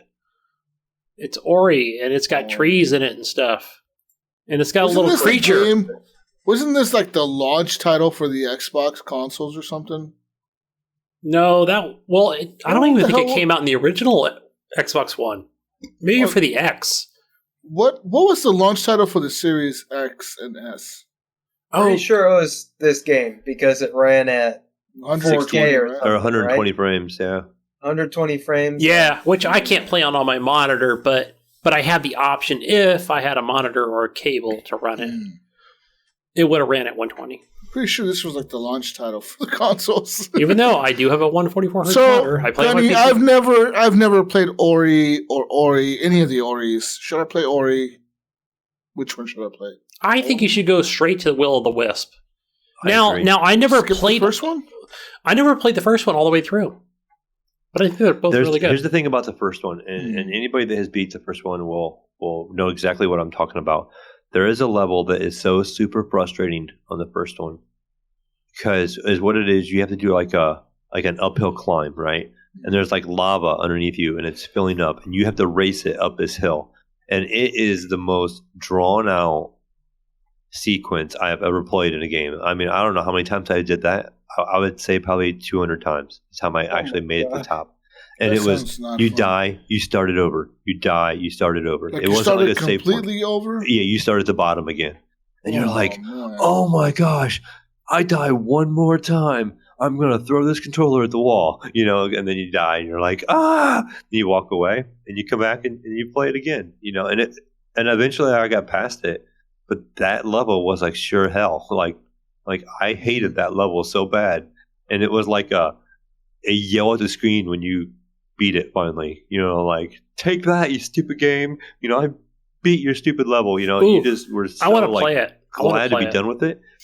But I finished the game, the first one, and I have not run across that in the second one. And then I remember people saying when they announced the second one, people were asking if it was going to have a level like that again because they didn't want it. I don't think. Yo, is this going to have that lava level, guys? Hey, yeah. I'm asking for my friend. You guys can YouTube it. I'm sure there's plenty of YouTube videos out there. So, but in terms of starting at number 2, am I gonna be like confused or like what the hell is Ori or what the hell is there's no actually. What is this Will of the Wisp shit? What the hell am I doing? It's not a whole lot of spoken story. It's all there's no dialogue. There's some. Well, I say very little dialogue. There's is this not spoken. So it's like you're saying it's like Yarny. What's that yarn game? Yeah, Unraveled. Yeah. Is it like Unraveled where like the guy's not talking? You're just kind of like you're experiencing the story as you're going through this. You never talk, and you experience the story through interactions with people and stuff like that. You listen. Yeah, and it's great. This doesn't sound like a Jesus game. It sounds kind of baby mode bullshit. Not a Jesus game. What is this crap? This is a good game. What is this crap, Evan? Evan, does this sound like a Jesus game? No, it doesn't. It's definitely not a Jesus game. I mean, the aesthetics of the game look kind of cool. They do. I'm always hearing like, oh, this looks so amazing. It's the best looking. It changed my life. I believe in really Jesus now. It's changed my life forever. But it's it looks like it makes me want to take drugs. Yeah, it's got a little bit of that, which I like. It's got a little bit of zen to it. It's that puzzle platformer. It's that nice sit back and relax kind of thing, except for that mission there. Like on the first one, the game is all calm and puzzle based, and you're there. Then all of a sudden, it becomes timing platformer that you can't miss a jump or you fall and die and you start over. Love that stuff. Give me that. So that level just ruined the game, huh, Mayo? It was rough for a lot of people. I am sure a lot of people would just quit that game because of that level. Like this, straight up, I'm done. So you're saying I should go to Jonathan Normal D's house and take some drugs. Take some drugs over there. Then play it in his drug den. And then you get to this level and you rip your face off because you think you're dying. Jesus, I just had a thought. Go to Jonathan Normal D's house, okay? Mm-hmm. I want you to listen to some cool yoga music. I want you to paint a miniature. Okay?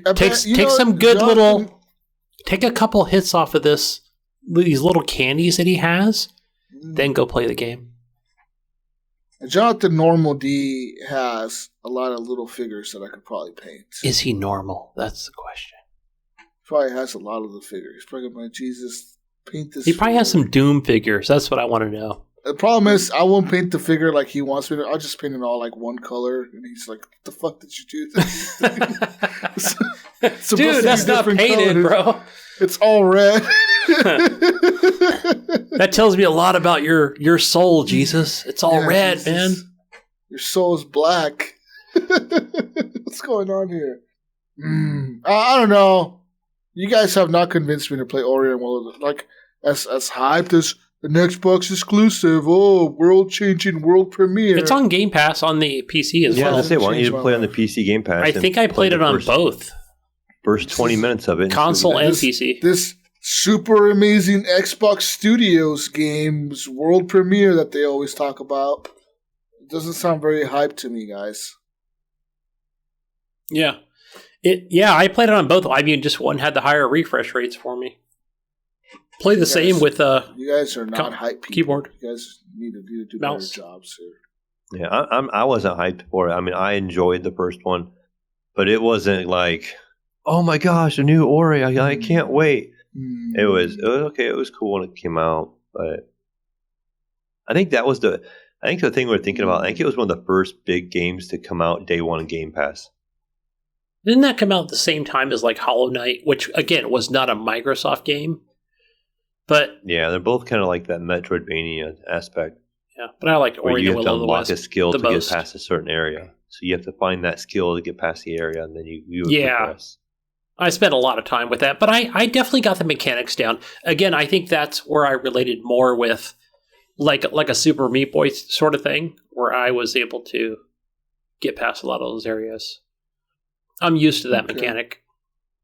Yeah, I remember this coming out day one on Game Pass because I was like, "Oh, that's really cool." Because if I get Game Pass on the PC, this is available right off the rip, and that would made it worth picking it up for me. Yep. I think it was the first game they did that with. Because people were like, "Oh, you get to play Ori and the Will of the Wisp for free? Really?" Oh, what? Included with subscription. You get to play a lot of games on Game Pass for free. Yes, you do. Yeah, there's a lot, but it's not a lot of. Some are not. What do you mean, The Gunny? best. What do you mean, Gunny? We got I played some recently, guys. I've Battlefield. never mentioned them on the podcast, but some were like, "This is stupid. This sucks." a lot of 360 games. I see a lot of 360 titles on here. Gunny, I rely on you in the console corner to tell me Yeah, my freebies that I get to get and the games that come to Game Pass that are yeah. Yeah, I think one of the things, $5 Evan, I more. think that when I play some of these like games on, Xbox or Game Pass or even those free to play day type things, I think I wish I just had more time to play them to say, "Hey guys, this one's free to play." Where I either haven't played it yet, but or I did play it and then follow up with it a week later. Like there was that Overpass game that had that picture of the Jeep, and you guys know I'm a big Jeep person, but that game sucks. Like it wasn't that great. But yeah, there are other games out there that you should be playing, but again, some are available on all consoles or some are on the Game Pass, like your Slay the Spire type game. Or the Monster Train, that's another one. There's a lot of games on Game Pass for A lot of your indie games, right? A lot of people pile on board with that, so. Anyways, Gunny, what was your number 5? What is it? Number 5? Number 5. it was Ori. 4. Well, 4 was Ori and the Will of the Wisp. Oh yeah. Everybody give their number 4? Yeah, we're at number 4. Okay. All right. So on here to the next category, Evan. Oh boy. Best indie. Dun dun dun. So, in my opinion, what qualifies as an indie title is a game developed by a group of people that are not being funded by a AAA publisher. That qualifies as an indie game, right? Mm-hmm. Well, let's have some examples here. Well, I would say Cloudpunk is an indie game. Definitely. Hades is an indie game. Mm-hmm. What else? I'm going to throw this out there. One of my pick. This is my pick actually. Is Phasmophobia. Phasmophobia, yeah, indie That game. was made by one person. Yeah.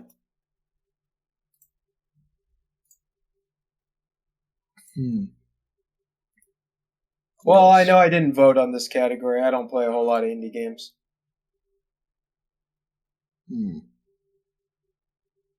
Nothing against them. Among Us is an indie game. That Spiritfarer game was really good. Also. I Oh, did not play it Spiritfarer, myself, yeah. but I do know somebody that streamed it, and we watched it pretty much every day. She streamed it, and it was actually a really good game. And I remember Jonathan on GFNG mentioned he played it and was enjoying it.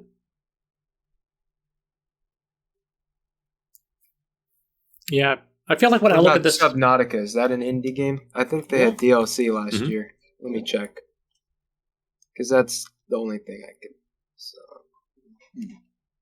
Subnautica, Below Zero. Well, Evan, I think you should play Cloudpunk. I added it to my wish list. I'll probably get it. I will probably get it. Mm-hmm.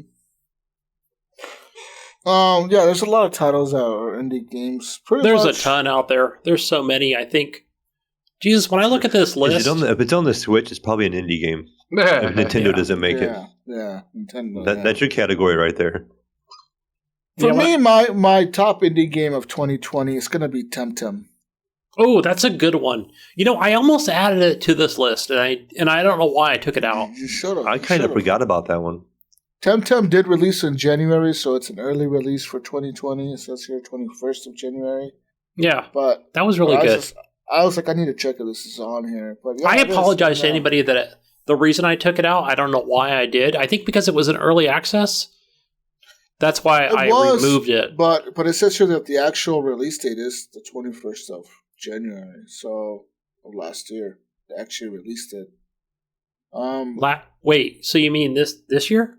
2021? No, last year, 2020. No shit. Okay. I removed it because I thought, okay, it's not a full release. Let's keep it out. Oh, wait, no, it says early access release. I mean... Okay, so it came to PS5.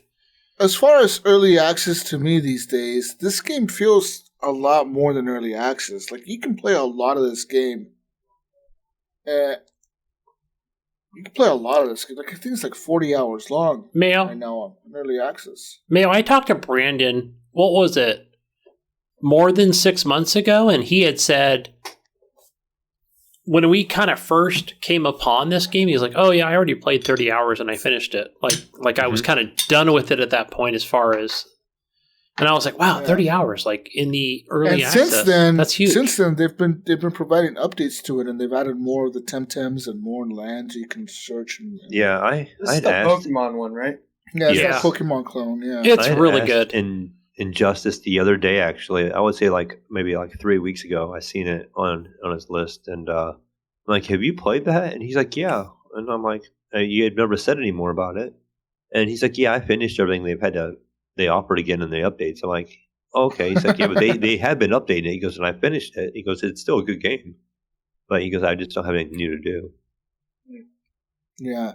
Essentially, they do plan an Xbox Series X and the PS5 release date for this year.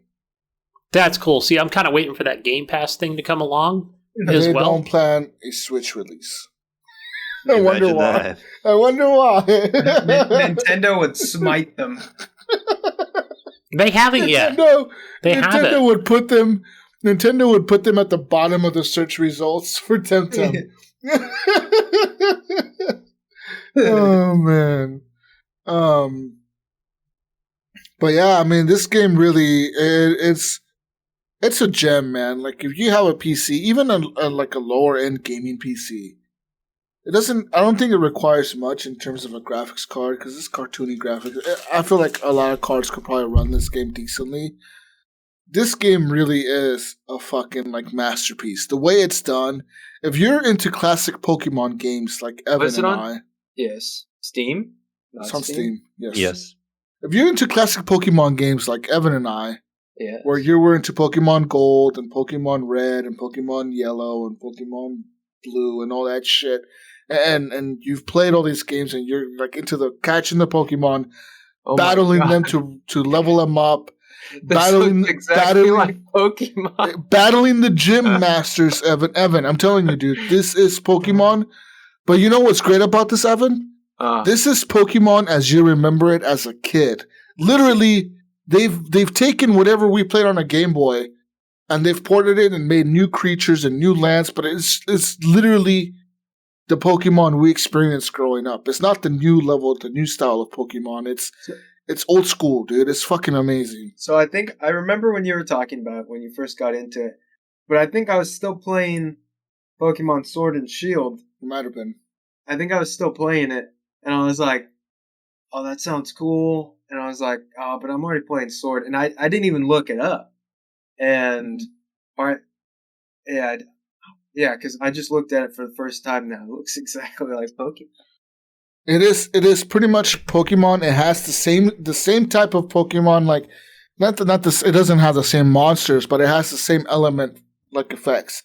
Fire is effective to, grass. Grass is effective against electricity. Electricity is effective against water. Water is effective against fire. And it has those 4 elements as your Pokemon. I believe it also has wind as well. Like Pokemon, it has a wind style Pokemon or Temtem or whatever. So it has the 5 elements that Pokemon has in terms of like, you know, this beats this, that beats that, that beats that. And I believe it also has Psychic. Like Pokemon has Psychic or whatever. I believe this also has Psychic as well. So there's really cool Temtems in there, dude. And your Temtems do evolve. They like the higher level they get to a point where they evolve. And the more you battle them, the more experience points they earn and the more moves they can learn. And it's so fucking cool. Like, it's so well done. If you are a fan of any sort of Pokemon, this is the game to fucking get. Yeah, the specs you need to run it are like super low, right? Yeah. Super I think the one thing it's not missing, but it obviously didn't include, and that's the cinematic game cutscenes, right? For obvious reasons, but well, yeah, I mean, because money. You gotta think about this Temtem universe it's a new thing, you know. So like, I get how like Pokemon, they had the anime to go off of, you know, and all this shit to go off of for the cutscenes and whatnot. Whereas Temtem is just Temtem, dude, and I feel like Temtem could become that. I feel like it could become like a cartoon one day where kids are watching this on their whatever, you know, on their iPads or whatever the fuck. Maybe if Nintendo doesn't sue them to the ground. Yeah, what's the name of that company? What's the name of that company that makes Pokemon? There's a separate company that's not owned by Nintendo. Yeah, it's Niantic. Niantic, right? So I think that's the one thing where they were like, let's not include any kind of cutscenes, whether they're whether they're generic or not. Let's not do that. And I think, but if you take that out of it, right, you've got a really good Pokemon game here. You really do. Like I said, like it's hard for me to not say this isn't a Pokemon clone because it is completely a Pokemon clone, but it is such a well done clone that it deserves your attention, especially if you're on a PC and you want a Pokemon game that's a legit classic Pokemon game. Or this is your game. Or if you want to sign up for I think it's exclusive to the PlayStation 5, Jesus. That's what we read on the news not too long ago, but that is an early access. Oh, right now, yes. Right now there is early access on the PS5 and I believe it's the PS4 Pro. Oh, so they did add it to the PS4. See, I got to check that. Yeah, I think so. I'm pretty sure it's on the PS4. Nice. Oh, no. It's PS5. You get exclusive on the PS5. It is exclusively on the PS5. But I can definitely see that coming possibly to, some kind of a... Yeah, they've already planned it for beta for consoles. PS4, I hope. Even though I can play it now on PC. If I purchase it. So that's my indie pick for 2020 is Temtem, man. Like, there's no other game that has like really brought back my childhood love for Pokemon, and even Pokemon itself hasn't done that well. You know what I mean? Like I've been playing Pokemon. Was that Sword or Shield? One of the two. Yeah, I think it was Sword. Yeah, I've been playing that, and even that, like. It's Pokemon, but it's not Pokemon like I remember as a kid, you know? Like, yeah, it's different. This, we were literally, when you play this, Evan, I shit you not, you're going to be like, holy fuck, am I like 9 years old again? What the hell's going on right now, you know? Like, am I playing this on a classic Game Boy? What the hell's going on right now, you know? So, it's just magical. It really is when you play this. And I know, Gunny, that maybe it's a little hard for you to understand because you didn't grow up with Pokemon. Right. I came in right when I was becoming an adult. Yeah. So for me and Evan, it was like at its peak. You know, like Pokemon was the shit to be into at the time. And I feel like for people our age, they're definitely going to be like, yeah, that game is fucking dope. You know, Jesus, I will say this. I know I've never mentioned it before, but my brother, the one who's still alive, he's always been a huge Nintendo fan, even back to when we played that original Nintendo and Robbie the Robot, Mario, you name it, all the way back to, you know, a lot of those classic games. But he's always been a Nintendo fan. And that goes back to even where he knows way more about, Pokemon than I will ever know about. Cards, you name it. We're talking about, Jesus, those plastic cards. Do you remember those? The Pokemon plastic cards where they're not just the paper. And yeah, he's all about those things. Where I was like, whoa, those are not cards, man. Those are more like plastic discs things, But yeah, he's definitely very knowledgeable in those sorts of things, and he has to school me on that type of stuff. But I did like Temtem. I agree. Temtem is dope, dude. It is. I played that on the Mayo Pass, and I was like, whoa, this is really cool. Mayo, Temtem is dope. Yeah, I agree. And I know you didn't grow up with Pokemon either, Mayo, but... No, I did not. Yeah, I didn't get to play it. Your kids probably love it, right? Your kids are probably into it. Yeah, so my son Injustice played it. He beat it. And unfortunately, the way sometimes games work, like I have 2 Steam accounts on my same PC at the time. And when I bought the game with mine and I could share it with him, like he played it on his account, but it creates a save file on your PC. So when I tried to play the game, it tries to load his save file. So I didn't want to delete his game. So I never jumped into it. But maybe I will now because he's also beat everything. But if just try to reset it. Can you reset it? Yeah, I could reset it, but then I'm just afraid, like, say there's going to be a big update, and he's going to want to come out and play it and be like, oh, I'm maxed up already. All my Temtems are gone! Right. Yeah, my legendary Temtem, I hate you, Dad. So. Oh, man. So I just let it go.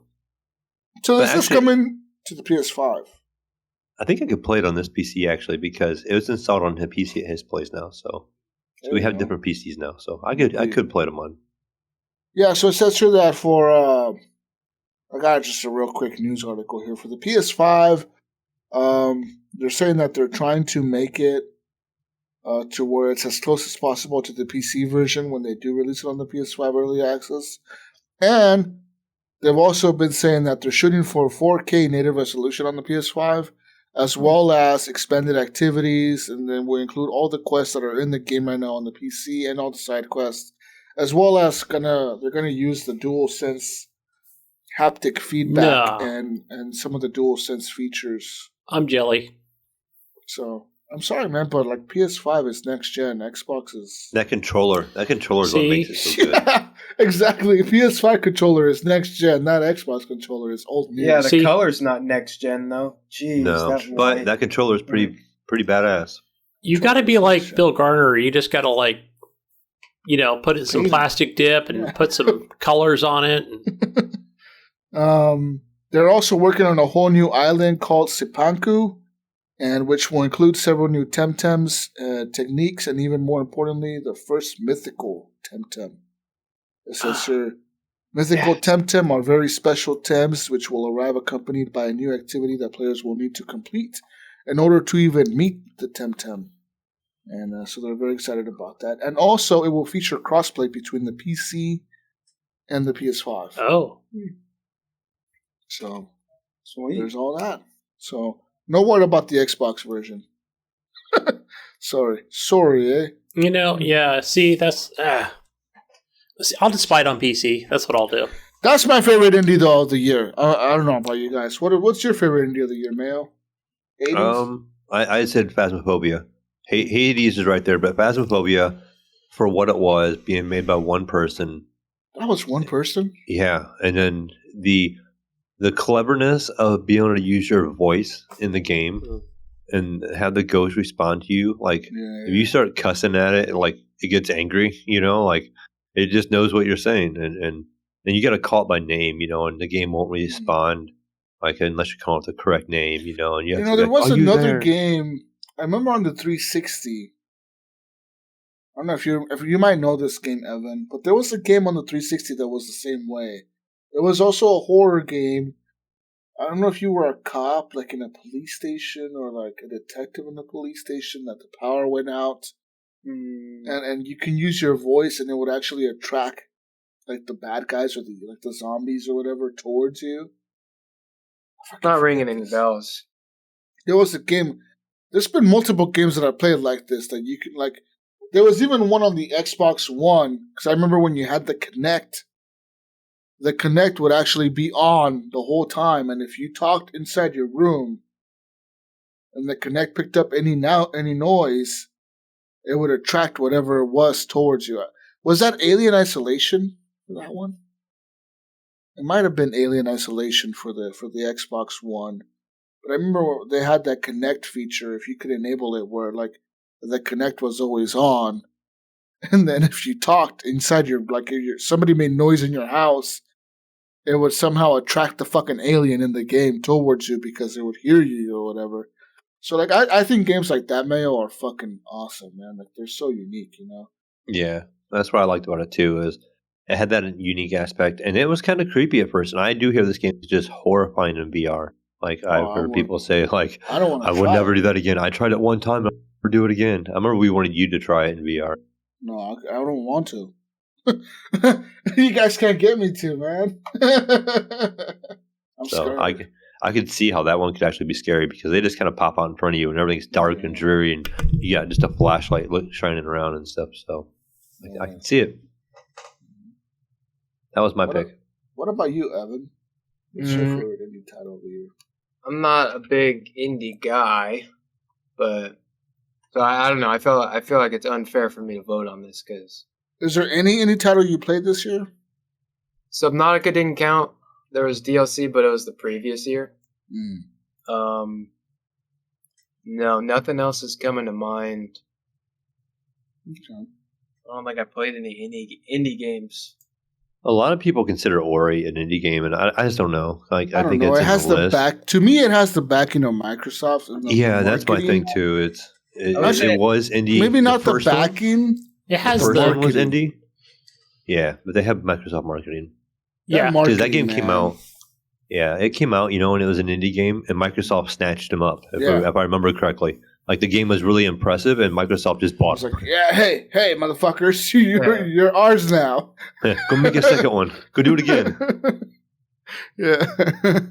So, yeah, I don't think that, people consider that an indie, but I don't, because that's... they had, like you said, they had Microsoft money.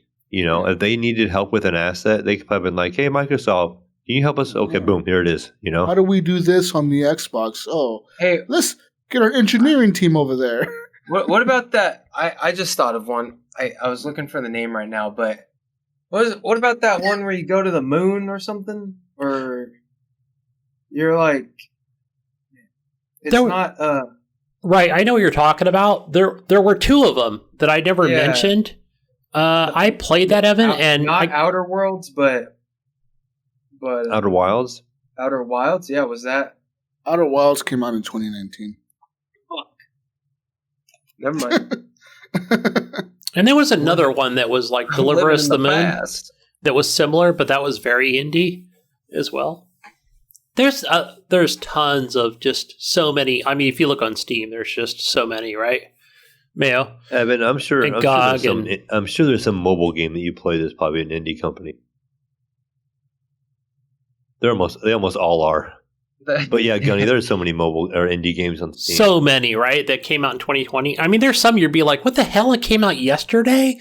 What the hell? How did this come out yesterday? There's just like every week there's something, 3 times a week there's a new game out there. People think there's a lot of indie games on the Switch. Look at Steam. Yeah, look at Steam. So for sure. There's like 50 new games a week on Steam, I think. Especially when they were back in the day when Steam was doing this thing called Greenlight Project. Anybody could make a game and put it on Steam, and then the game would get voted, and then it would get more backing and more help and stuff like that. So like the most basic of basic games were getting put on there that people could just download, and then they would get backing and stuff like that. But it was a way for people to learn to make games and get their games out there and get some publicity and so that was kind of neat of Steam to do that. It was a good idea, and it kind of failed because they ended up going away from it. But that Greenlight program was kind of neat. You could just go down to Greenlight, and it was all these indie games, and you were like, oh, this is kind of a neat concept, but if you had a good idea, you could put it on there, and you could get it out there. You know what I always thought about? Is that, remember when Sony came out with that Dreams game on PlayStation, right? And people were making really cool demos in there and shit? Yeah, whatever happened with that? It's still on, but I thought that they dropped the ball with that. If that game came out, if I was Sony, I would have announced a program that said, hey, you can make a game on here, and it's not your game, but if you make something good enough, we'll split it with you. You own 50% of it. That's a good. I like that. We own 50% of it. You own 50% of it. And we own the majority because we're the ones that give you the assets to do. So we own 51%. You own 49%. That's fair. But if you can make a game that's popular out of this, like a normal game, and we'll release it on PlayStation exclusively, you get 49% of the profits. I think that's fair for a structure like that. Yeah. Because you're giving them the assets to make it. You're giving them the tools to make it. You're showing them how to do it. And if they do something really cool with it, you can make money off of it. Like, they dropped the ball completely on that. Yeah, I think I've always, cool I've always been an advocate for the smaller guy, to come out like, hey, 30% is way too much.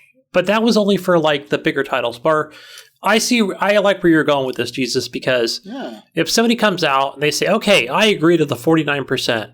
Right, and they make a hit, and it kind of makes the Good Over Games with Greggy or whatever the fuck, and hey, like 50,000 people, download your 300,000 people play this game. That's great because for me, like as a developer, I want to say, you know what, I'm going to make a number 2 of this game, and I'm going to just develop it myself. Go find a publisher, right? So, and then hopefully I can get it for less than 30% profit. I'm saying they could have really had some really cool. Like, people always wonder, where do these indie people come from? These indie people are literally people like you and I, Gunny, that decide to make a game. The people that made Among Us are people that literally learn how to code and how to make a game, and they make a fucking game. Like, you always hear about these success stories about indie developers that become super rich or super wealthy because their game becomes a hit.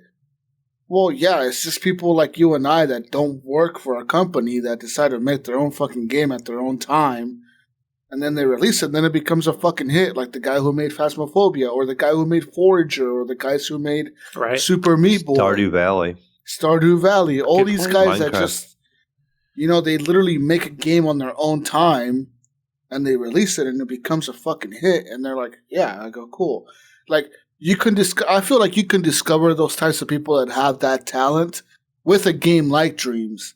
And I just feel like Sony really dropped the ball there. Like, if I was Sony, I would be looking at the games in Dreams that are super popular and be like, hey, we should contact this guy and ask him if he wants to make a game for us. Even under like an indie title or whatever, Something. And to go along those lines, and I'll just try to keep it positive here, especially with Microsoft, with the Summer of Games Arcade back in the day, where those games were cool. The Doritos game. There were other games out there in that same era that came out, and it was just people that were, super small team and probably worked out of their home. Who knows? And made some really fun games. You remember when Harm's Way, another good one? Undead Labs released their first State of Decay. Yeah, I remember that. It was a good game. That was a Summer of Arcade game. That was a $20. Yes. That was the most expensive Summer of Arcade game to release. And now they're owned by Microsoft. It's like... Right. I don't know. I just feel like sometimes these companies drop the ball when they release these tools to these... I don't know, Jesus, because with that one, I know that when... Yeah, I mean, that was another positive example, because I watch those guys every Monday. And I know it's like the same 3 or 4 people that come out, and the marketing manager, the product people. I've talked to them before, and they're on Twitch, and they're gearing up for their next State of Decay 3, and glad to be owned by Microsoft. I don't know. Some games fail, but I think they need to. It's harder to bring these games to light, right? Especially when you're a large company trying to promote AAA games. For sure. I don't know if I have a real indie game I played this year besides Ori and the Will of the Wisp, if you look at it that way. But, you might say, it's owned by Microsoft and they had the money for it. But I can't remember the name of the developer. I know they've been around for quite a while. But, I don't know. That's just going to be my pick. Ori and the Will of the Wisp. Indie game. It's not a AAA. You are... denied. Damn it. Denied. I don't know, man. What's up, man? What are we gonna go for, man? I feel like the one that's gonna get the most recognition is Hades. Hmm. I mean, I like Phasmophobia, but Hades is in a lot of people's top 10. It's in a lot of. I agree. A lot of people like this game. You know, it's got good music, it's got good gameplay, it's got good style, it's got good art, it's got good story. It's a very well-made game. I'll agree with you then, Mayo, just to agree. Hades is the best indie game. Yeah. You know Ryan's over going, it better be Hades. No, Yeah. fuck you, Ryan. It's not Hades, all right? Yeah. No. Okay. No, I just haven't had enough. I think that's exclusive on Epic. And I bought in like several games on Epic now, Super Meat Boy. So you know what? Super Meat Boy wins, by the way. All right, let's move on, Jesus. Fucking Okay. executive order. Damn. Executive order. It's my show. I'll do what the hell I want. I'm kidding. Best indie game voted by the community, Gunny, was Hades. Fine. Hades wins. You win, Ryan. We all win. But Ori and Will of the Wisp got second place. Ooh. Let's move on now to our next top 3. Man, this is really hard for me. The top 3 games of this year for me are really hard for me because they're all games that I've loved. Like, sincerely, like I've loved them, Evan. I've played them. I haven't beat all of them. So my number 3 is Ghost of Tsushima. Boom! Oh man, Ghost of Tsushima is my number 3 game, just for the fact that I haven't beaten it. Oh, that sounds like a personal problem. It does. It is a personal problem. But everything about Ghost of Tsushima. Oh, hold on, Jesus. Hold on. Tell me one thing. All right. Just tell me one thing. All right. I just need one thing. Okay. Can you tell me something wrong with it? Go ahead. Just need one thing. There's nothing wrong with it. That game. Didn't I hear some people not like the story, like how it kind of twisted? What? No. I thought there was something like that game. they The didn't like. twist in the stories, the betrayal of your friends, Your the uncle. whole samurai. Or what about the fact that it felt like it was too long? It's not. No, that's the thing, Mayo. Like, I want to be in this world long. I don't give a fuck how long it is. I'm trying to drag it out.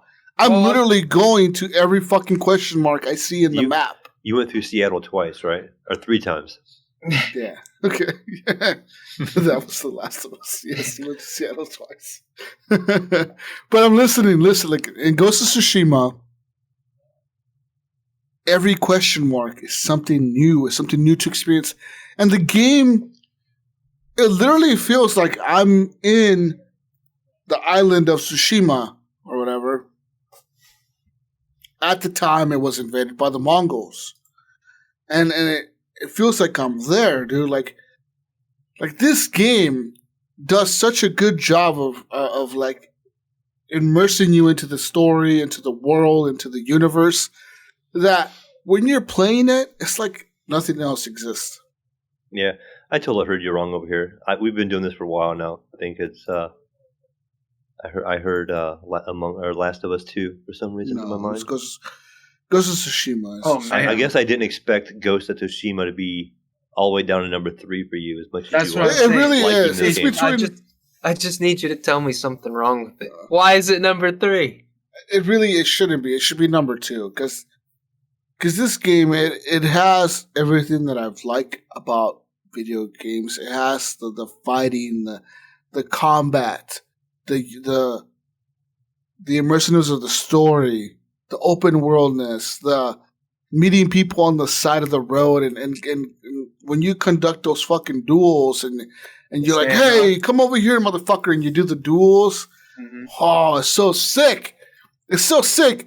The way you can change everything to that director's Akira Tsukugawa or whatever, into his fucking art style where everything turns black and white and all you see is the red on the banners and the color on the banners and the color on your samurais. fucking armor and his sword shining, and that's the only color in the fucking film. It is sick. Like, this game really has me, like, sucked into it. And I fucking love the fights. The boss fights are fucking sick. When you're fighting a boss fight, Gunny, you feel like you're in a samurai film. You're like, holy shit, am I directing this film right now? Like, what's going on, dude?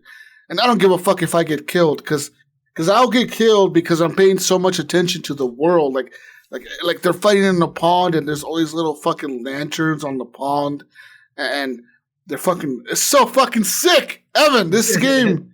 Yeah, I fucking love it. I know what's wrong with this game. Jesus cannot play it on a PlayStation 5 yet. Yes, that's his problem. Right that now. is my problem. That's a personal problem. I can't play it yet because I don't have a PS5, and I'm not going to buy a PS4 That really is my now. problem. So that's my holdback. And just right now, actually, when the show was starting, Iams was telling me that he was playing it on a PS5. I think he was playing this on a PS5. This is 60 frames. And oh, okay. Is that what he was playing it on? Because I logged into PS4 and it said he was playing the game, but okay, I forgot pretty sure he was playing it on a PS5. Iams has a PS5, so he. Yeah, that makes sense that it was a PS5. And he's also playing like that Miles Morales Spider-Man game. He says that game looks really good on the PS5 at 60 frames. Which I'm jealous because I really wanted to play that too on the PS5. I still haven't played it because I'm waiting for the PS5. Yeah. But everything about this game is just fucking amazing, dude. Like, the voice acting is so well done. Everything about it is so well done. It really is. Like, when you ask me to tell you what's wrong with this game, Mayo is right. The only thing that's wrong with this game is that I don't have a PS5.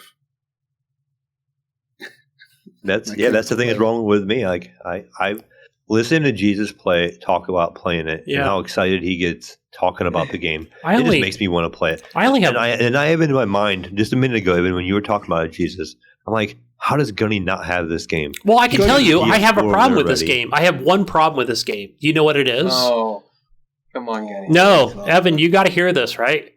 Okay, I'm listening. It doesn't have a baby mode? No, literally, like, there is only one issue that I've seen. No, not even, I've seen no issue with this game. I have one issue with this game. I don't have the money. That's it. So well, though, I can watch it on Twitch for free. I've seen this fucking game to the end, guys, with Nipron. Amazing.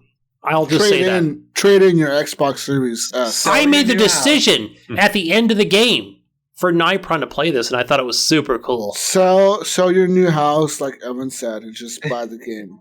I don't want to. Yeah, I got to sell everything in the house, all the new appliances and furniture I bought. But I like my PS4 Pro. I can play it on there. It's going to look great on my Sony OLED TV. Yeah, I was just messaging Jonathan. I'm like, I need to get Ghost of Tsushima, man. I need to play this game. I'm pretty sure that's what Jonathan is playing it on. No, he goes to what's his name's house to play it. Eric's house. Yeah, he goes to his house to play all these games. So we haven't come to a decision to either split the purchase or buy the two different AAA games. Jonathan, listen. Oh, I thought you were talking about Nipron. I'm talking about Jonathan Normal D. Listen, you motherfucker. You're Japanese. It is in your fucking blood to buy this goddamn game. Okay? Samurai Jonathan, do you hear us? A requirement. Look, listen, the Tanaka family, they bought the game, right? Right? Yes. Evans bought the game. My brother and I. See, they're both supporting the Tanaka clan. You know, they're very proud Japanese peoples. Yes, absolutely. And I'm just saying, you know, like, listen, Mayo, this game is so good. The community around this game is so awesome that the Ghost of Tsushima players, in September 7th of 2020, there was a typhoon that hit the island of Tsushima in Japan. Mm-hmm. And this destroyed a torii gate, which was situated at a shrine.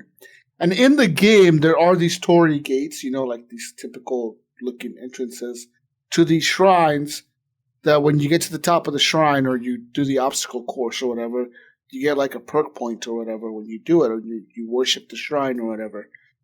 So Ghost of Tsushima players found out that this shrine was destroyed by a typhoon last year. And then one of the priests, which his name is Yuichi Hirayama, he launched a crowdfunding page. And all he wanted was $47,500 to be able to rebuild this torii gate at the Wadatsumi Shrine. And Ghost of Tsushima players found out about this, and they raised over $260,000 to help fund the restoration of that torii gate. Now, if that doesn't go to show you something, this game is fucking amazing. That's why it deserves to be in my top 3. Only reason is number 3 is because I don't have a PS5 and I haven't beat it. Fair enough. But once you get a PS5, Mayo, you need to play this. This is one of the reasons I'm buying a PS5. Definitely. I mean, when I see a PS5, that's the first. I think it's going to be the first game I buy. And I mean, I want to play it. I just don't want to buy a PS4 to play it. I'm with you there. Yeah, right. I mean, I don't want to pay a full price for a PS4. I'm going to use PS4 right now. They're still going for I would only get a Pro, and they're like $329, I think. Yeah. Might as well you get a digital PS5 for $100 more. Right. So I might as well just, and I don't want to turn around and then it might be my luck. As soon as I bought a PS4, like 2 days later, I would find a PS5 and I'd end up dropping $700 in a week on a PS5 and a PS4. Hold off on that 3080 Super, right? Let's just go with that PS5 if you can get it. Oh yeah, get in the queue. That's probably what I'll do. I mean, I can wait on my 3080 because my 2080 Super is plenty, for now. But yeah, I want to grab a PS5 when I can because I want to play Ghost of Tsushima, and that's what I want to play. I mean, that whole list of that's like the game and Spider-Man. I do have a peek of it. Spider-Man. I gotta say, Spider-Man and Ghost of Tsushima and The Last of Us and all these games that Sony keeps bringing out, like Death Stranding and shit. I know that's on PC and you probably played it, but regardless, man, like I'll say it again. I've said it before. People ask, why is PlayStation better than Xbox? That's it. Xbox doesn't have these fucking titles. Xbox doesn't have these games that make you feel so immersed in the world. Like, Ghost of Tsushima honestly makes you feel like a fucking samurai. Like, you are there. Like, you've been there. Like you know what it's like.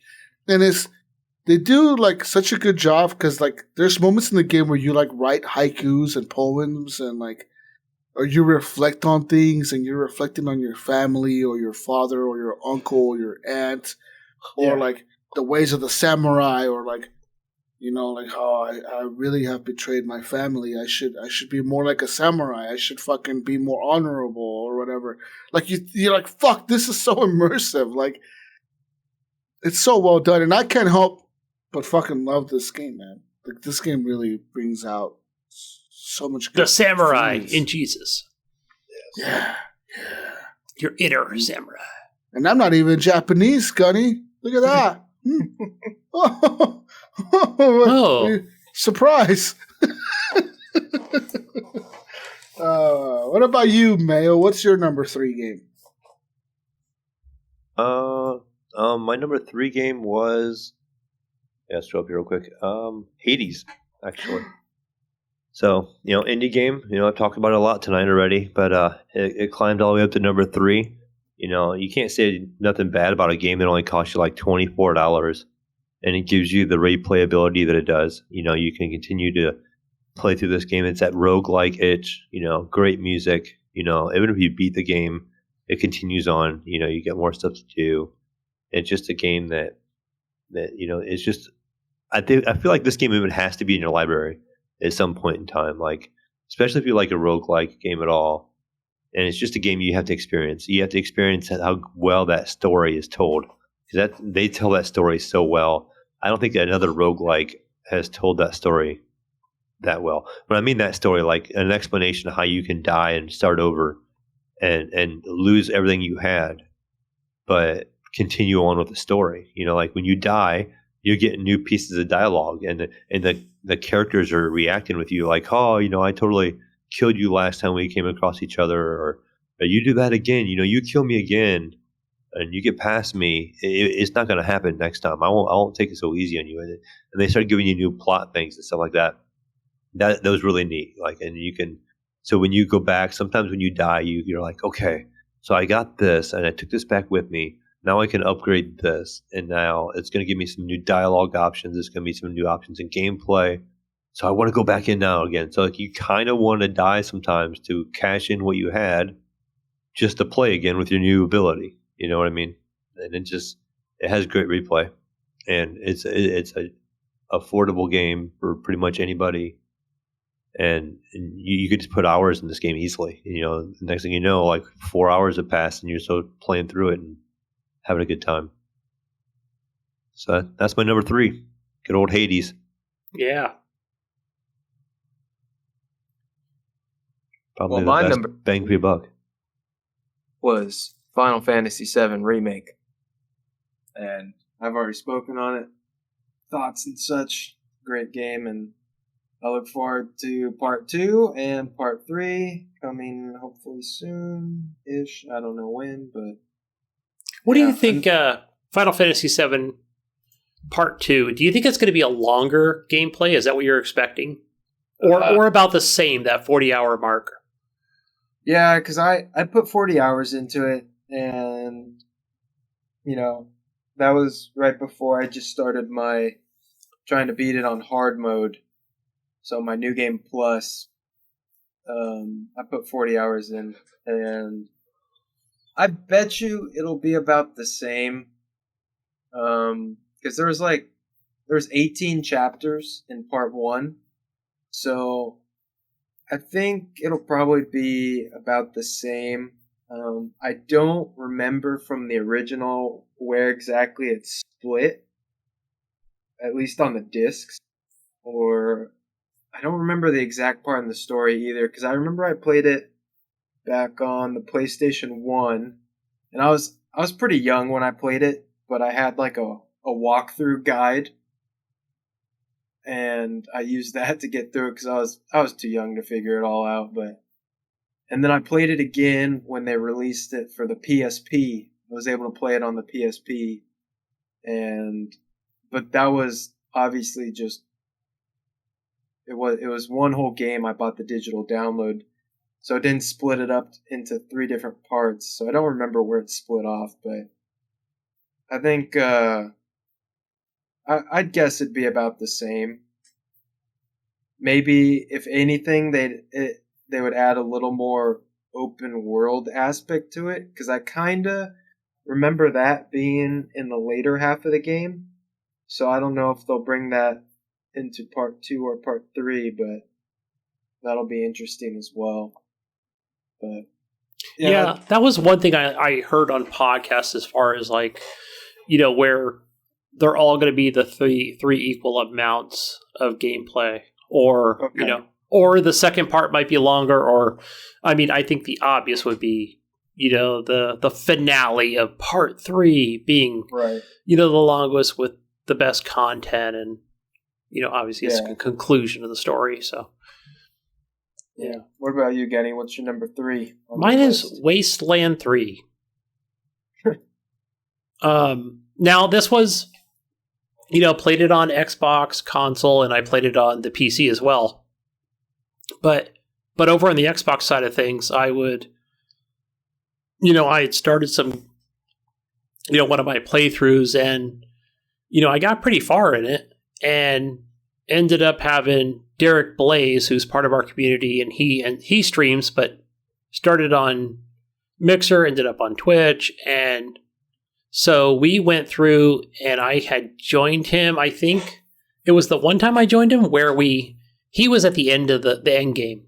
So we did like the 3 different endings on the game, and that took a couple hours on that. And that was pretty cool, where, you know, of course I had missed the middle of the game, but yeah, that was pretty cool. Just being OP in the game, where I would take control of 3 of his characters, and he had the other 3. So, and again, that included all your companions. Again, with that, that style. So it was 6 altogether? I think it was 6. Was it 6 or 8 or something like that? I remember when playing with Derek where it was like, man, like it would just take a while just to go through each of his characters and then a while for all of my characters to go through all of their, combat. Moves or whatever. As far as an RPG and as far as the story, is this a game that you recommend myself or Mayo or Evan to pick up and play? Didn't you say this was very like adult-like, and you kind of liked that aspect to it? Yeah, I really did, and it was like, again, it is that top-down style stuff, but very adult, very foul language, and is it an RPG? Yeah, very gritty as far as like you killed my mother or whatever, and I'll fucking kill every one of you. It was very graphic as far as that goes. I know that the developers that make this game, or the main people that funded the studio that made this game, are the people that originally worked on the Fallout games. So I think there was Fallout 1 and 2 that I think they ended up leaving Bethesda for whatever, people get pissed off or whatever. They ended up leaving and quitting, and they took a bunch of people with them that quit with them. And they created this studio that made this Wasteland game.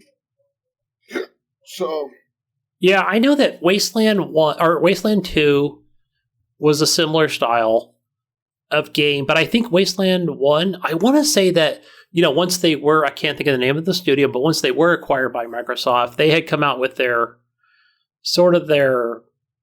I don't want to say it was just more of a visual upgrade and not so much a remake, but they had put that on Xbox family of consoles, and it was like, what the hell is this, But Wasteland 2 and 3 are definitely really good games. I think Wasteland 1 is more of that early PC, something that you would see on an OG Xbox or something. But even though it was visually enhanced or whatever you want to call it, but yeah, 2 and 3 just had similar stories. I think they were set apart. It's not like a continuation. Yes, in Exile, the developer. In Exile, yeah. It's a really good... Yeah, this one looks really good. I know I had some issues playing with it on PC where it was kind of buggy as far as my game saves went or my game went, where it bugged out on me in the beginning. I was like, what the hell? I'm just going to go back and play this on the good old Xbox Series or Xbox One X at the time. And I had really not too many issues with it at all. But, as long as you go through the story and you progress the correct way, it's one of those games where you can go kind of way out, and like, holy shit, these guys are 18 through 23 level, and I'm level 4 here, so I'm going to die really fast. It definitely has that progression where you have to grind a little bit, but you're going through some of the story to learn more about why you're fighting the Dorseys, as they're called. But there's a lot of other stuff along the way that kept me intrigued as well. You're finding better loot, better weapons, better armor. How long would you say? Have you beat this game, or how many hours? Again, I only played the beginning and the very end. Like I played all 3 different endings to the game with Blaze, and I think that was the cool part about it was I was able to. Right, it doesn't restrict me. So I really couldn't tell you. Is it 20 hours? I don't know. Maybe. That could be it. I'm not even sure. However long it takes me to get to level 23 or whatever to finish the game. I don't think there's a ton of grinding involved, but I think once you get high enough level, then you can go and fight the level final boss or something. So it says here, I just looked it up real quick. The main story, the median is 37 hours. Ooh. So, and if you play it leisurely, it's 49 hours. And the average is 36. And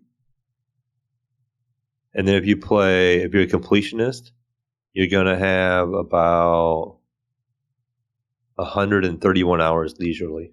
Damn. And 78 hours if you're average. That's fucking nuts. Yeah, because there was a lot to that map. Like it does have that fog of war to it. So there were some things, and the gameplay is not so fast, right? Because it is that, what do you call that, that style of combat where it's, like Final Fantasy has it where it's, or like... Turn-based? Yeah, it's more turn-based, right, than anything. I picture this game being like XCOM. Yeah. It's like an XCOM, right? It's not exact, like... It doesn't give you, like... if I'm standing behind cover, I mean, I guess it's a help, but it doesn't tell me... It doesn't give me that percentage of... hit points because of behind the cover. Hit percentage or...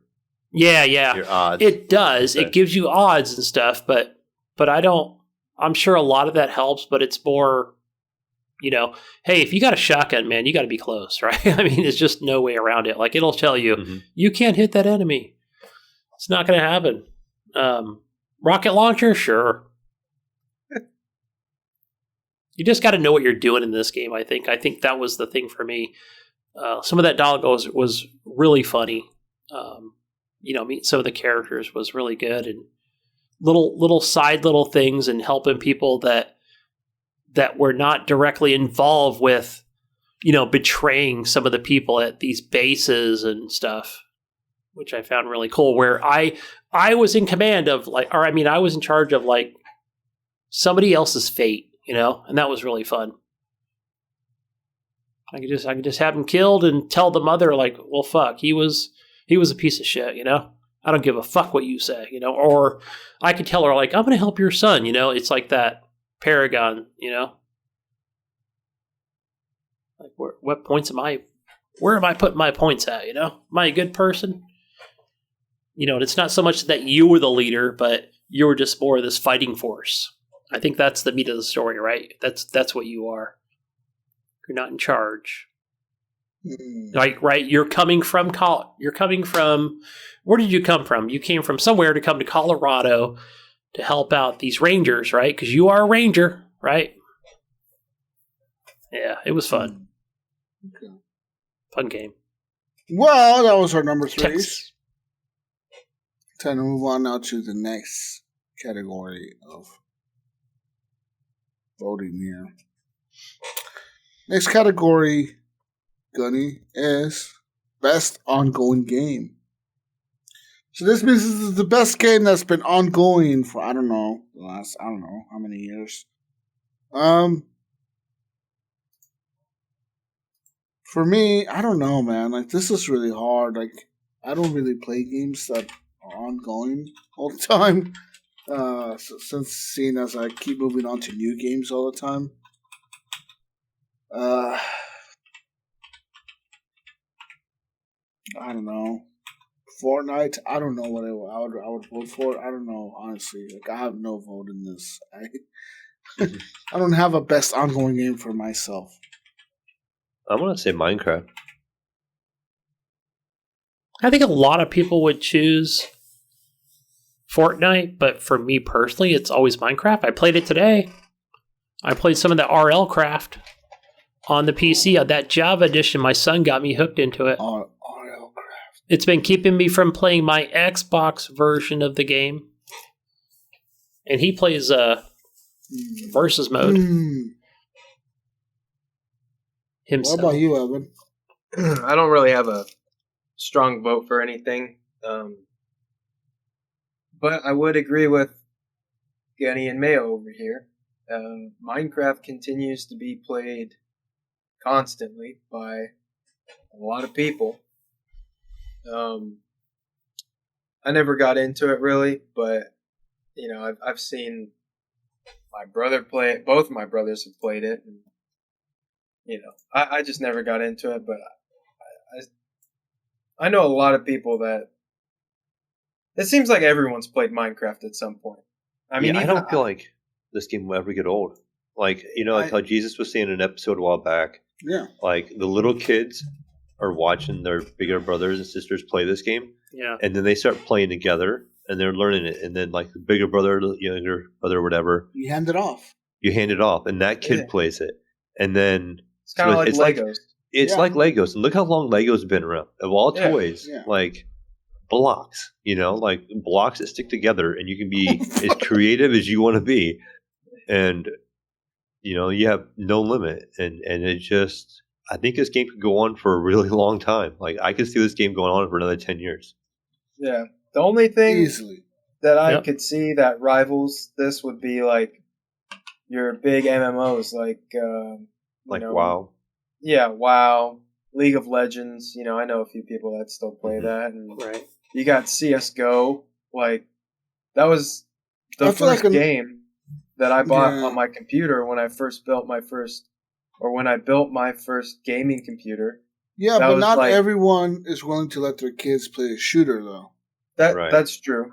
That's true. But then CS:GO, look at the impact it had. It was like your first esport, really. I mean, it's responsible for esports, so like it's got its impact, and like Evan said, League of Legends, it's like the number one viewed game out there, I think, on Twitch and all that stuff. I think I don't watch it myself, but I think viewed hours and stuff like that. I think League of Legends is number one, and so I mean, there's a lot of options, really. It's hard to judge. Even good old RuneScape had a little comeback for a little bit. I think you can still play it, but I don't know. Yeah, you could even play it on your phone now.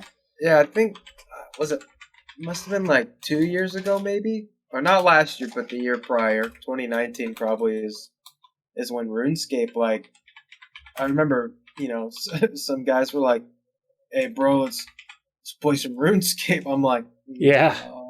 But have fun,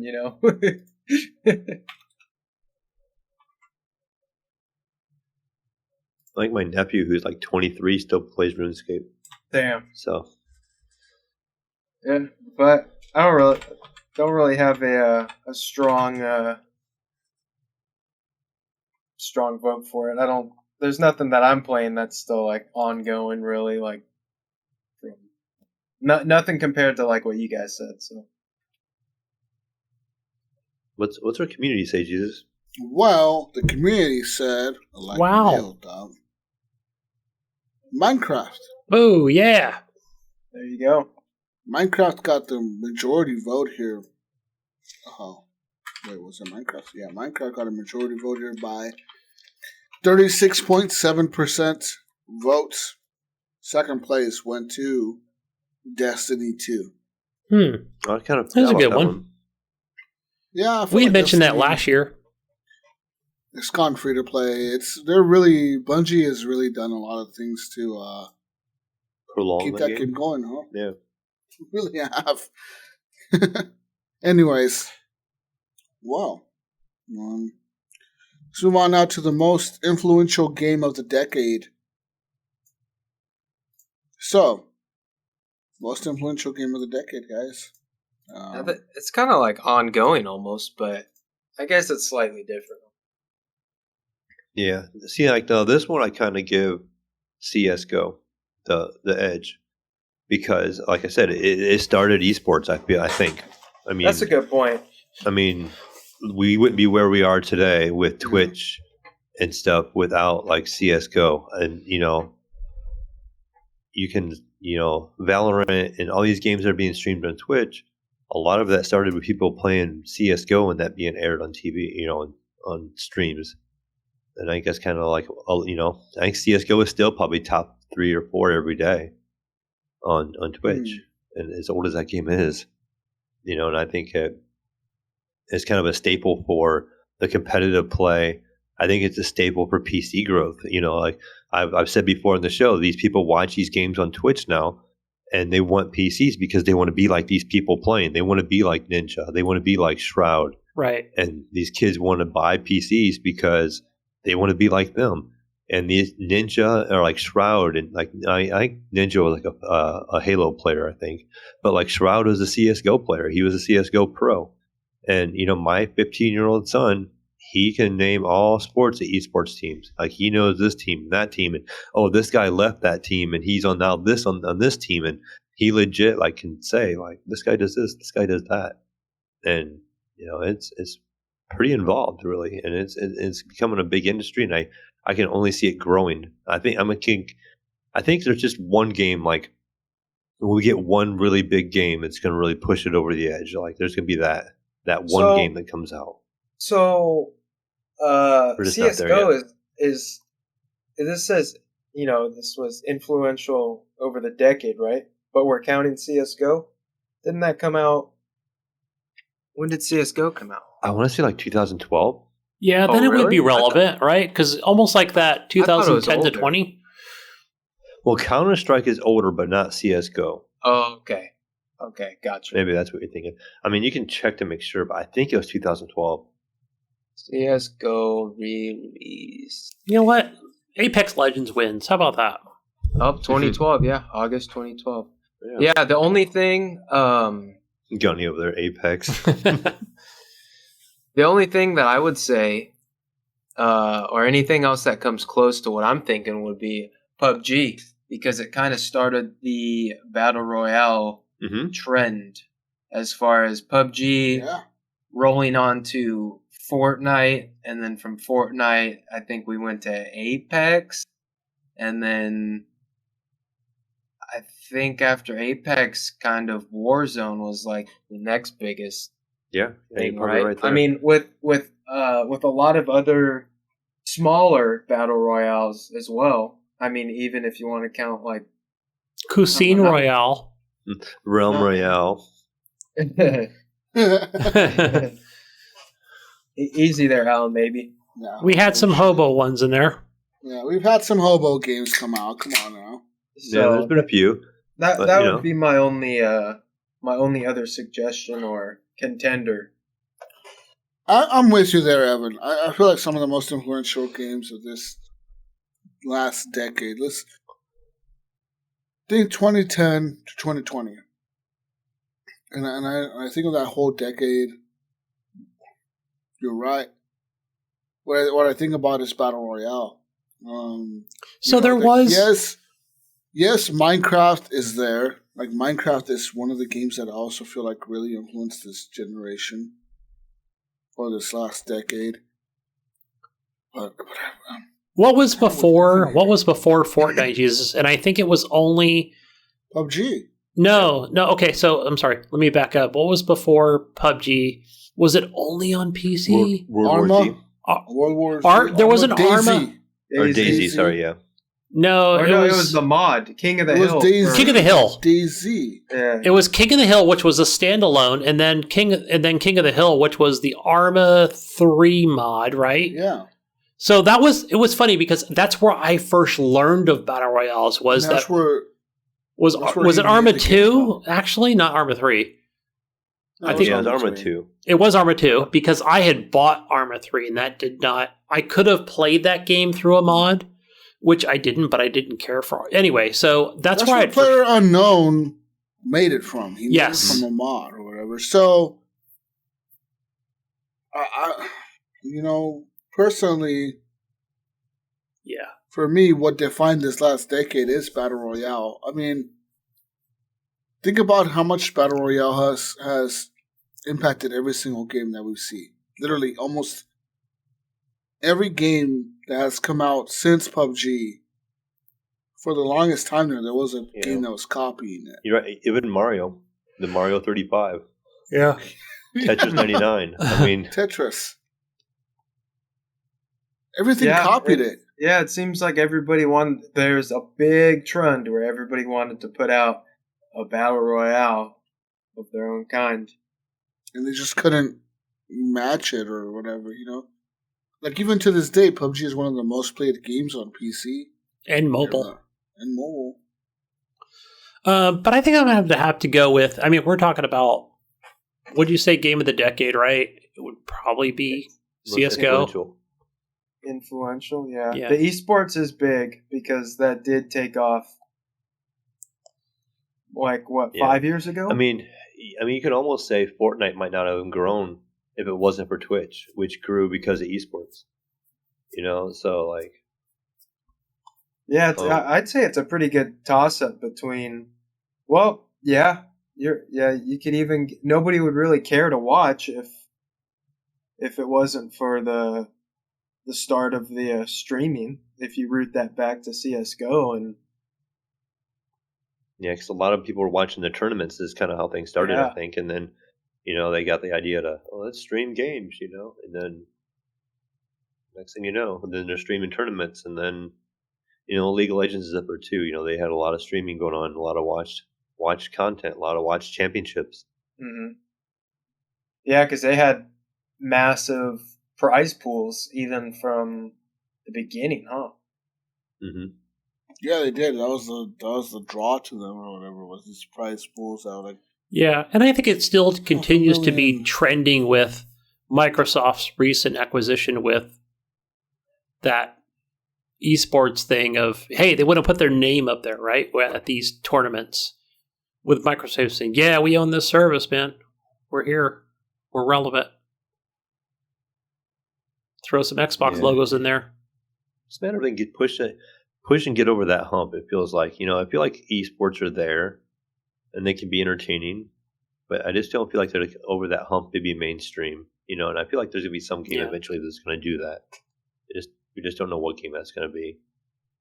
I thought maybe Fortnite even was going to do it for a minute, but it was hard to make into an esport, Yeah. They have it right, but they're more of a once-a-year style type thing, right? Where they're not, bi-monthly or something. Yeah, I'd give it to CSGO then if we want to root it back to. I think esports has definitely been, I think the Battle Royale games stemming back from, King of the Hill, I think that really took off because of esports. So I would because it was being viewed by streamers. Really, I mean, people were playing PUBG. They'd never seen it before. Like, oh, I want to play this. This looks cool, Yeah. And then people were watching. I'd go with PUBG. The console players were watching it being streamed, going, "That game looks pretty cool," and it was getting a big draw, at the time. Mm-hmm. And then it came to console, and it's bad, but it was tried. Sweet. Yeah, I don't know, man. We'll see. As far as the community goes, they were completely way off from what you guys said. I think you guys are crazy, man. What'd they say? Minecraft? We could be. We have been doing this for, 4.5 hours, 5 hours? They said Minecraft. Yeah. It could win both categories. Why not? Sure. Chalk one up for Minecraft. I mean, it is the community. Yeah, man. Come on, man. 4 hours ain't shit. This is short. Disregarded the community when we were on Biggest Disappointment. But yeah. And we're at 5 hours. We're doing good. I think that a lot of things influenced this last decade. Like you guys are saying, streamers, esports. But you can't argue that Minecraft also was like one of the biggest games of the decade, if not the biggest. It's transcended everything. Like it's in fucking Minecraft is a course in elementary school for some kids. damn. They've got some learning workshops for evolving that game. Kids learn how to do shit in Minecraft in elementary school. Like that's the level of influence this game has gone to. Like you're using it in a fucking school setting to teach kids something, and that's something else, I think. Anyways, let's move on now to best action adventure game. So for me, this is a few different ones here. There's a few ones that stick out to me. It's Ghost of Tsushima, Last of Us Part 2, Assassin's Creed, Miles Morales, Spider-Man, Resident Evil 3, Doom Eternal, Watch Dogs Legions, Marvel's Avengers, Final Fantasy VII Remake, Immortals Phoenix Rising. All these games stick out to me, Mayo. What is your best action adventure game? For me, my choices were a little more limited because, like you said, there's some great ones. Ghost of Tsushima, Last of Us 2. I couldn't play them. I wish I could have, but I couldn't play them. No, you didn't need to play Last of Us 2. But so for me, I chose Assassin's Creed Valhalla. I liked the mix of the fighting, the mix of story with the cutscenes. I liked the openness of the game, like how big and open the world seemed. And it seemed like you could kind of do what you wanted in that game for a while. Like if you wanted to go adventure and explore for a while, you could. You're probably going to come across something. But it just, to me, it was, oh, cool. This game has got some neat aspects to it. A good story. And to me, that's the best story, best adventure type story I played this year. Hey, Mayo, did you play Origins or I played the other one? Odyssey? I played Origin. Okay. I know there are a lot alike, but something grabbed me about this one. I think it's the Viking era. Okay. And it's something like about being in the boat and the guys are singing songs and there's the big whale that jumps out of the water. It just feels really flushed out and it really felt kind of neat. Like you're in that cold environment early on in the game, and what was it, like 3 or 4 hours I put into it, and that was like the prologue. You're like, oh, it's Assassin's Creed Valhalla. Yeah. And then you go, and you go to England and you're on this normal land, and it's a completely different landscape, and you're like, oh my gosh, there's a whole new area I can do. And then you got a little bit of city building, and you got a little bit of, you're building your base, and you're going out and it can be rinse and repeat. It can be go out, plunder, come back, go out, plunder, come back. But there was just something enough about it that kept me playing it, and I still play it to this time. I haven't finished it or nothing like that, but it's a game I feel like a lot of people will play for a while, and it'll get talked about as probably being the best Assassin's Creed until the maybe next big one comes out, if they come out with another big one. Yeah, that's how I felt about Odyssey, because Odyssey was a breath of fresh air for the Assassin's Creed series in my eyes, because I played, some of the early ones, and I didn't play Origins, but I played Odyssey, and that's how I felt with Odyssey. Yeah. I was like, damn, this is like a fresh feel to it. Yeah, and Origin was that way for me. I know they're kind of similar to the different settings again. The combat was kind of new. Mm-hmm. I got tired of the original Assassin's Creed combat, the go, kill, hide kind of thing.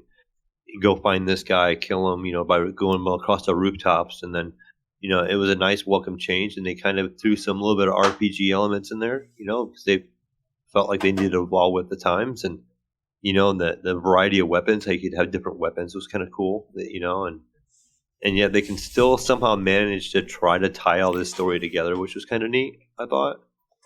Because when you play Valhalla, they talk about, I can't remember the name of the simulation that you get in and all that stuff. But Anubis? No. Yeah, yes. Yeah. But no, I forgot the name. Yeah, me too. But I mean, the story wasn't huge on me, but like in that aspect, like the current world stuff I didn't care for, but the era I enjoyed. So being the Viking and that Viking era I enjoyed. But when it came to the modern day stuff, I'm like, okay, whatever, get me back into being a Viking. Like let me go back and finish my stuff. And now I had that same feeling with Origin. I enjoyed Origin, and it was get me out of this modern day stuff, send me back to, is it Bayek or Bayek? Bayek was his name, and get me back to him and let me play through this game. My name is Bayek. You killed my son. You would die. Anna? No, what was his wife's name? That was a great game. My game in 2019. Valhalla was my action adventure game of the year. For me, it's Ghost of Tsushima. Yeah, I'm on same page as you, Jesus. I think that has to take the cake for my action. Yeah, and I feel like you it would clean for off me. your sword and like you either flick it off, like flick the blood off of it, or do that little like wipe it on your sleeve thing or whatever, like sheath it. And I can feel Mayo's pain of not being able to play this game. I know, man. It's so good. And I know it would be my probably top game of the year with at least action adventure, because everything I hear about it just sounds amazing. You guys and your boring ass games. What's yours, What the Gunny? hell is yours, Gunny? Come on. My number 2. No, God, I was no, falling no, asleep No, over here. No, hold on. number 2. It's Assassin's, action adventure. Assassin's Creed Valhalla. That's your action adventure? That's my number 2. No. Oh, action adventure. Assassin's Creed Valhalla. Wow. Well, now we know I missed both. it. I mean, now we know both. Cool, Gunny. Yeah. All right. I guess I picked first. We got 2 and 2. What's the community vote on this? Well, best action adventure was Ghost of Tsushima. Oh, Nice. Like I said, I feel like it would have been mine if I had a chance to play it. Me too. I just haven't had the money to buy it. The second was Assassin's Creed Valhalla. huh? Look at that. What was the percentages? Were they close? No. Ghost of Tsushima had 27% votes, and Assassin's Creed Valhalla had only 18. And then third place was a tie between The Last of Us Part 2 and Doom Eternal. Trash. Well, as far as number 2 goes, we all know what Gunny's number 2 is. I mean, I already Gunny picked, I said guess. it. I wasn't paying attention again. Gunny said Assassin's Creed Valhalla. Gunny, why is Assassin's Creed Valhalla your number 2 game of the entire fucking year? Just why? What's up with this game? Well, you know me, Jesus. I love most of the Ubisoft.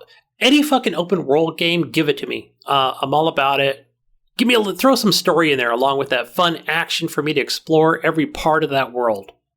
And you have my money. That's what it is for me. And I think, again, you know what, Jesus, as an Englishman, being named Henley, right? Henley II. I've gone back to my roots to England. I'm in Westminster, England, mate. Oi, mate. Back in the day, Oi, mate. right? Hello. In Legions, I'm there in current day. But in Assassin's Creed mate. Valhalla, I'm in the earlier days. I'm in my time machine. Wait. Listen, Gunny. Weren't the Vikings enemies of the British? You're right. So I probably shouldn't be playing this game. You're right. I didn't think about that. Because weren't like you guys, like the British against the Vikings? I know, and I hope I lose at the end of this game. That they are off with my head. You? They kill you. Right? That I die at the end of this game. And what the hell, Jesus, is going on with this game? I don't know if you want me to spoil this a little bit for someone who's played this for a while and I'm in the Anubis and finding out what's going on in current times. Oh, okay. I don't know if you want to cover your ears on that.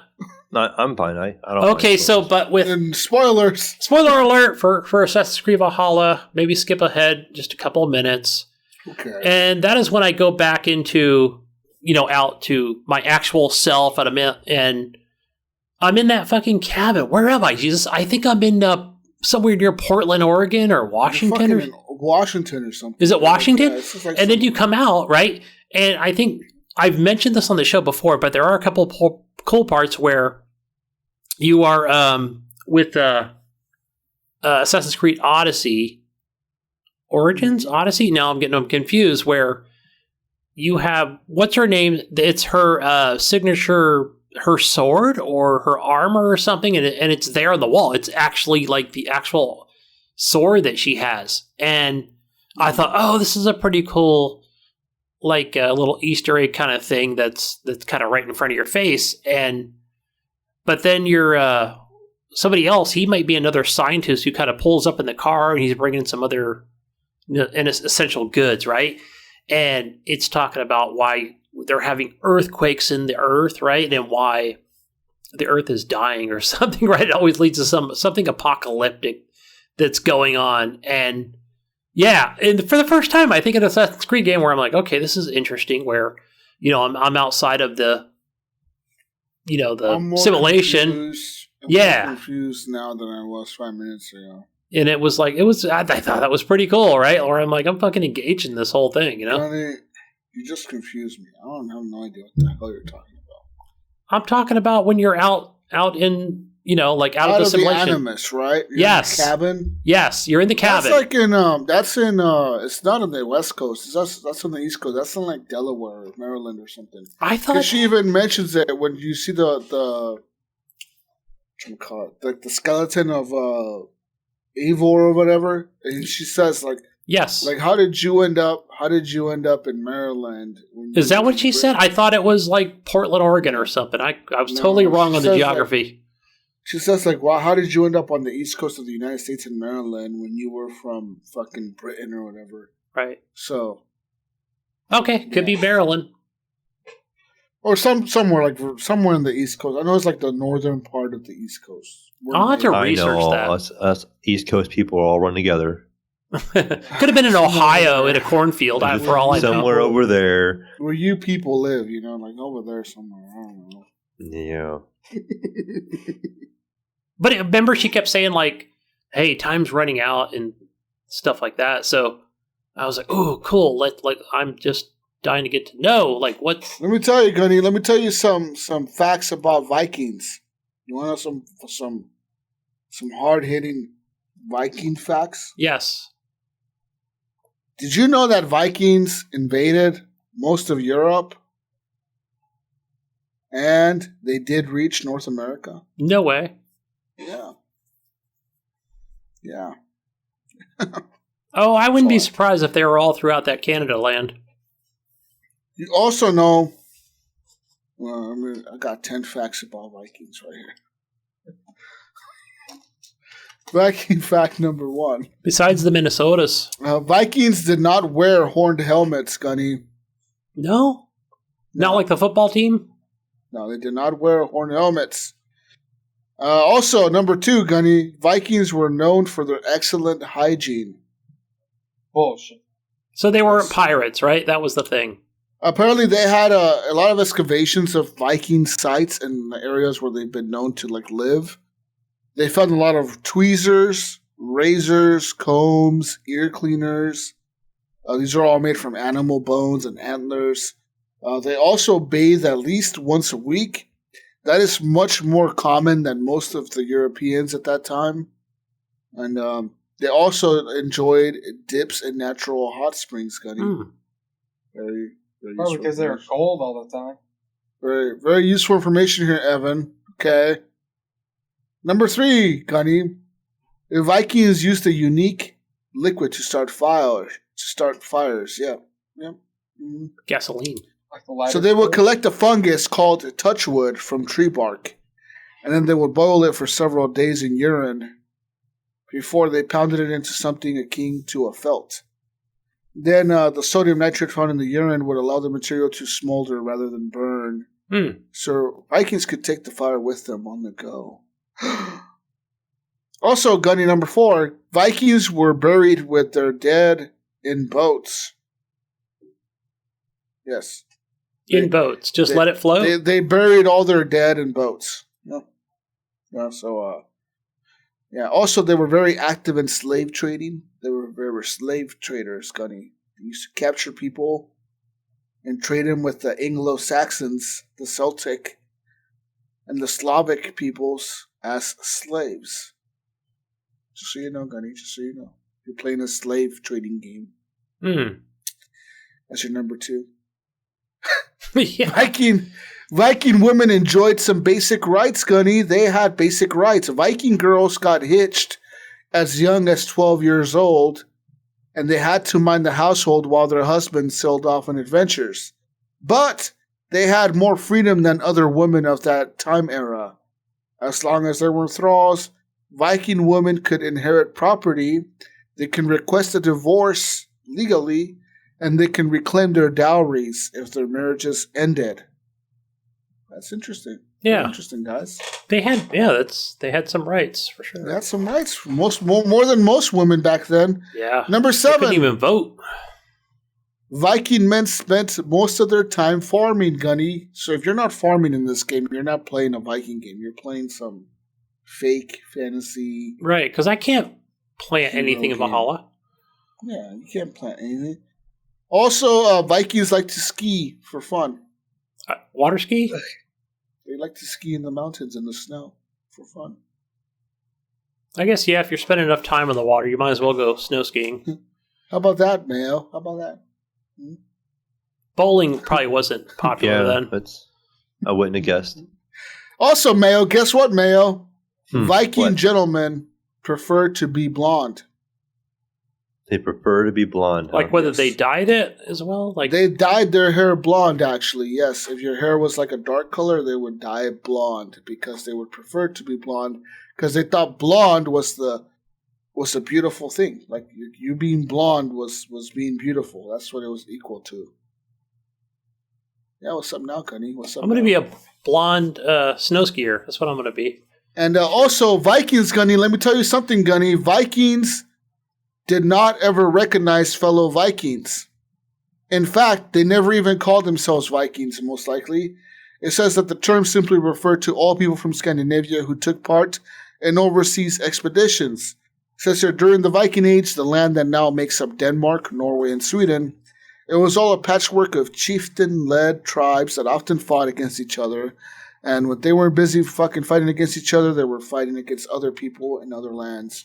So, this game is bullshit, Gunny. This is not historically accurate game. Your number 2 game is trash.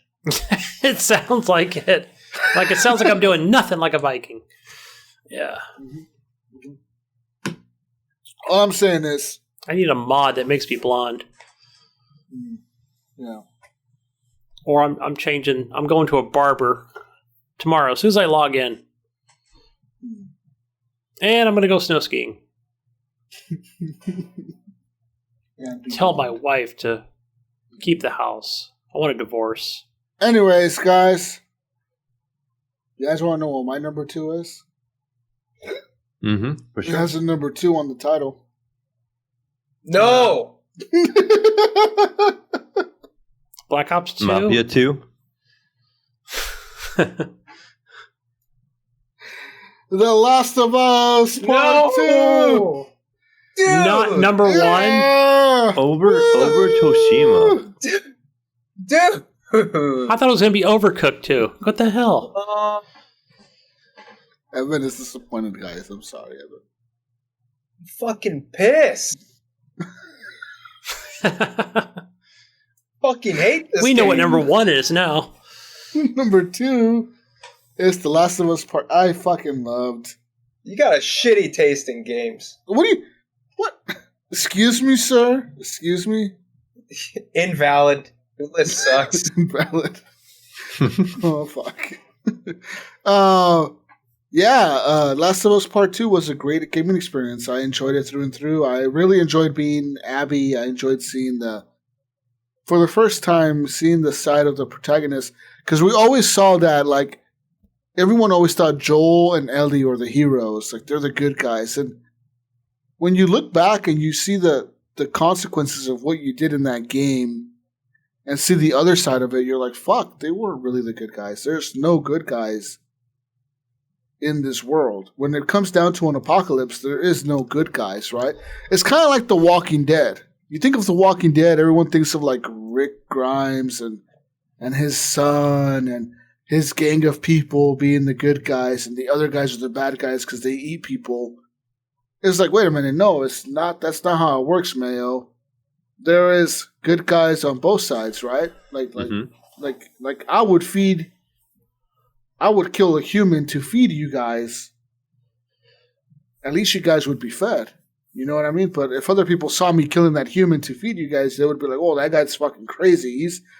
He's killing people to feed other people. Like, who would do that?" And it's like, no, like that's what you do to survive. You know what I mean? So, like, what is a good guy, Gunny? What is? Yeah. You know what? Let's go back to the Star Wars argument. Who are the good people here? All right. Who? Yeah. Evan. Who are the good people? I don't know anymore. Jesus, spoiler alert, guys, for The Last of Us 2 again.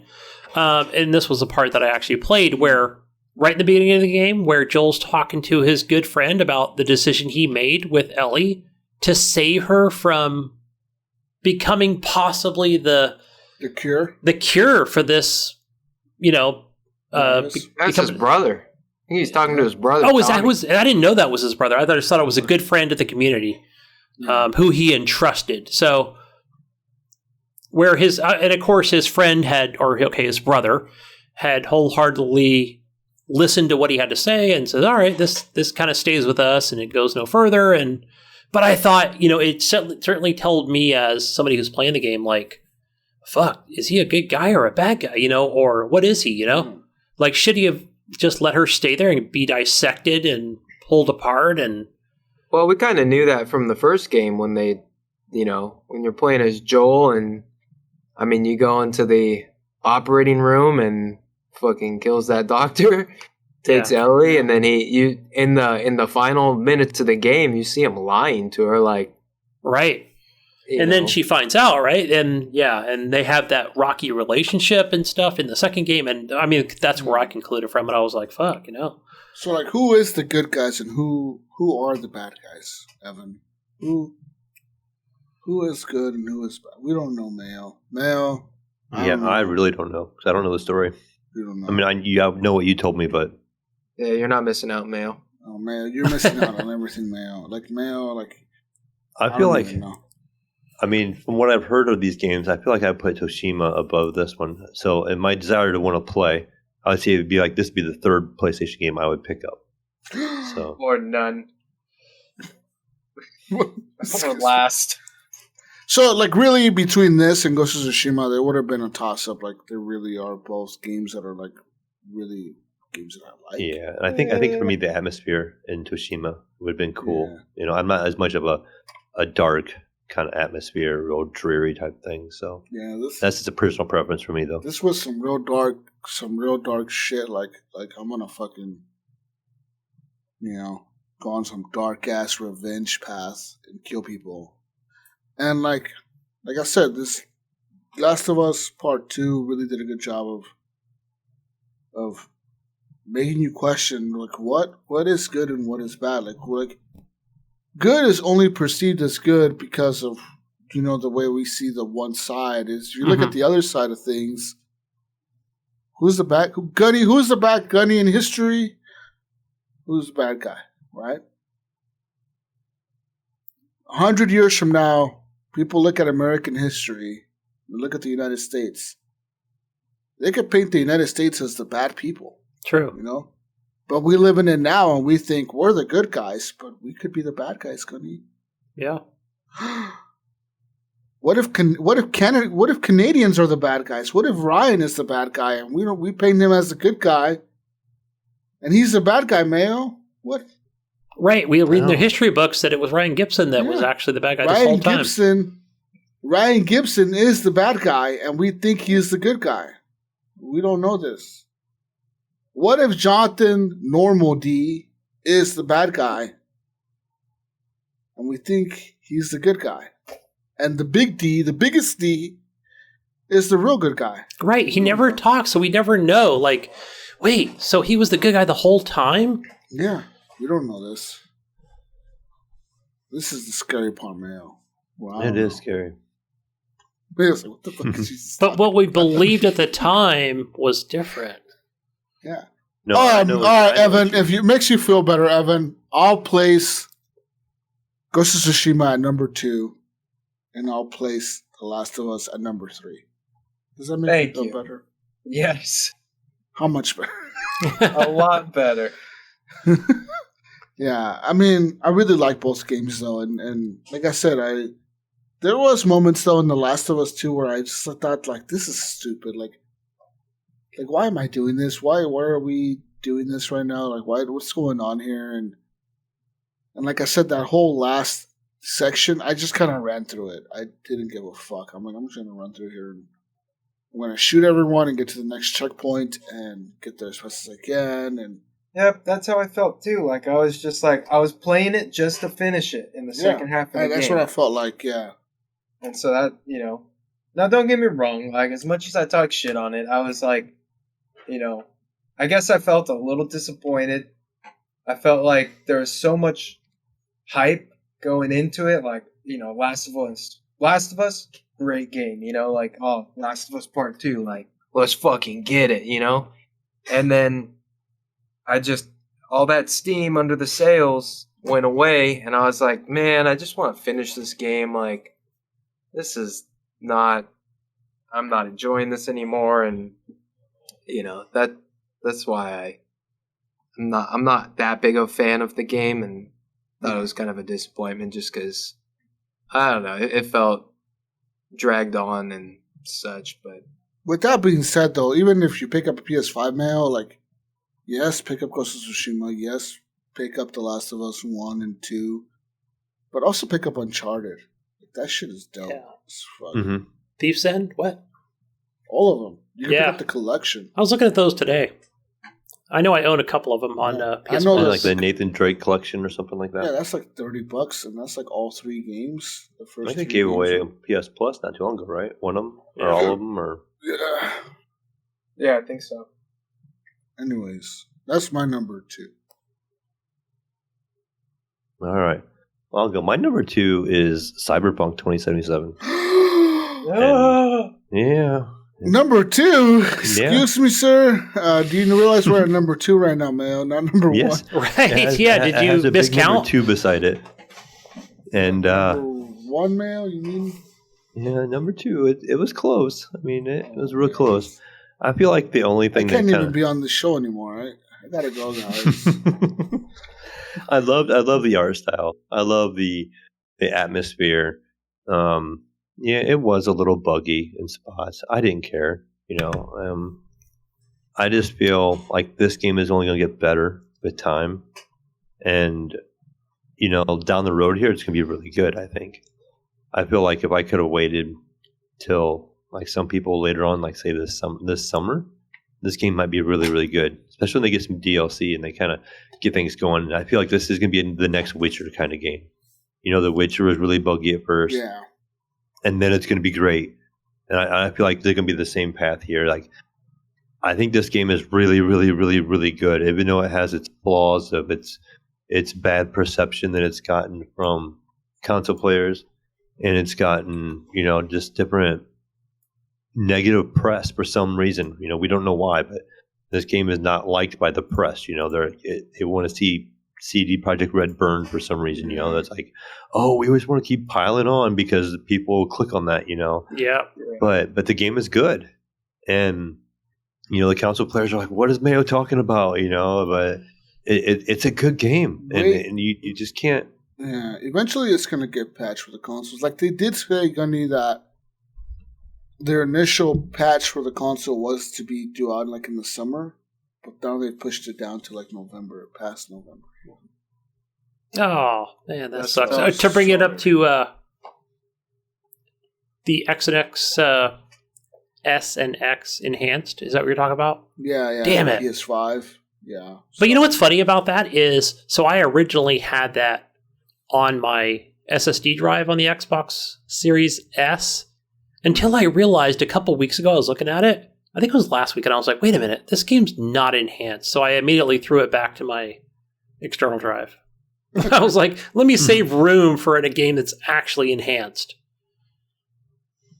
But yeah, it's a gorgeous game, and it just, I don't know, like I said, it is very close to my top game. Like, it was a really hard toss-up, and I just feel like it could use a little more polish in a few more spots, but it's really, really good. I mean, it was a hard choice to put it at number 2. I agree, Mayo. I agree so much that Cyberpunk 2077 is also my number 2. Oh. Ooh. Oh my god. I don't feel so bad now.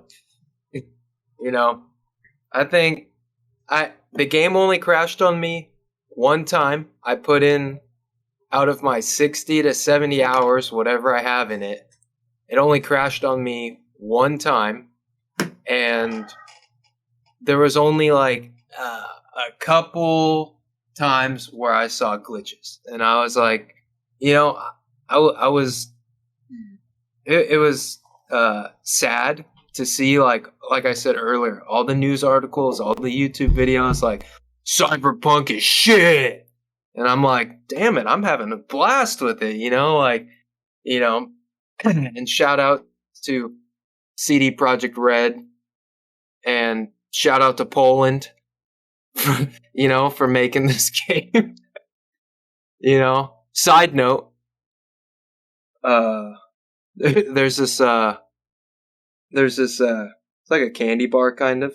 It's called a Prince Polo, and it's fucking delicious. It's like a Polish Kit Kat, and I think it's great. Just a little side note there. If you ever see one, you need to try it. And but yeah, Cyberpunk, I'm still gonna play it again because there's still a few things that I want to do. I want to do a different build, and I want to do like some different endings of the game. And I just want to, it's one of those games that I just got lost in it. And there was a point, Jesus and I hit it at the same time, like where I was just like, damn, I just want to play Cyberpunk like all the time. Like even when I'm at work or whatever, doing something else, I'm just like thinking about Cyberpunk, and I'm like, damn, like I want to fucking play that game right now, And it was just, I guess we had the pleasure. Sorry, Gunny. We had the pleasure of playing it on PC Master Race, and it running good, it looking great, and almost no problems. Like I got a great experience from it, and that's why it's my number 2. Is like, maybe it's a little different for people that are playing on consoles because of consoles, but there's just the limitations, 7-year-old hardware. I mean, it got held back, and it's a bummer, but hopefully, everybody can get the same experience at some point. Like, hopefully it doesn't, hopefully it doesn't get forgotten about, because that would be a shame. Like, I think it was a great experience overall, and I hope all the gamers out there get to have a similar experience, if not better, when other people are able to play it and, have it look great and run good. And I'm excited to see DLC hopefully come out for, additional content. And I don't know. Is there any talk about a multiplayer or anything? Like, yeah, that was the thing that was going to come in this coming summer, was multiplayer. But yeah, that'll be cool too. I think the one thing that was hinted, this was a while back, was it was hinted by YouTubers or somebody that could be some sort of standalone thing. So we won't know until CD Projekt Red actually gives us any kind of details. But I think that'll be the first thing they give us, to say, hey, no, this will be for people that paid for the game, not a standalone thing. Yeah, I hope they do something kind of like The Witcher did, with like, a good solid like extra 40 hours worth of content of DLC, because it's like there's almost no limit to what you can, build off of the story that you're going through. Like, there's so many options you can go, so many, different characters you could build off of. And like Jesus said earlier, like all the characters you encounter, or maybe it was you, Mayo, like just the side quests you do for, Judy, and for Pan Am, and that cop, what was his name? Like Rivers or something? Or something, yeah. His quest line was pretty dark too. And it was a great game, and I'm excited to play it again, like as a completely different build, and maybe do some of those extra endings. But hey, so without any real, hey, real quick question, Evan, without really spoiling the hell out of the game. Oh, I'm gonna spoil it. No, I would appreciate if you didn't, because you guys have not done that so far with Cyberpunk, and that is, where does Johnny Silverhand kind of play into this? I mean, is this something that flushes out his character, or what? Okay, so without spoiling anything, like, I mean, the basics, right? Like, I do. I played through the prologue, and yeah, I'm well into where he's at. Pretty much, Johnny's with you for the whole story, and it's kind of up to you how much you want to bond with him and, kind of let him influence your decisions, because there are times, especially in some dialogue points, where you're like, oh, fuck, I don't know what to do, like, should I flip a coin or whatever? And then you hear what Johnny's got to say about it. Like, there's times where you can go up to Johnny and talk to him about something. It's totally, it's not necessary to talk to him, but there's the option to. And I always did, because I was like, fuck it, I'm going to hear what Johnny's got to say. Sometimes he's being a dick, and sometimes he's being, I guess, reaffirming of what I was thinking. If I'm feeling off about something, I'm like, the fuck's up with this guy, I'll see what Johnny's got to say. So he's kind of like, he's kind of like the devil. He's that second voice in your head, right? Yeah, he's kind of like the devil on your shoulder, not so much the angel. Okay. But he's that's kind of his role. It's like he's kind of he's kind of with you through the whole thing, because he doesn't want you to die, because if you die, then he dies too, kind of thing. So that's kind of his aspect of the game is, and that's one of the secret endings of the game is depended upon your relationship that you have with Johnny, based on some of the dialogue options that you choose. So that's something, on the next playthrough that I do, I'm going to make sure that I hit all those dialogue options with, like the one that increases your bond the most, because that's how you unlock a ending to the game. So I'd like to see that through. Okay. Yeah. Nice. Well, fuck. Well, that was number 2s for everybody. Let's move on now. We're getting down there now. We're there. One of the last categories that I have before the Game of the Year is favorite host. Now, we asked the community who their favorite host was on the show. Overwhelmingly, the community hates me. I got the lowest amount of votes.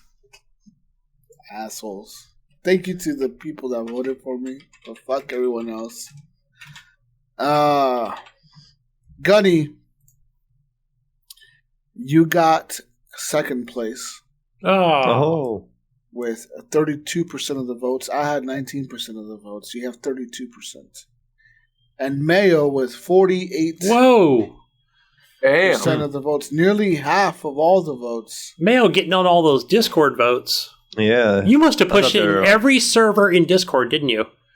I was messaging everybody in Ohio. I put it all out through Twitters and Facebooks. Quit farming the corn. Get on this Discord thing or get on this Facebook thing, and then just answer the multiple choice, and then just put Mayo. Only put who's the best host and send it in.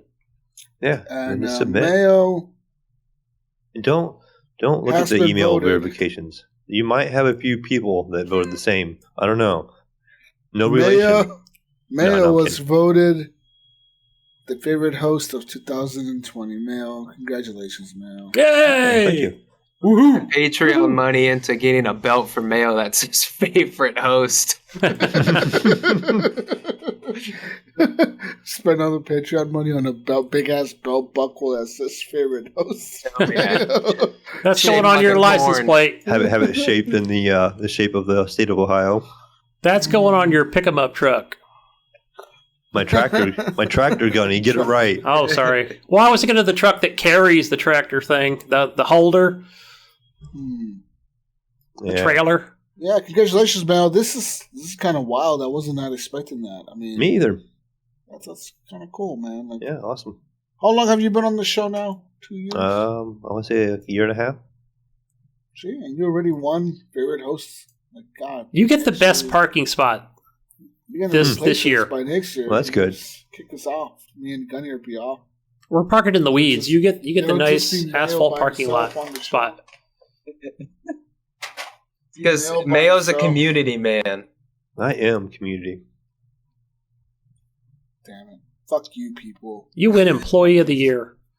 You motherfuckers don't know what a good host is. How dare you? Don't tell them how dark things are behind the scenes, Jesus. Come on. How fucking dare you, motherfuckers?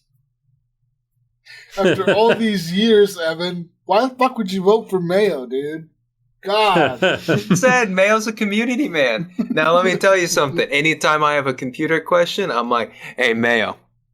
Same here. What do you think about this? Hey, Mayo. I'll always answer right away. Yes. Hey, Mayo, I'm building a computer for my mom's friend's son. He's 14. Yeah. What do you think of this build right here? I got to keep it under $1,200. That's what I do. Mayo gives me the stamp of approval. He's like, but change this thing. And I'm like, damn, Mayo, the fucking best. Hey, and you look, we can go to the channel, Discord channel. We can do the rankings. You see who the most active person on there is. Yeah, you fucking boomer Jesus over there on Facebook. Not if I fucking ban you. Oh, how about that? I mean, Mayo's got his own server named after him. Oh, what the hell, Gunny? What are we doing wrong over here, dude? Do we not know what to do, man? We need to get on the limit, like the fuck. Like Evan, get on the limit. Get on the fucking. Can we get over the limit? That way we can win. Mayo already went over the limit. This sucks. Anyways. For Game of the Year 2020, this is it. All the marbles. All the marbles right here. Number one.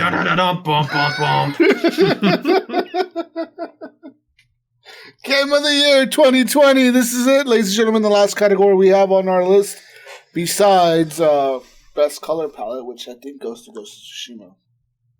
I don't know about you guys. Best color palette? Best Color Ghost of Palette. Tsushima wins for me. Yes, best Okay, color well, palette.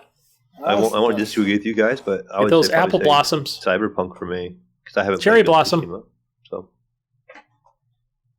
It's up to Evan now. Obviously, it's Doom Eternal. Oh, God. Ghost of Tsushima wins! Best Color Palette! Woo! There ain't no Doom Eternal. Come on now, Evan. Jesus, dude. Anyways, Game of the Year. I guess before Game of the Year, we should just say our number ones. Mm-hmm. Yes. Well, Well, we let our guest go first. go ahead, Evan. Well, this might be a surprise, but my game of the year. The Last of Us 2. Fuck. Ghost of Tsushima. Game of the year. Wow. Hands down. Hell yeah. I like I told you, I teased it a little earlier in the episode. I was like, tell me something wrong, because I can't. I can't afford it. I can't. I just can't. I've been searching high and low, far and near. No, I can't even find anything on YouTube, Evan. That tells you something right there. Yeah. You know, if it's on the internet, it's true, so. Yeah, there's Definitely. nothing on YouTube that shits on there's this definitely game. nothing fake on the internet, guys. Now, favorite host Mayo, what was your game of the year? Oh man, my game of the year was Valhalla, and it barely passed out Cyberpunk, only because it was a more fleshed out game. You know, it seemed, you know, it's like got 160 hours of playing time if you want to play through everything, beat this game. So you can get lost in it. I mean, if you had to choose between Valhalla or Cyberpunk to buy, and you're on PC, and that was the only game you're going to play for a while, I would probably do Valhalla right now, just because you get more playing time, more likely. If you were on a console, I would definitely go Valhalla over top of Cyberpunk, obviously because of the issues. But I just think, you know, the wide open world that you kind of do things, it just is really well fleshed out, and the atmosphere is really cool, and it's just a good all around game. It has some nice music to it, and got some nice little cutscenes in there. And like I said, it was really, really close with Cyberpunk. It just, you know, Cyberpunk had that little bit of a flawed launch that just kind of held it back in my mind a little bit. And That's just kind of why I feel like Valhalla should be more of the game of the year than Cyberpunk. Interesting. That threw me off because I thought you said Valhalla earlier, but No. I might have said it for action adventure game of the year. oh, maybe that's what it was. It's been a long show. What about you over there, Gunny? Yeah, so I mean, it would have been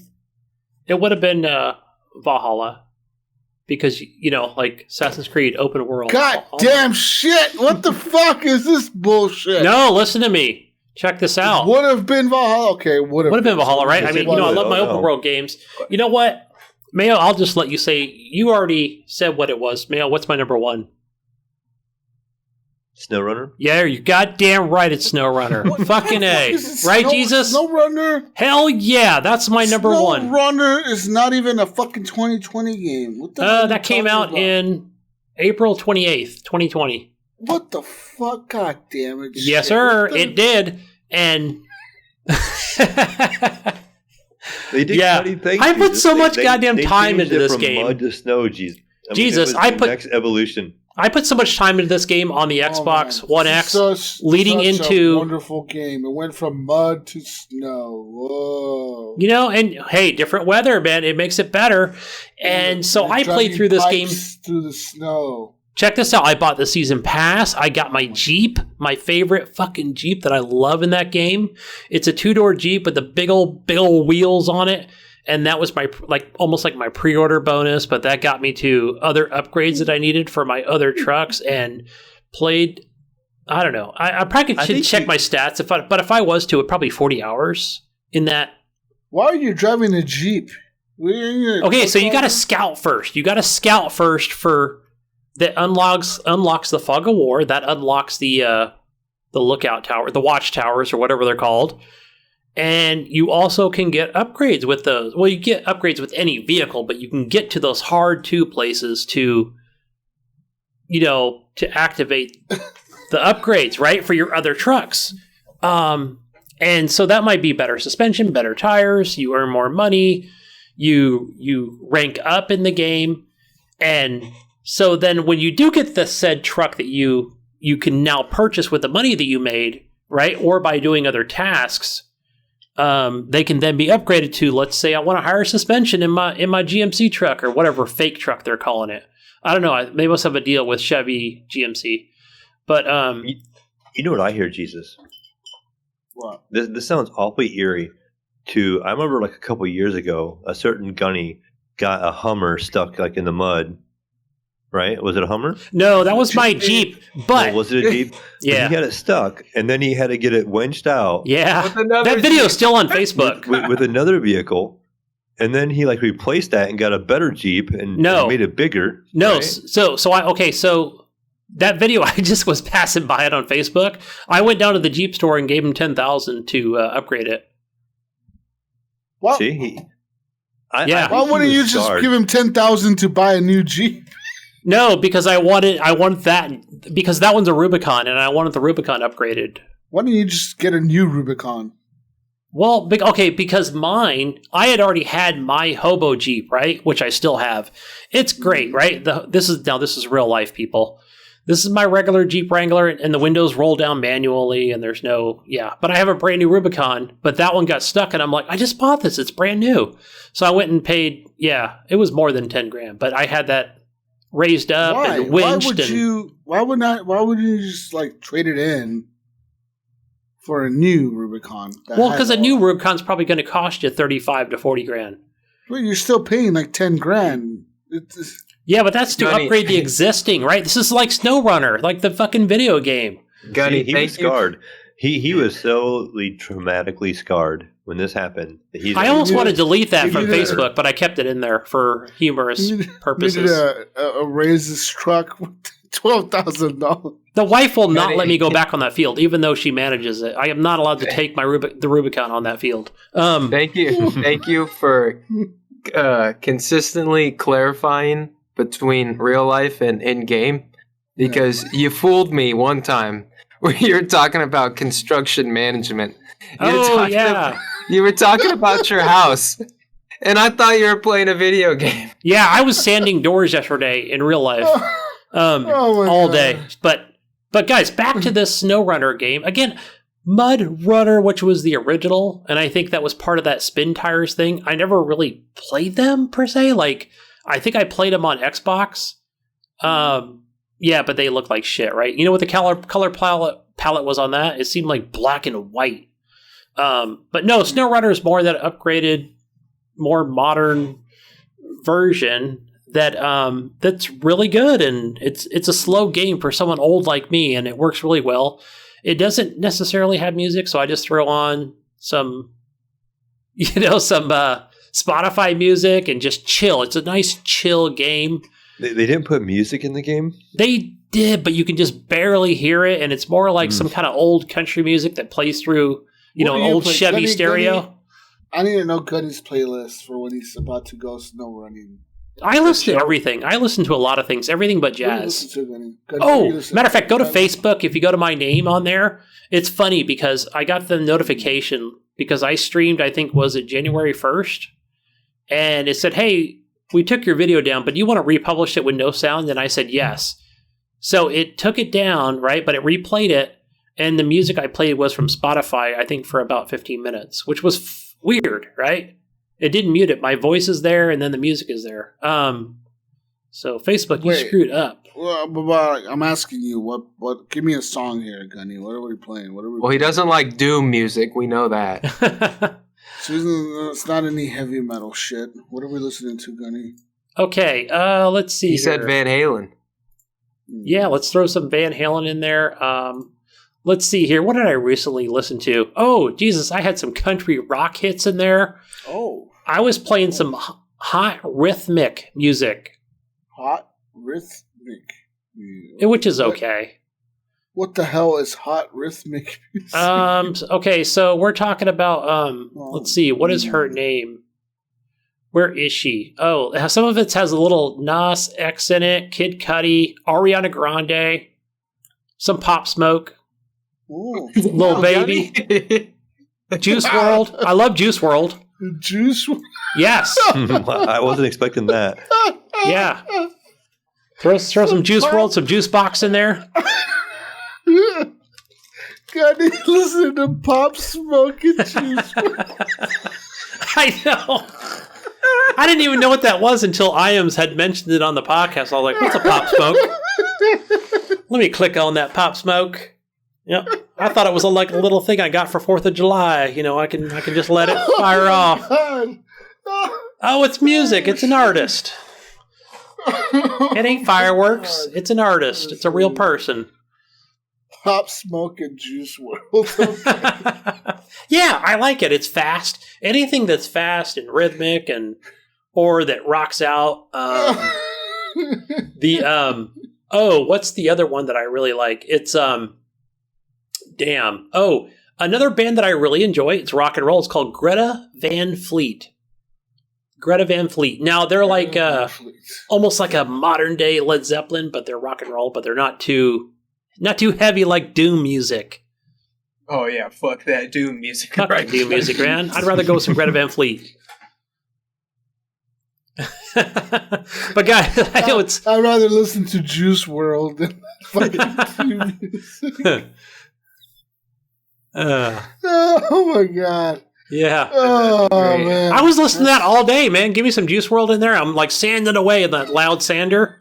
I got a mask on my face and I'm wearing a beanie on my over my I didn't have my headphones with me, so I had to play on the JBL speaker.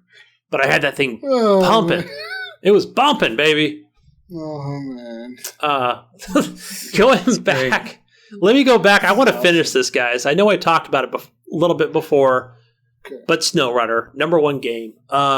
So I do watch people on Twitch, whatever. I just watch who the fuck ever. Most people I notice, guys, they all play on PlayStation, by the way. Does nobody play this game on Xbox? Everybody plays on PlayStation. Okay. And so they came out with mods recently, even though I bought like the season pass. And, I got some of the there was a couple more cool maps and it's weird ways to get to access them. But I was like, okay, oh, cool, mods. What are the mods dealing with? Trucks and mods and maps made by the community. And so I said, fuck it, because I had bought this game on Epic too. And so I went over to the Epic store and I had started a playthrough, like a vanilla playthrough, but I was like, screw it, let me just go ahead and activate some mods because I don't give a shit about achievements on there. And man, like, dude, I've been playing on this map made by the community. It's a Canadian map, and it's pretty sick. I just love the way this map is, where you just can't really even take, like, vanilla trucks. Like, there are places you can't really even go because the water's, like, too deep. And I've taken some of those, like, I think some of my favorite trucks are, like, maybe the Ford pickup truck and the Chevy Duramax. And one of the things that's cool about this Ford truck that I like is you can actually take the suspension on the fly and you can actually raise it up. Kind of like what the current, I think, Chevrolet does, right? But this one's a little more OP and just make it higher so you can get through some of those mud spots. And yeah, I'm really loving that. But that's as far as I've really taken it on the mods section. I haven't, like, spawned in any vehicles. I'll just take it back to the garage and get a new one. But yeah, I'm just having a blast, just completing tasks, getting through all these muddy, marshy places, and yeah, I'm having a blast with it. Gunny, I'm happy for you. So much fun. Somebody said it's like work. It's actually not. I think American Truck Simulator would be more like work for me. I tried playing trials of that game on Steam. Yeah, it's boring. It's like work. This one's through the mud, but in snow. Oh, okay. I was I'm glad you're listening to Juice WRLD. What do you listen to, Jesus? What is your playlist, by the way? I'm not listening to Juice WRLD. No? Ariana Grande? Maybe Juice WRLD is in there somewhere. One of the songs is, at least. Pop Smoke definitely threw me off on your list there, Gunny. Pop Smoke. See, I need to make that YouTube video, like you said. Gunny, you're like millennial as fuck right now. Oh, shit. Give me some number ones, guys. What's number one? Jesus. What's your number one? My number one game is, of course, Call of Duty Black Ops Cold War. No! You said it wasn't going to be. Did you throw me off? Oh, my God. Wait. I'm just kidding. I'm already thinking, like, where did this other game go? Because I don't remember him saying that. I think his number one is. Of course, it is Cyberpunk 2077. I knew it.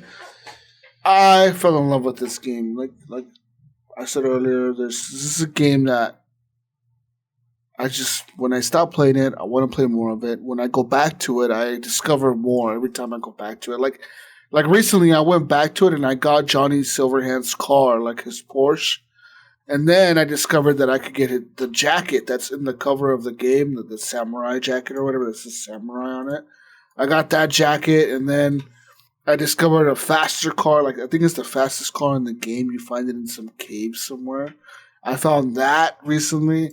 Like, it's just like constantly I'm just discovering new shit all the time, and it's something else. Did you find the gun that talks to you? Yeah, Skippy or whatever. Yeah, Skippy. Yeah, he's always giving me facts about, like, the human brain and shit. Like, the human brain could fucking take so many bullets or whatever. It's like, what? He says dumb shit. What did you think about did you find the monk in the park? I haven't found a monk in the park yet. Okay. There's a little few missions that you do with this monk. Mm-hmm. But all you do is you find him. I just stumbled across him in the park, and all you do is he guides you through a meditation session. That's literally, you don't do anything. All you do is you just go up to him and you're like, hey, and then you talk to him and you're kind of like, all right, it's a brain dance. He gives you a brain dance and you're like, all right, like, how much is it going to cost? And the monk's like, whatever you want it to cost. And so you can give him, like, different amounts of money. And then I'm like, huh, okay. So I gave him some money. And then all it is, it's just a meditation session for, like, maybe 3 minutes or so. It's just like You don't do anything. It's just like a calming like scene on the screen. You don't move around. You don't do anything. And then once you finally exit the brain dance, he's just gone. And you're like, what the fuck? It's just completely random. It's just one of those things that you stumble across and you're like, the hell? Like, yeah, that game really is something that I've just fallen in love with. And like you said, Evan, I want to replay it again, and I want to retry, like, starting from the beginning and seeing how, like, I can actually build a character going, like, one direction, you know? Because in the beginning, I didn't realize that when you pick those perk points in the beginning, I didn't realize that, like, you really should just kind of try to focus on one thing to make that kind of OP, and then later on go and fill out the other things. Where, like, I just kind of, like, evenly distributed them out. I thought it was kind of like Fallout or something, and now it's like I'm realizing it's not that. So maybe next time I play through, I'll end up putting all the points into something that I'm like, okay, I want to put them all into the pistols or into the guns or whatever. Did you get deep into the cyber hacking, or not really? Somewhat. I'm able to do it pretty good now. Like I'm able to like hack most things, not all of them, but some of them. Yeah.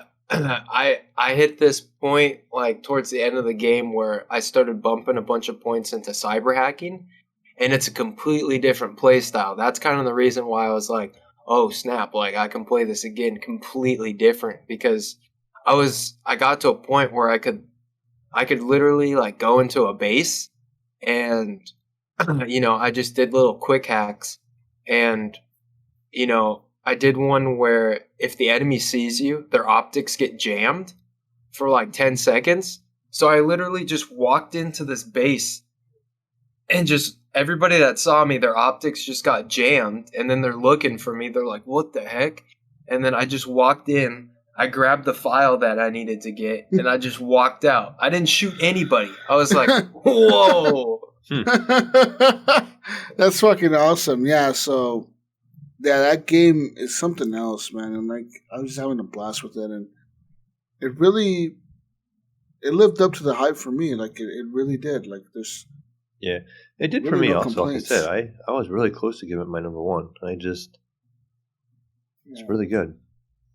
Yeah, and that's why it's my number one. Like, I kind of like how the game ended for me. Like I don't know, I probably didn't get the good ending. I got the ending where I ended up in space, and then I ended up as an Engram.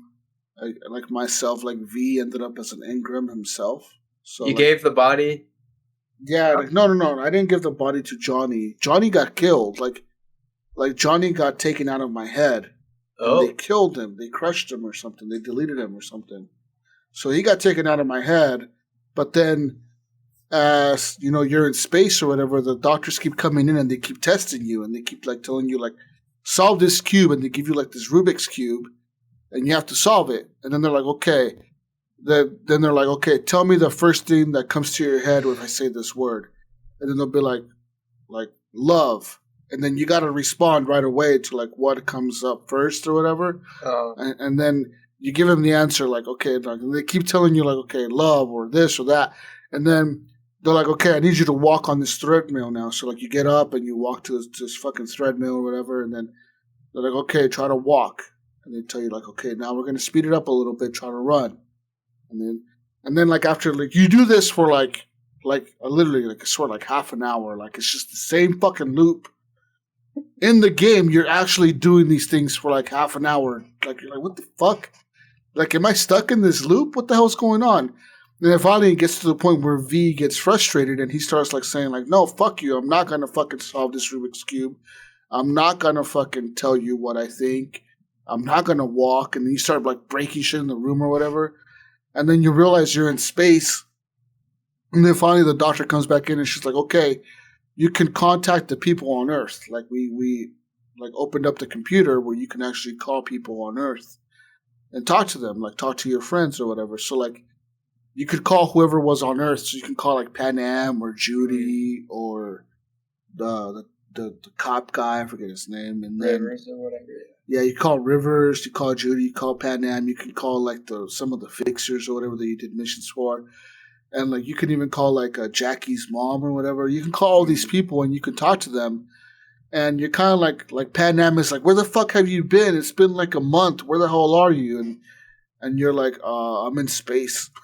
And she's like, what? What the fuck do you mean you're in space? Like, what the hell are you doing in space? And you're like, well, the fucking corporation took me into space because they ripped this chip out of my head. But now they're testing me or whatever, and I don't know what's going to happen. And then you talk to Judy and all these people, and then at the end of all that, like another day goes by, and you do the test again, and you keep doing these tests. And then finally the one guy, I forget his name, but he's like the doctor that was with the CEO of Arasaka, like that doctor guy, the scientist guy who invented the engrams or whatever. Oh.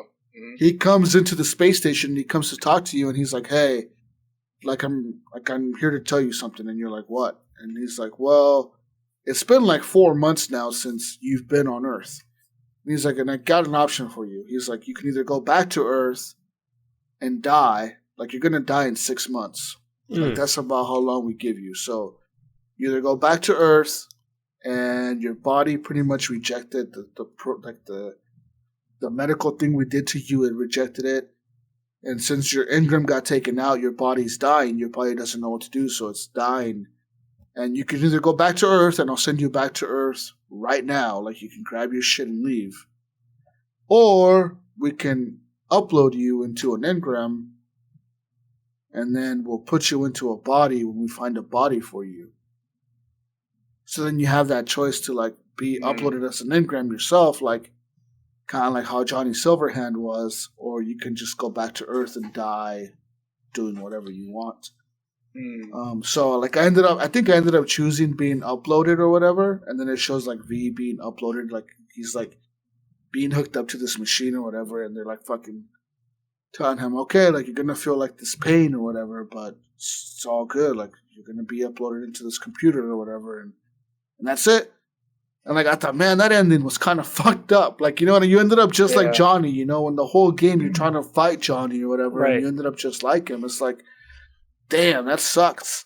Yeah. But I know there's other endings to the game, but you probably got a different ending, and there's other endings to it. I know that. And I think there's 5. Yeah, there's 5 altogether. I think there's a couple secret ones, and there's 3 main ones. Yeah. But yeah, Cyberpunk 2077 is my number 1 game of the year. Like, I fucking love that game. There's no other game that I played this year that compares to it. Like, really, like, it's just something else. The graphics, the style, the way they handle it, the story, it's so fucking good. And I can't wait to see what becomes of it. Kind of like The Witcher 3, you know? Yeah, this game just has so much potential. Yeah, The Witcher 3 was so good, and like, even with the DLCs they had for The Witcher 3, like, I don't give a fuck if they come out with the DLC for Cyberpunk that's $20.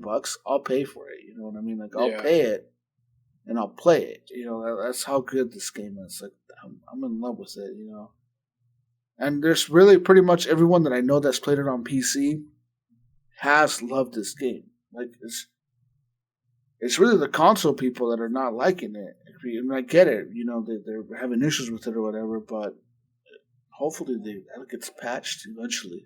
Yeah. I feel like this game could be mentioned in next year's show. Like, I got a feeling they're going to continue to work on this game. Best and the DLC. console players are going to be like, I want to see Cyberpunk listed in there. And best ongoing game. I mean, maybe an ongoing game, or, you know, 'cause it's going to be a fine line because, you know, it did come out this year, but I think it's going to hit its potential this year. That's right. I think so too. Well, Cyberpunk wins Game of the Year. What did the community say? The community voted. That was real close. This was a 3-way tie until minutes ago. And the Game of the Year for 2020 for the community was... Wait, list all 3 of them and then say it. All right. So the games that were on, that was a 3-way tie until recently was Hades, The Last of Us Part 2. Oh, God. I regret asking now. And Ghost of Tsushima. I'm going to say Ghost of Tsushima wins. Yeah. That one? I think it's that one. That's my guess also. What do you think? Yes, I agree. And you guys are all right. Ghost of Tsushima did win Game of the Year from the community. No, it's not Doom. Fuck Doom. Fuck Doom. Yeah, Ghost of Tsushima won Game of the Year from the community. They all voted for it mostly. It was a 3-way tie, though, like I said, between Hades, The Last of Us, and Ghost of Tsushima until recently, where Ghost of Tsushima just got the lead by 1 vote. Must have been my fake email. No, your fake email got in there. That was the pushover right there. That was a clincher. Yeah. As far as between us, for me, it's Cyberpunk. I can't vote for anything else. It's really... Yeah. Like I said, I was so close to giving it my game of the year. I mean, did anybody else pick Valhalla? Nobody else did, right? So my number 2. I can lean toward Cyberpunk also. Yeah, I wouldn't be upset if Cyberpunk was Game of the Year. I mean, obviously you guys know my feelings about Ghost. And so does the community, as a matter of fact. But, Cyberpunk was my number 2, Ghost was my number 1, so, I mean, it was close. I had, that was, that's enough reason for me to, give my vote to Cyberpunk as well. Like I said, it was my close, your close, Jesus is number 1. I mean, it was my right number 6. Different number by our taste. Goty's over here like, how much SnowRunner to win? Fuck, SnowRunner ain't gonna win this time, man. Never wins. Best racing game. It has wheels. Cyberpunk. Oh, man. So, Gunny, what do you think? I think it's up between Cyberpunk and Ghost of Tsushima. Now, again, I've only played fucking Cyberpunk, but man, like that game looks so good, Ghost of Tsushima. I'll just go with Cyberpunk. It's in my top 10. Yeah. Yeah, woo! Cyberpunk wins Game of the Year! Woo! Woo! Man, that's crazy. With an honorable mention of SnowRunner. No. We probably just lost. We No. probably lost the whole console community. Yeah, they just They're all quit like, out. these They're guys all have no pissed idea what off. they're Like, doing. fuck these guys. Fuck these guys. Unsubscribe. Invalid. They don't know good games if it hit them in the ass. They are horrible gamers. These guys don't know what the hell they're talking about. Yeah, I mean, there's that. So, yeah, that's our Game of the Year. That was Cyberpunk, and I know that like Ghost of Tsushima's really up there, and I really love that game as well. Was your number 1, Evan? My number 2. My number, Mayo's number 11. Yeah, Gunny's not number 1 or 2 or 3 or 4, anything. Or Gunny's 5. He's sad. He's crying over there. Gunny, Oh, stop crying, man. Gunny. Why are you crying? I'm gonna go play some listen to Pop SnowRunner. Smoke. No, it's good. It's at the end of my walls. Sad my walls. This is the Juice World. I'm gonna make that YouTube video like you said. Jesus. I'm gonna go in there and start dancing to Juice World. Fucking TikTok. TikTok. Do it while you're standing with electric. Oh, sander on TikTok, that's right. On TikTok. That'll for sure go viral. And you can raise enough money to buy Ghost of Tsushima. Yes. There you go. And Problems Final Fantasy solved. VII Remake. Real quick, I want to thank all the community for voting. I want to thank the community for listening to us over the last year. I know that the last year has been a little weird for most of us. I mean, for pretty much everyone around the world. There's no doubt about it. I mean, coronavirus really has affected the entire planet, and I want to thank all the listeners that listened to us through all that. People that continue to support us with the monies. I want to thank everyone that does that. I want to thank the community that's been around us that whole time. 2020 was a fucking weird year, man. It was. Really took a toll on everyone, I feel like. You know what I mean? Like, it really did. And I know it wasn't easy, but hey, we're here still, and we're still doing our thing. Some quick stats about 2020, Mayo. Okay, I'm ready. Oh man. Mayo's ready for the quick stats. So, over the last, year or so, we got to cut some stats here for the podcast itself. The podcast itself was downloaded over 26,000 times. Most of those downloads were in the United States. Quick shout out to Evans, Tanaka State of California for being number one. Yeah, that's right. Me and you, Evan. California was number one for all the downloads. Number two was Oregon. Shout out to Oregon. Yeah, fuck yeah. Virginia and Texas and New York came in shortly after that. Shout out to them for being amazing and downloading us. Also, a quick shout out to the Canadians up in Ontario. Oh, Ontario, eh? Ryan spreading the word. Guys. The bad guys. They were the bad guys. The Ontario was number one, followed by what else was followed by Alberta. Hey, Michael Zick. Yeah. Shout out to them. And in Australia, shout out to our friends down in Australia, eh, Gunny? Oh, hey, thank you, Mike. We appreciate it. Shout out to our friends in Victoria. About Poland. And the CA world. Project Red. Is Poland on there? Poland? They don't like us over in Poland. Come on, Poland. Let me see if I can find Poland. Poland does not like horrible gamers. Nor Germany. Yeah, but we just gave a game of the year. They better like us. Or Finland. Yeah, what the fuck? I don't see Poland. Maybe Poland. God damn it. Not on the list. I don't know if I see him on the list. I do know that the U.S. was number one in the world. Canada was number two, I believe. No, United Kingdom was number two. Oi, thank you, Mike. G'day. Canada was number three. It's stuff like that that gets us number two over there. See, I was playing Legions, right? And I was on the left side of the road. Get the bloody hell out of my way, right? Yeah, Australia and Ireland. I think it's the confusion of the accent that reaches both. Yeah, I think it does. It reaches both Australia and the United Kingdom. Yes. See, I'm an Englishman, so they know, right? We're close cousins.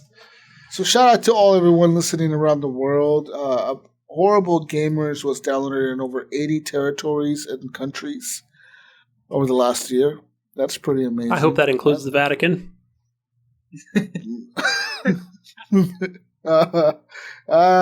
don't know if it does, Gunny. I don't know. I don't see the Vatican on the list. I always remember those Xbox stats, but it was always like that was actually like a region or a area of its own. Well, it is. Like it wasn't Italy, right? Yeah, the Vatican is like its own country, right? You know that, right? That's what I've always been told. Like that's how it's been like for 1,000 years or something. Yeah, they're like couple thousand. They're like separated from. They're like in Italy, but they're not part of the Italian government. Like they have like their own freestanding, like fucking guard and shit. There's like one monk in there, like listening to us right now. Right? Doing brain dance meditations. Yeah, I've been playing Cyberpunk. It's not number one. The Vatican. Don't let the Pope find out. Don't let the Pope know. But yeah, shout out to everyone listening to the show. This year, the best way to spread the word about the podcast is word of mouth. Recommend us to your friends. Recommend us to whoever. Tell them about us. And hopefully they find us and listen to us and like us and keep listening to us. And join our Discord. Join the Discord yes, as well. And the Mayo channel. The Mayo server. The Mayo channel.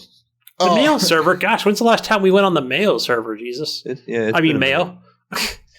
Like, I originally started there, but I haven't been there in months. Months! Well, I got a question, though. When I go onto Redbubble and I search for horrible gamers, There's all these pictures of like geese and ducks that show up. What? Really? Yeah, I go into Redbubble. I'm like, man, I really want a block or something. And I go on there and I search horrible gamers, What? and it's just like T-shirts with ducks on it. I think I saw that a couple weeks ago. I was like, what happened to the algorithm there? Yeah, I remember I wanted to buy a clock. It's got our faces on it. True story. I went on to go buy a clock. There's one on there drawn by my daughter with our faces on it, Evan. I think I saw that one. Yes, I think I saw that one, but I don't see it anymore. I'm like, what the heck? I see the block. The block is the first thing that pops up. What?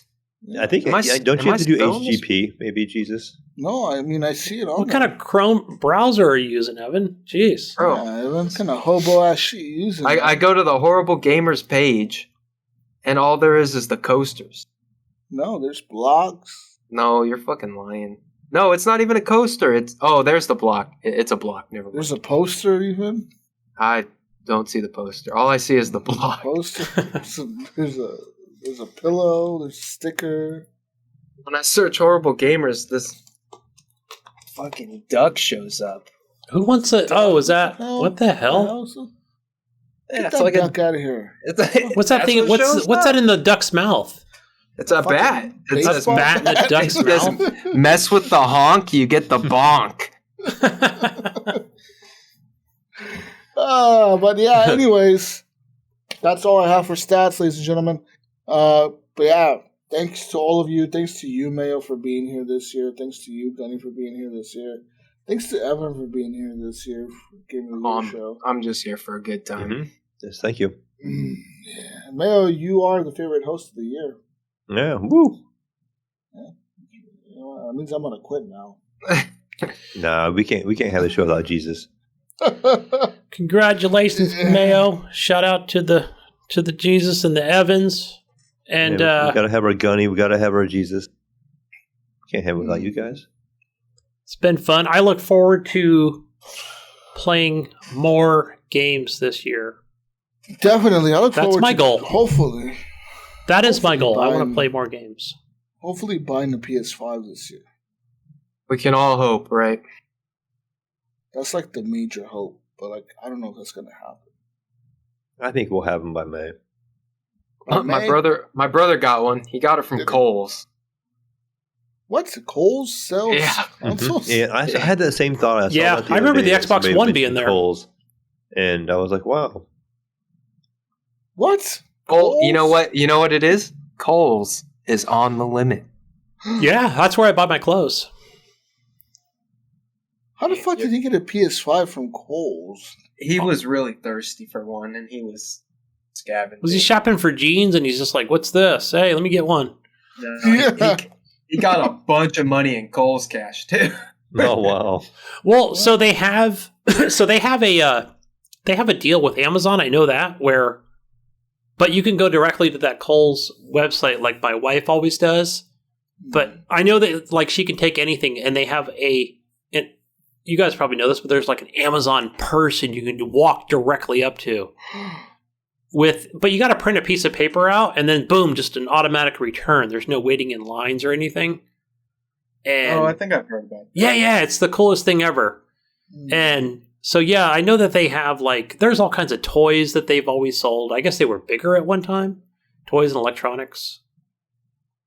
Yeah, there's some Yeah, weird so you shop. could. I know you could return stuff from Amazon there. That's one thing I did know, because yeah, you could do that. But most of the time we do the drive-through pickup, whatever you call it, due to the pandemic. Interesting. Well, that was our Game of the Year show, ladies and gentlemen. Real quick recap. I got it somewhere here. Hold on. Best art style went to Ghost of Tsushima. Best graphics went to Cyberpunk 2077. Best racing game went to Mario Kart Live Home Circuit. Best shooter, Doom Eternal. Best racing, Mario Racing? What is this? What the fuck is this? Mario Racing. A live one. Okay. Oh, yeah, that was the Mario Kart, yeah. Biggest disappointment. What was our biggest? I forgot our biggest. I don't think we had one, did we? I mean, we didn't all agree on one. You rejected the community on this one. Yeah, because the community said Cyberpunk, and we never agreed to that. I'll tell you, my biggest disappointment was Last of Us 2.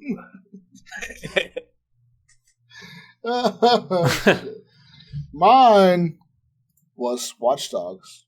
Oh, yeah. I think we're all different here. I don't think we're going to come to an agreement on this one. Yeah.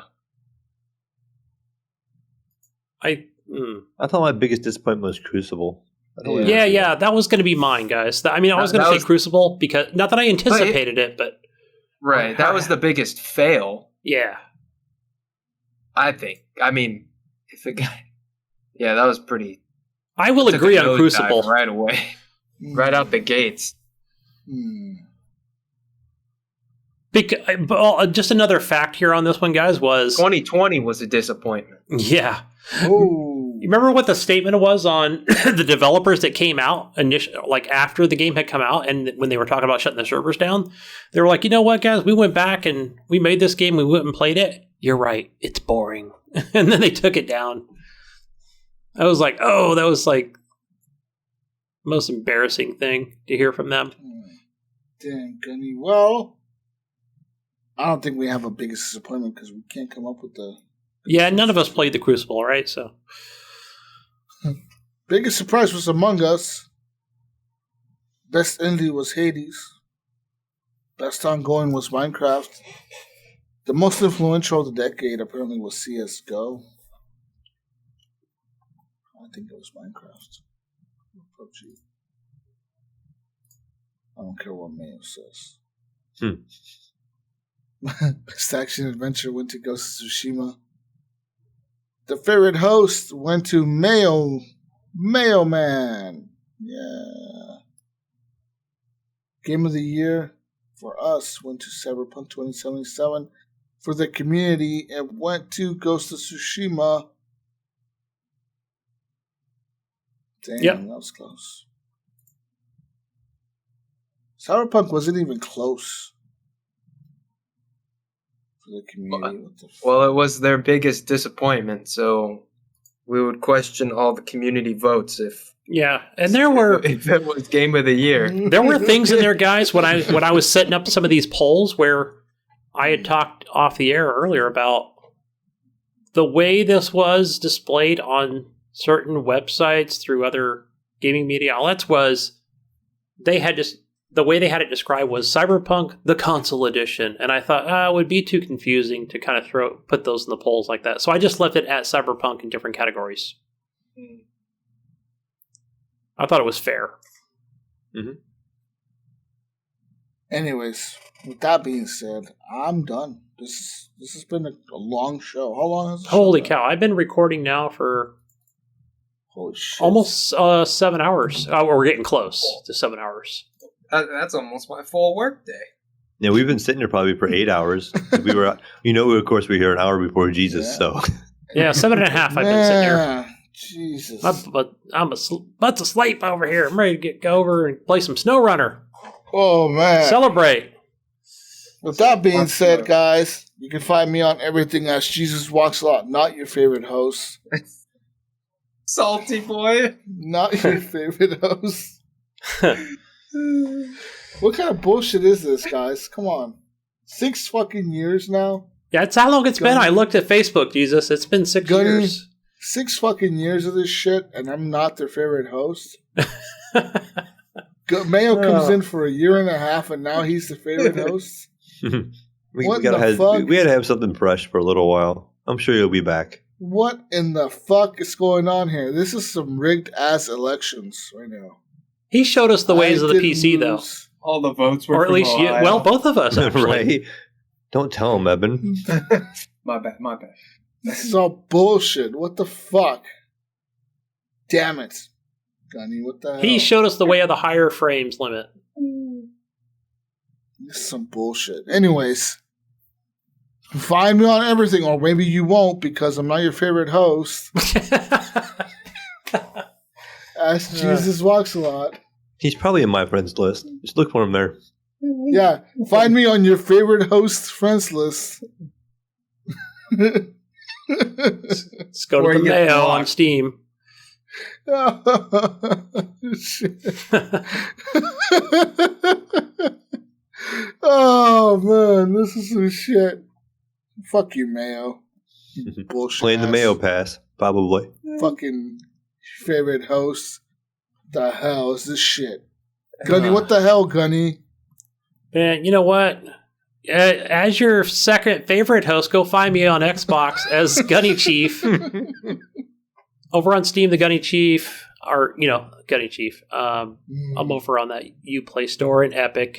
Just plain ass Gunny Chief. One word.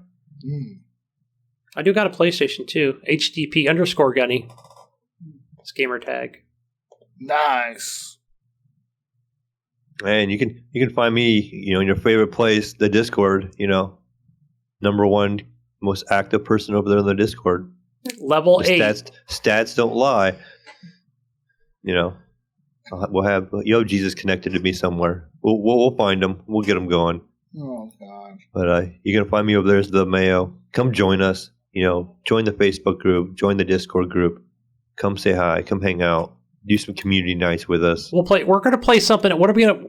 Me and well, not me. I'm level 6. God damn it. We're gonna play different games besides that 7 Days to Die. There are other games on the list to play co-op with. Yeah. I think we need to get a good round of Jackbox in. We had a good time. That's a with that good one. Time before. Yeah, we did.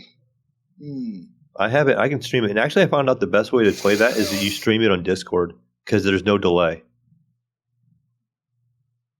Oh, right. That's a good point on that. I can hear you And so guys. we can get a private group going, and we can stream it on there with no delay. Your responses would be real time for sure. And the responses would just be through our phones or computers. Nice. Laptops, tablets, you name it. And we had a really good time, Jesus. Remember we did that one where you write your own. Yeah. That was a good time. Yeah, that was fun. Anyways. All right. Evan, where are we going to find you at? Oh, all over the place. A1 Thick Sauce 69 on Xbox. Shirtpocketz on PlayStation and various other places. I think that's kind of transitioning to be my main one. Reppin' Evan on Steam. I don't know, wherever. Somewhere. Shirtpocketz, I think that's my main one. Transitioning to the Shirtpocketz, so. Nice. Sweet. Always a good time with you guys. Yeah, well, thanks for being on. Love having you on. Of course. Oh, is that my cue to say something? What does It might be. Gidget say, Jesus? I'm not the favorite host anymore. I